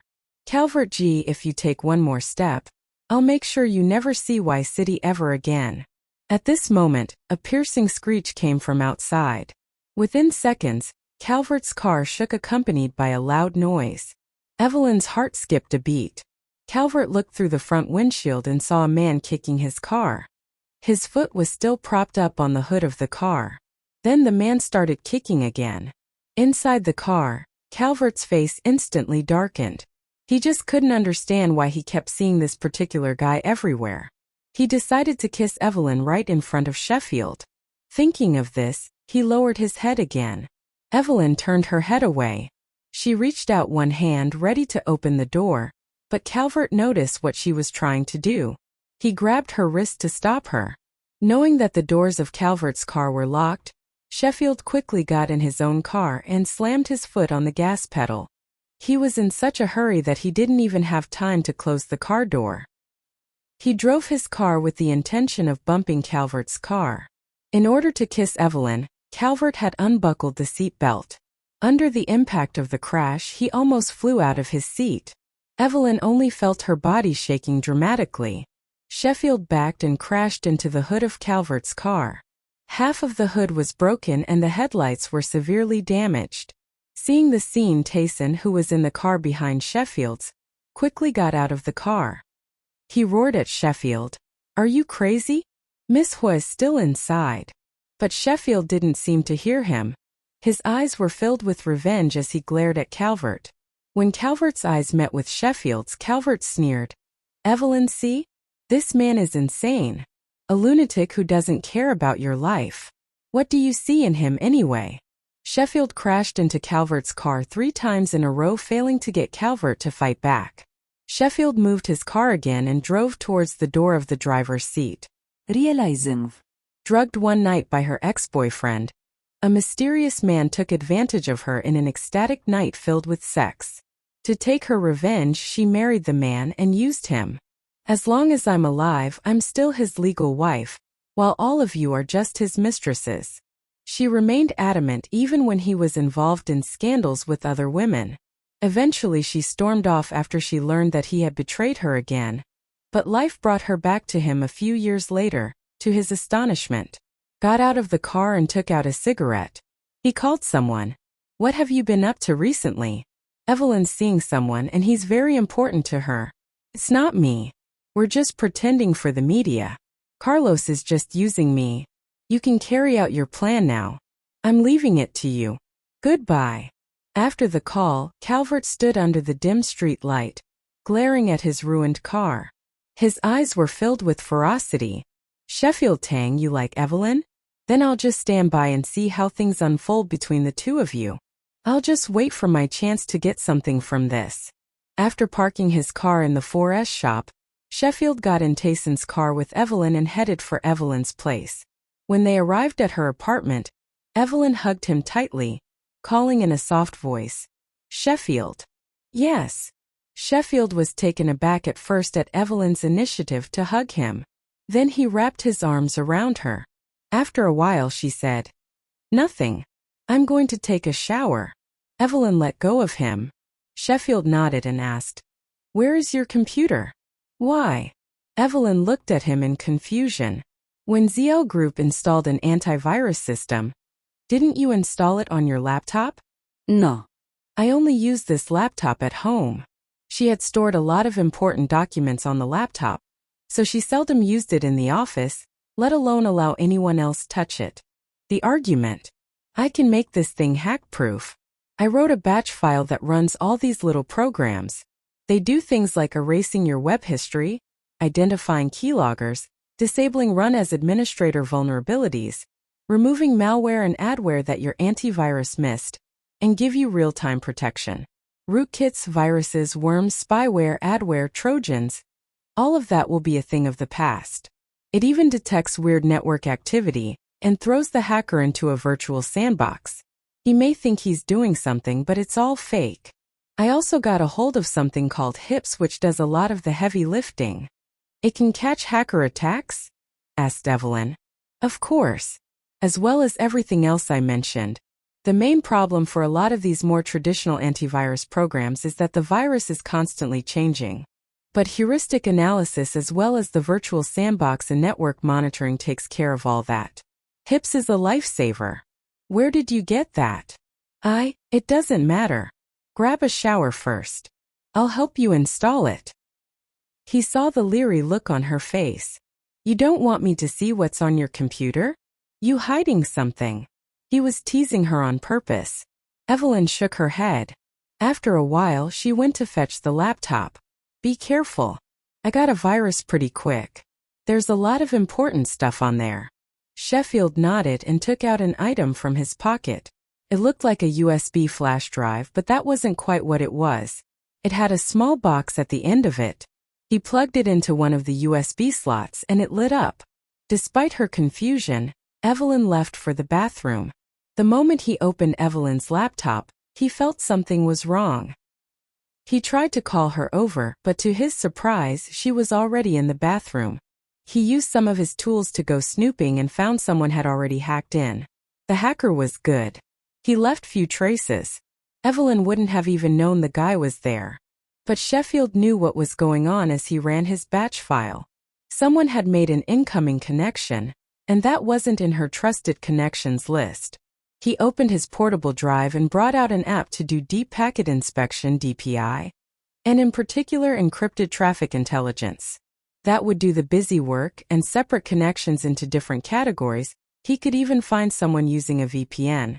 He also threw up a stealth app to mask his own activity, in case the hacker decided to come after him directly. When Evelyn emerged from the bathroom, he asked, "Who used your computer today?" Evelyn walked over and answered, "No one. I've been keeping it at home all the time." What's wrong? His words made her nervous because that computer was too important to be compromised. Your computer was hacked before I installed that security suite. Someone has hacked into your encrypted data. Evelyn looked at him and asked, "How do you know someone saw it?" He was worried that if he used too much jargon she might not understand. Then he explained it briefly. I simply looked at the most recent files and who accessed them. It wasn't you. No way. No one ever touched my computer. Except you. Yes, Sheffield said, stroking his chin thoughtfully. When they broke in, they must cloned an authorized account so the computer thought it was you. The data was decrypted, and they had a look at the files. Unable to stay calm anymore, she told him, I'm going to bid using those files in a few days. If the files are stolen and released in advance, it'll hurt ZL Group a lot. The loss of money didn't matter. The thing was, hundreds of employees had been working overtime for hundreds of nights for this bid. He paused, pondered for a while and said, What's done is done. Let's try and fix it. How? Evelyn couldn't keep her composure anymore. After a while he said decisively, I'm installing everything on your computer now. Meanwhile, you can release the bid earlier than them or work up a new one. That way your efforts won't be in vain, and you can release the bid on time. He started to install the software he brought. Evelyn felt frustrated. Easier said than done. The bid can't be released in advance. And we can't bang out another in 1 or 2 nights. Even if we release it now, our business partner won't be able to finish the designs in such a short time. So that plan is a no-go. What's the bid for? Evelyn wasn't planning to tell him, but since he asked after taking a look at him, she finally chose to tell him the truth. An online game. Our company has spent hundreds of millions of dollars on the weapon designs. Character clothing and tools were designed by our employees. Weapon designs? What did you spend more on? Clothing or weapon designs? Weapon designs. This was a serious matter. Maybe I should get a hold of Dad, she thought.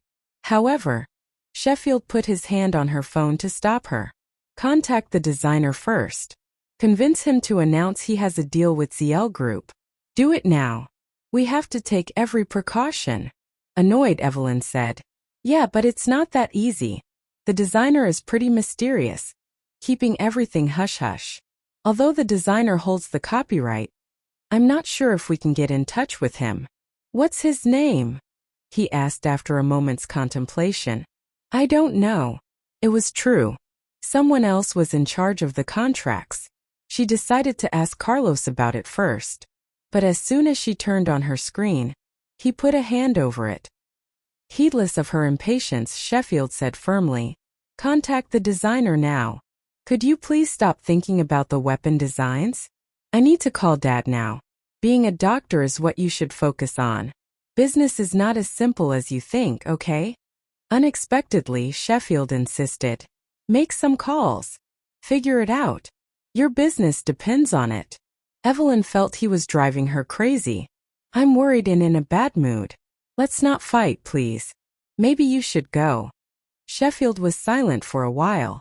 Then he suggested, the other way is to find the hacker and make him admit he was hired to hack into your systems to steal information. And how am I supposed to do that? Ask nicely. I don't think the guy who did it is going to come forward that easily. I've heard that the best hacker in the world is Star Anise. I don't know any hackers now, not to mention that guy. She didn't know much about IT. Right now she was anxious, and the only thing she could think to do was ask Carlos for help. Sheffield offered. Let me help you. Thanks, but no thanks. It's hard to get in touch with Star Anise. Even if we find him, there won't be enough time to track down the guy who hacked me. And who says he'll do it? He'll probably want more money. Just stop for a bit, okay? I need to think. Taking a deep look at the woman who was completely impatient, he asked, Don't you trust me? Evelyn smiled wryly. I want to, but how? You are good with the scalpel, car racing, and playing the piano. But what does all that have to do with this? Sheffield didn't want to argue anymore. Everything's installed. I'll take off then. Good night. As soon as he finished his words, he put down her computer and left with his coat. Evelyn was surprised. When everything was quiet in the apartment, Evelyn gradually calmed down. She regretted getting angry with him again. She looked at the screen of her computer and called Carlos. Dad, my computer was hacked.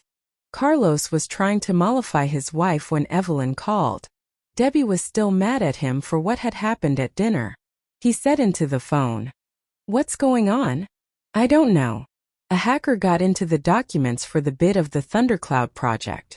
How he busted the encryption I have no idea," Evelyn said in a worried voice. "How could a hacker invade your computer so easily? Did you go to any dodgy sites? Anyone else use it?"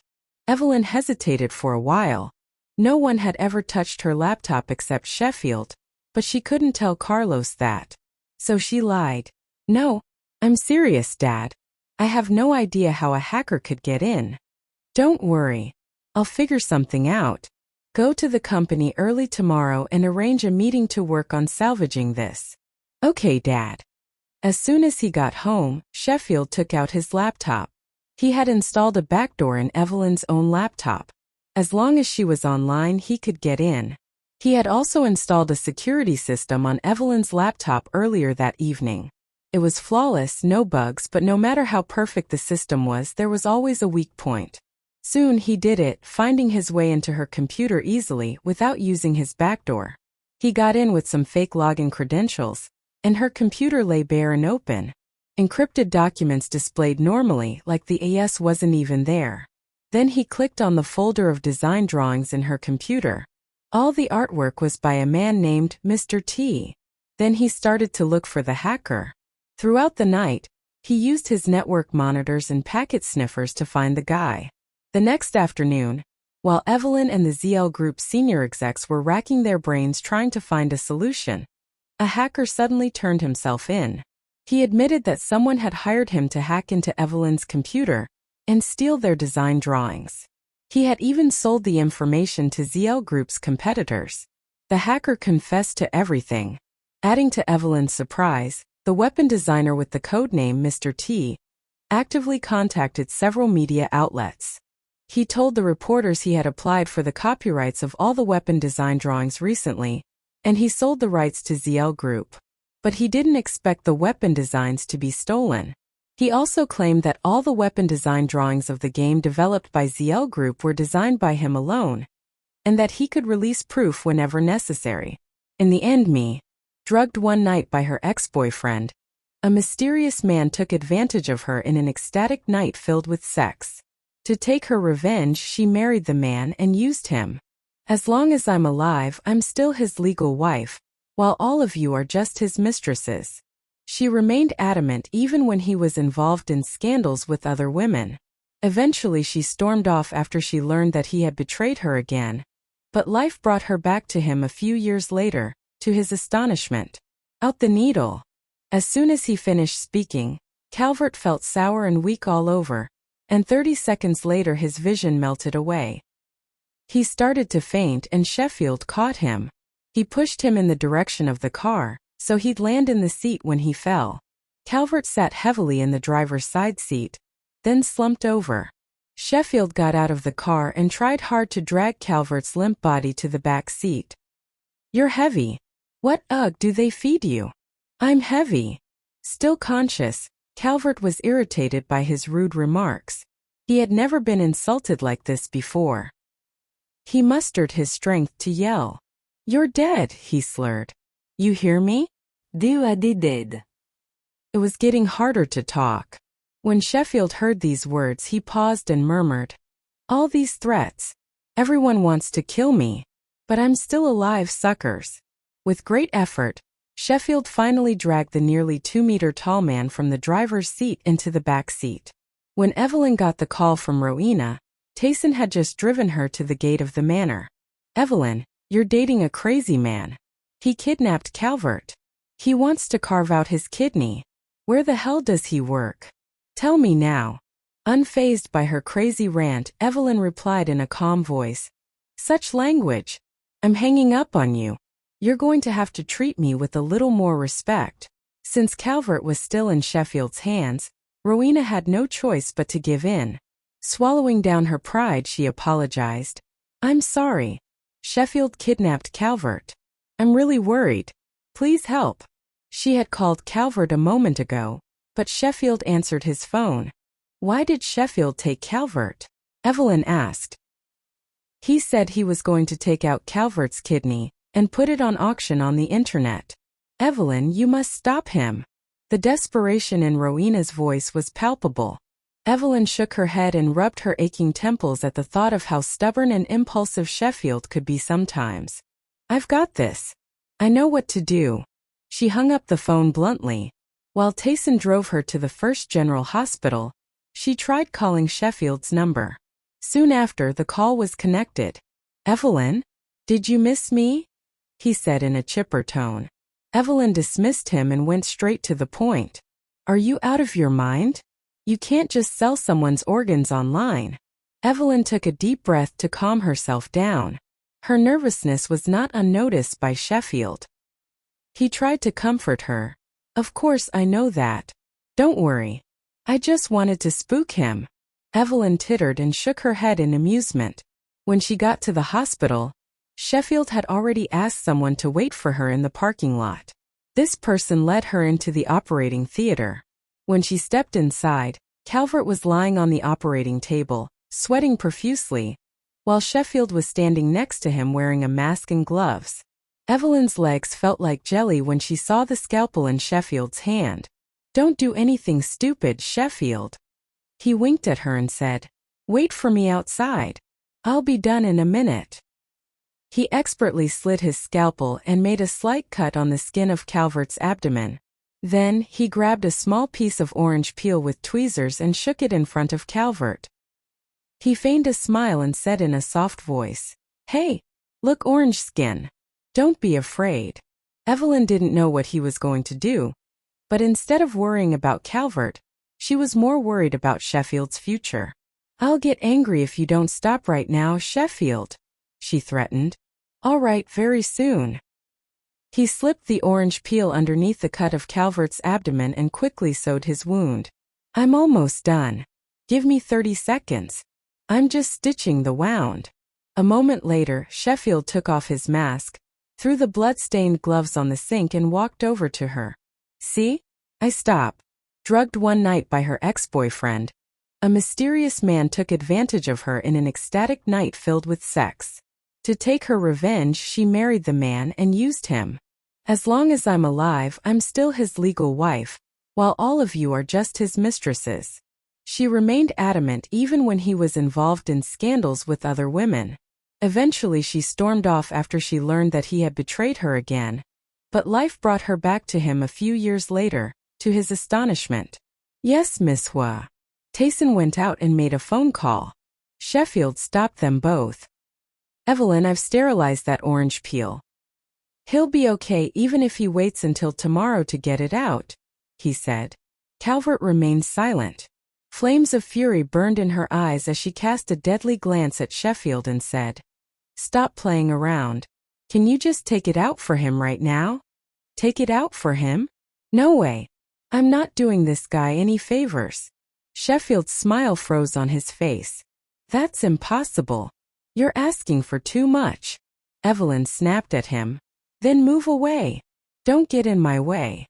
Sheffield insisted. Evelyn, let him take care of himself. No. Get out of my way. Do you think you'll be able to take responsibility for him if something bad happens? Of course I can. It was just a small piece of orange peel. Nothing bad would happen to Calvert. Evelyn felt a headache coming on. Don't you think you are being too conceited? It's a matter of life and death. Are you telling me that you're capable of taking the responsibility of your actions? You were just trying to piss me off, weren't you? I'm a doctor. I know the risks. It was kind of him not to dig out Calvert's kidney. This is the last time I'm going to tell you this. Get out of my way. Evelyn had lost her temper. To avoid pissing her off any further, Sheffield didn't say anything more and made way for them to leave. Without further delay, Evelyn took Calvert straight to the outpatient department. On the way to the outpatient department, Calvert seemed very frail and sickly. Evelyn stepped forward and asked with concern, Are you okay? He shook his head feebly and said, I'm not feeling well. I think the effects of the anesthetic have already worn off. I'm starting to feel a sharp pain in my waist. Evelyn, I've been meaning to apologize to you for what happened last time. I'm really sorry. I wasn't able to control my emotions at that time. We had kissed before. And I thought you wouldn't refuse me. Evelyn held his arm and interrupted him. I don't want to talk about that anymore. I hope it won't happen again. But I'm really sorry, Calvert. Sheffield can be a little childish sometimes, but he isn't a bad person. Please don't mind him. Childish? The man is 26 years old. Acting like a child at that age isn't normal. Calvert concealed the contempt inside his heart and pretended to be understanding as he nodded in agreement. Evelyn, you don't have to explain anything. I won't press any charges on him for your sake. After seeing Calvert off to the operating room, Evelyn waited patiently on a bench. After a while, the elevator doors slid open and out came Sheffield. He walked straight to Evelyn and with an expressionless face said, It's late. Go home and get some rest. I'll wait here. No, I'm not sleepy. Evelyn was too upset to sleep. The exasperation in her tone provoked him and he tried his hardest to hold back his anger, but he sarcastically blurted out, Don't tell me you're feeling sorry for him? What? Evelyn raised her head to look at him in confusion. Just be honest, you're feeling bad for him, aren't you? You're worried about your fiancé, am I right? How could she not see the irony in his eyes? What nonsense are you talking about? I can't do this.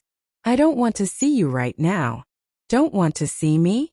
Sheffield grabbed hold of her wrist, pulled her off the bench and took her into his arms. Piercing her eyes with his, he said, Then who do you want to see? The man in the operating room. Sheffield held her so tightly that Evelyn couldn't move and she felt out of breath. What's wrong with you? She said. You tell me, he said, pushing H. She had a good appetite after getting the piece of information. From that day onwards, Debbie often went to the First General Hospital for no particular reason. She would happily visit her friends who had been hospitalized, and every time she saw a handsome young doctor, she would wonder if he was going to be her son-in-law. One day, Debbie was going to visit an acquaintance in the inpatient department. When she passed by the garden of the hospital, she heard a gentle but familiar voice. She looked over and saw a doctor having a nice chat with a little girl.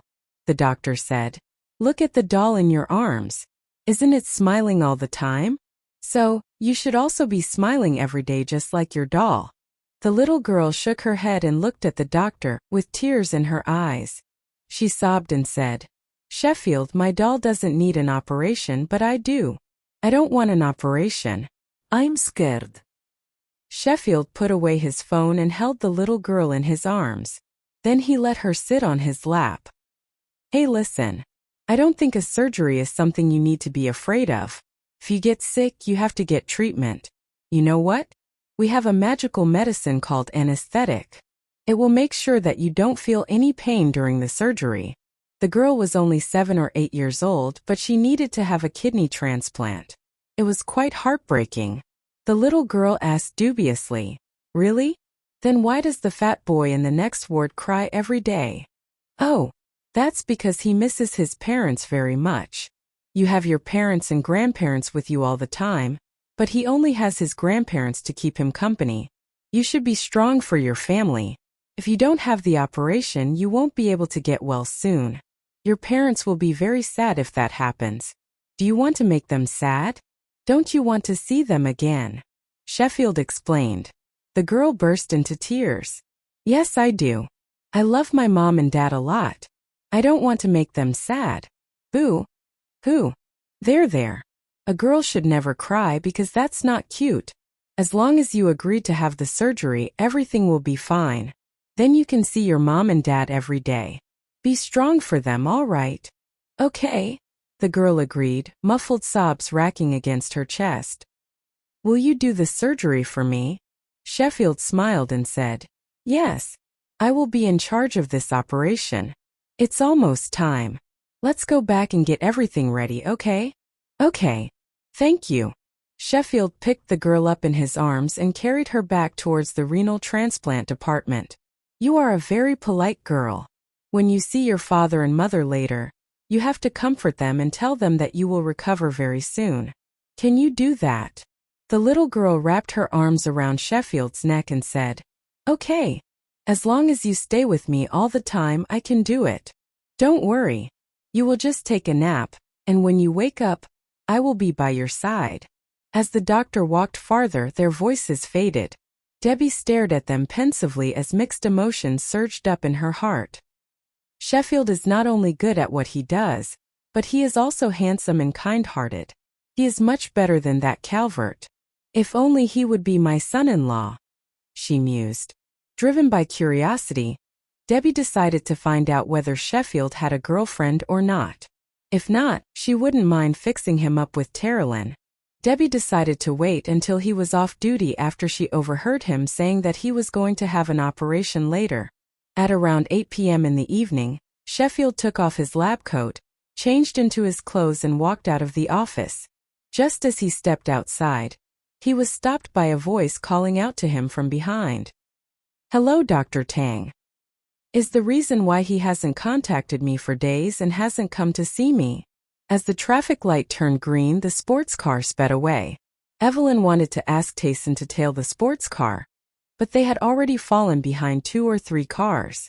By the time they got out of the intersection, the yellow sports car had disappeared.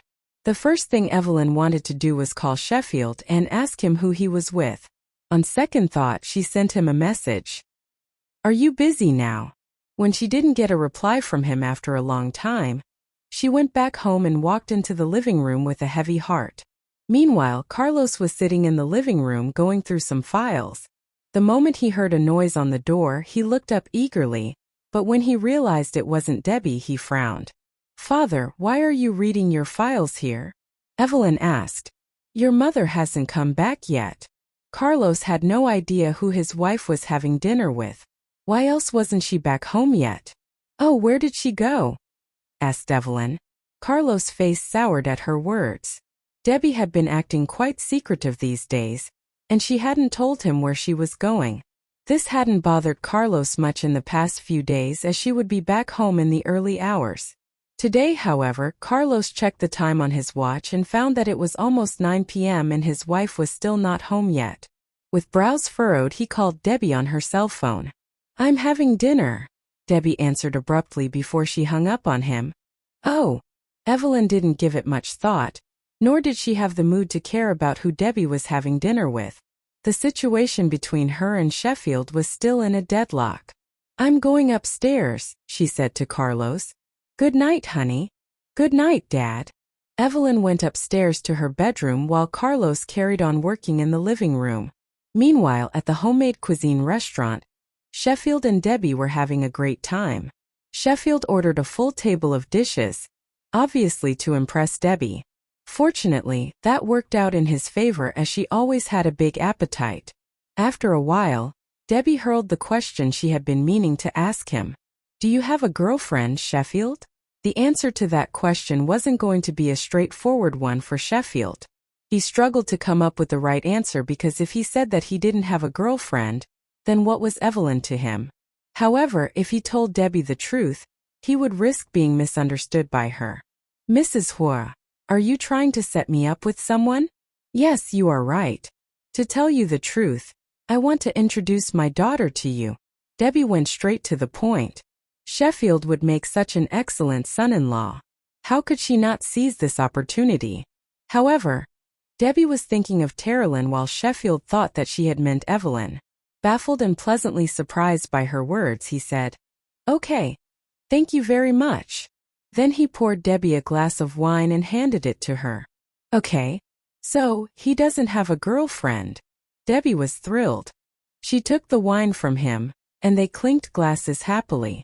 After putting down the glass, Debbie told him with keen interest, You know what? My daughter, Terrelyn, is a very lively and outgoing person. But she can be a little too serious sometimes. She's a kind-hearted girl and a law student. Wait a minute, Mrs. Huo. Sheffield interrupted her. Debbie looked at him in confusion. What's wrong? To be honest, I am very interested in your elder daughter. Evelyn. Yes, Evelyn, he said confidently. Debbie didn't. How childish you can be sometimes. This doctor may have approached you on purpose. Be careful of him. Debbie stared at Carlos with an incredulous look. Why can't you change your bad habit? Do you really think that everyone is out to get our property? You are wrong. The man I was with is a very capable doctor, who not only does surgeries but also develops software as a sideline. He makes a lot of money. Develops software. This reminded Carlos of Star Anise. However, he was certain that it wasn't Star Anise. Star Anise couldn't have been so young. Shaking his head, Carlos went on arguing with his wife. You're so kind-hearted you think everyone in the world is good. My friends are all good people. I'm not like you. I don't make friends with dodgy people. Are you talking about Damon and Wesley? Look at you. Do you want to sow dissension among us? Carlos was amused by her reaction. He cupped her face and kissed her on the lips. Honey, I love you so much. Debbie blushed at his sudden confession of love. She glared at him and pouted her lips. You used to flirt with me nonstop when we were young, and now you are still so flirtatious. You two need to get a room. I'm blushing. A voice interrupted the two lovers from behind. It was Matthew. He was standing casually with his hands inside his pockets. His assistant was standing not far behind him, carrying his suitcase. So? You're back. What a surprise. Debbie let go of Carlos and ran towards her son excitedly. Son, why did you come back all of a sudden? Didn't you say you wouldn't come back until the day before your sister's birthday? With a faint smile on his face, Matthew cast a glance at his excited mother and hugged her back. I've had a lot of free time lately and I heard that father's been on a spending spree, so I came back to find out if he has a mistress. Even though Matthew was studying in a university in another country, he managed the company's affairs in his free time. Carlos' face darkened with displeasure when he heard Matthew's words. The boy had always been a pain in the ass. He turned to his son and said sarcastically, What a good son you are, worrying about your old man even when you're not here. Yes, Matthew retorted. Then he turned to Debbie. Mom, I only came back to check on how things are going around here. If he really does have a mistress, I can take you away from here so that you'll never have to see him again. Debbie had long gotten used to the cynicism between father and son. She patted Matthew's hand as she said, Son, like I told you before, you just focus on your studies. Don't worry about the company. It'll only be additional stress for you. Mother, you don't have to worry about me. All I do is study. I'm not tired. Matthew was a reserved man. He mostly kept to himself and wouldn't hang out with his classmates in his free time. He was a loner. Okay, let's go home. Evelyn and Terrelyn are home tonight. Debbie held his arm and made their way to the entrance of the house. When they passed by Carlos, the old man took Debbie to his side and rebuked. Why do you bother to talk to this brat? He wants to take you away from me forever. Come and walk with me. Stay away from him. Debbie rolled her eyes and sighed helplessly. Carlos Huo, you're being childish. With a disgusted look on his face, Matthew echoed. Yes, childish. Carlos raised his hand in an attempt. Why went inside? What's up, Terrelyn? I want to tell you something about Evelyn. When she found out that the man that Evelyn was seeing was Sheffield, she had been itching to talk to someone about it. But since Matthew wasn't home, she had no choice but to keep it to herself. Matthew closed the door. He sat on the bed while Terrelyn sat on the sofa. Matthew, I found out who the man was. The man who impregnated Evelyn. It looks like they're still seeing each other and Dad knows. I haven't told anyone else. What do you think I should do? She didn't even dare to talk to Joshua about it for fear that she would say something inappropriate. Matthew frowned at her words. All he cared about was that Evelyn was still seeing that man. He had noticed that Evelyn looked quite good. So who is she with right now? He inquired. Didn't he just see Evelyn and Calvert together on the news? You know, Dad. He didn't like that Evelyn was seeing that man. Someone posted a photo of them together which got the rumor mill going.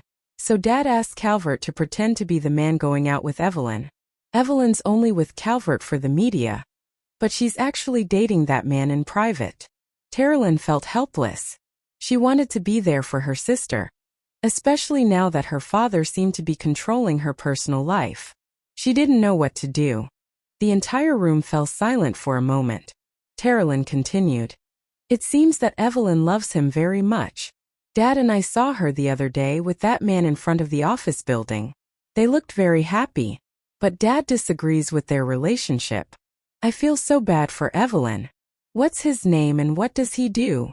Matthew asked, feeling it necessary to investigate the man. Well, I will tell you everything I know, but don't tell anyone that I told you this. I don't want to cause any trouble. Even Debbie didn't know that the man Evelyn loved was Sheffield.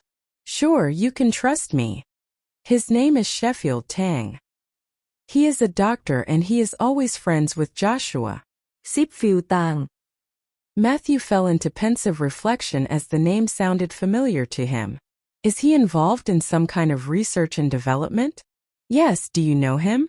I've heard that he is really good at research and people keep saying how amazing his project is. Apparently, he has invested a lot of money into it. Terrelyn had learned all this from Joshua. I don't know him personally, but I've heard of him. Why did Evelyn and Joshua break up? Having been studying abroad, Matthew needed to catch up on what was going on now. Joshua is a good friend of Sheffield's. He didn't know Sheffield had a crush on Evelyn until he went on a blind date with Evelyn. Since he didn't want to hurt Sheffield, he broke up with her, despite Dad's reluctance. I see. Well, thanks for the update. You should get some rest now. Matthew was finally able to see the whole picture. Matthew, can you tell Dad not to force Evelyn to be with Calvert? Matthew paused to think for a while and then answered. You know Dad as well as I do. He always has a good reason for what he does. We may not be able to understand it, but I trust his judgment. He won't let Evelyn marry Calvert. Regardless of Sheffield, Carlos wouldn't force his daughter into marrying Calvert. Carlos knew better than anyone else what kind of man Calvert was. Matthew assumed that his father was just using Calvert to drive Sheffield away. Once Sheffield was out of the picture, Evelyn and Cav. Not a single word from Evelyn nor from Tayson. It only made Sheffield more anxious.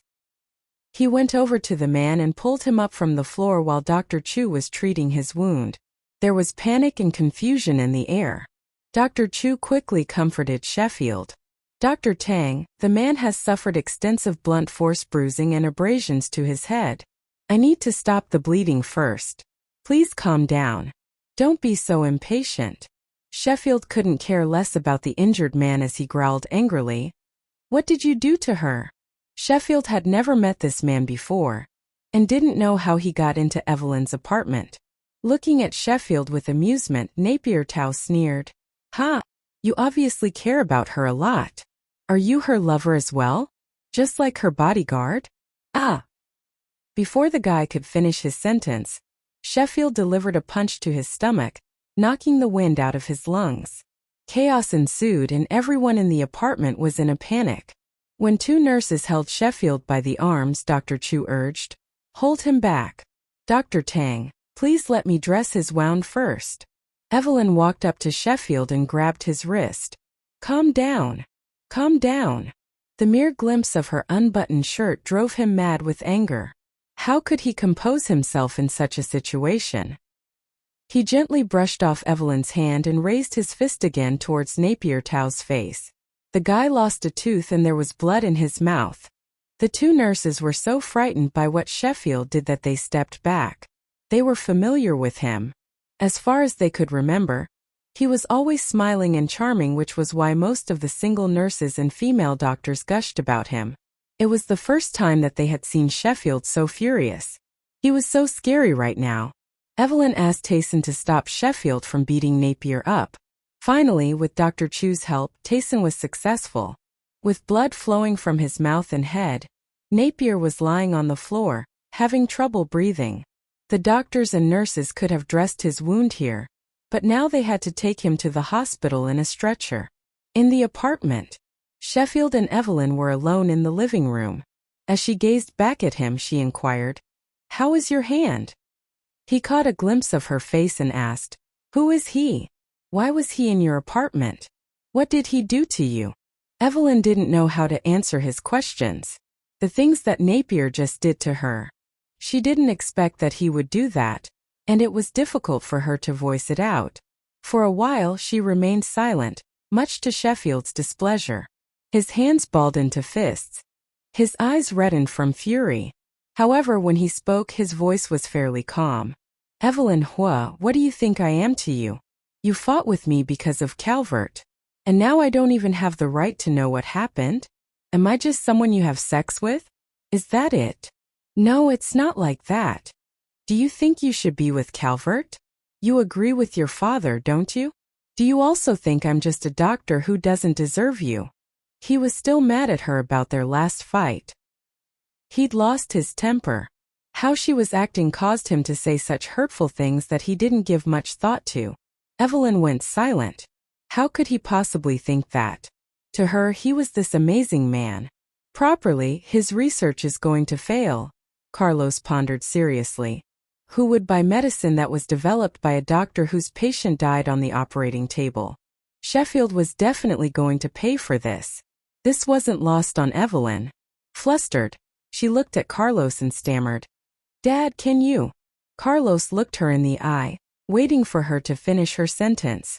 Evelyn thought she was being naive by even thinking of asking her father to help Sheffield. However, she didn't have any other idea left. She didn't know what to do. She bit the bullet and asked, "Dad, can you help him?" Carlos found this both funny and annoying. He didn't know what to do with his daughter. "Evelyn, are you asking me to help a man who almost killed you?" "Dad, it wasn't his fault entirely. He probably didn't expect that I'd get pregnant. It's unfair to put all the blame on him." Evelyn choked. "Who else should we blame then? You? Was it fair for you to suffer that kind of pain?"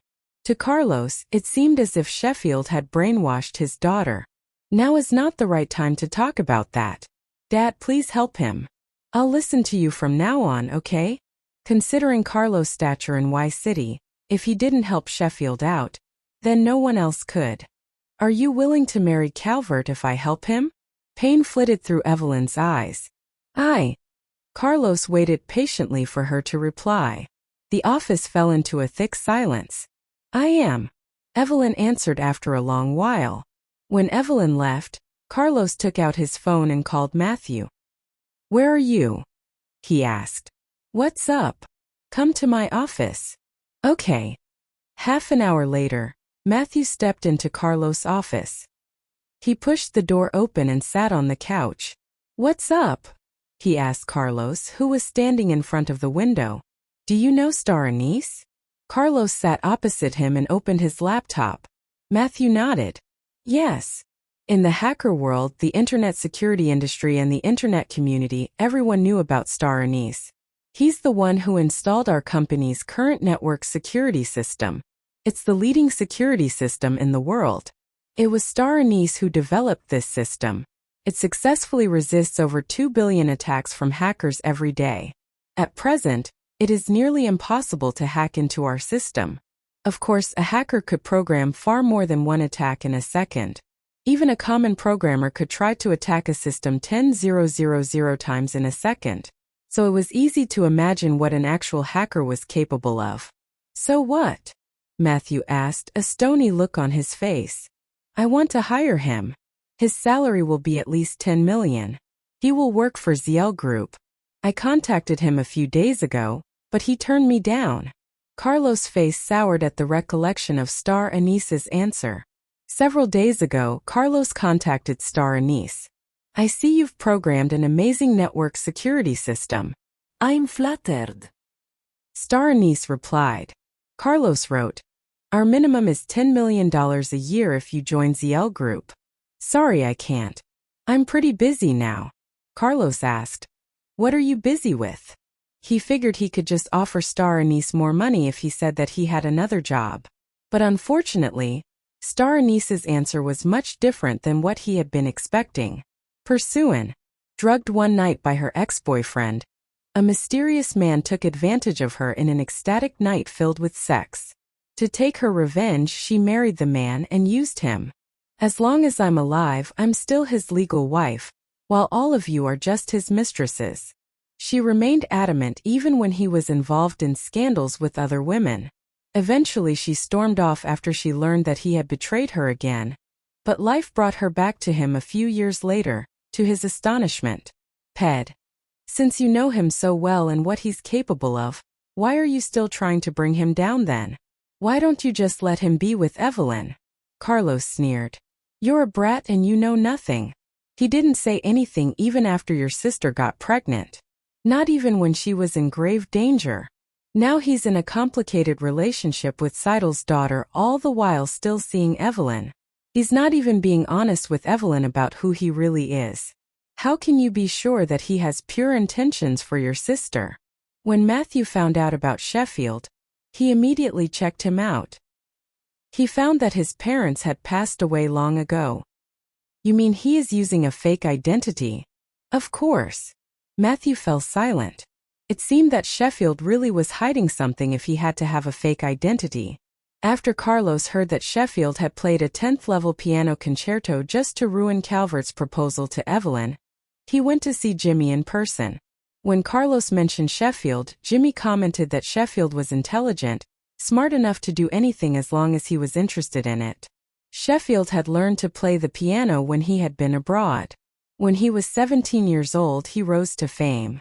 However, shortly after that, he disappeared from the public eye. It didn't take long for people to forget about the once famous Sheffield Tang.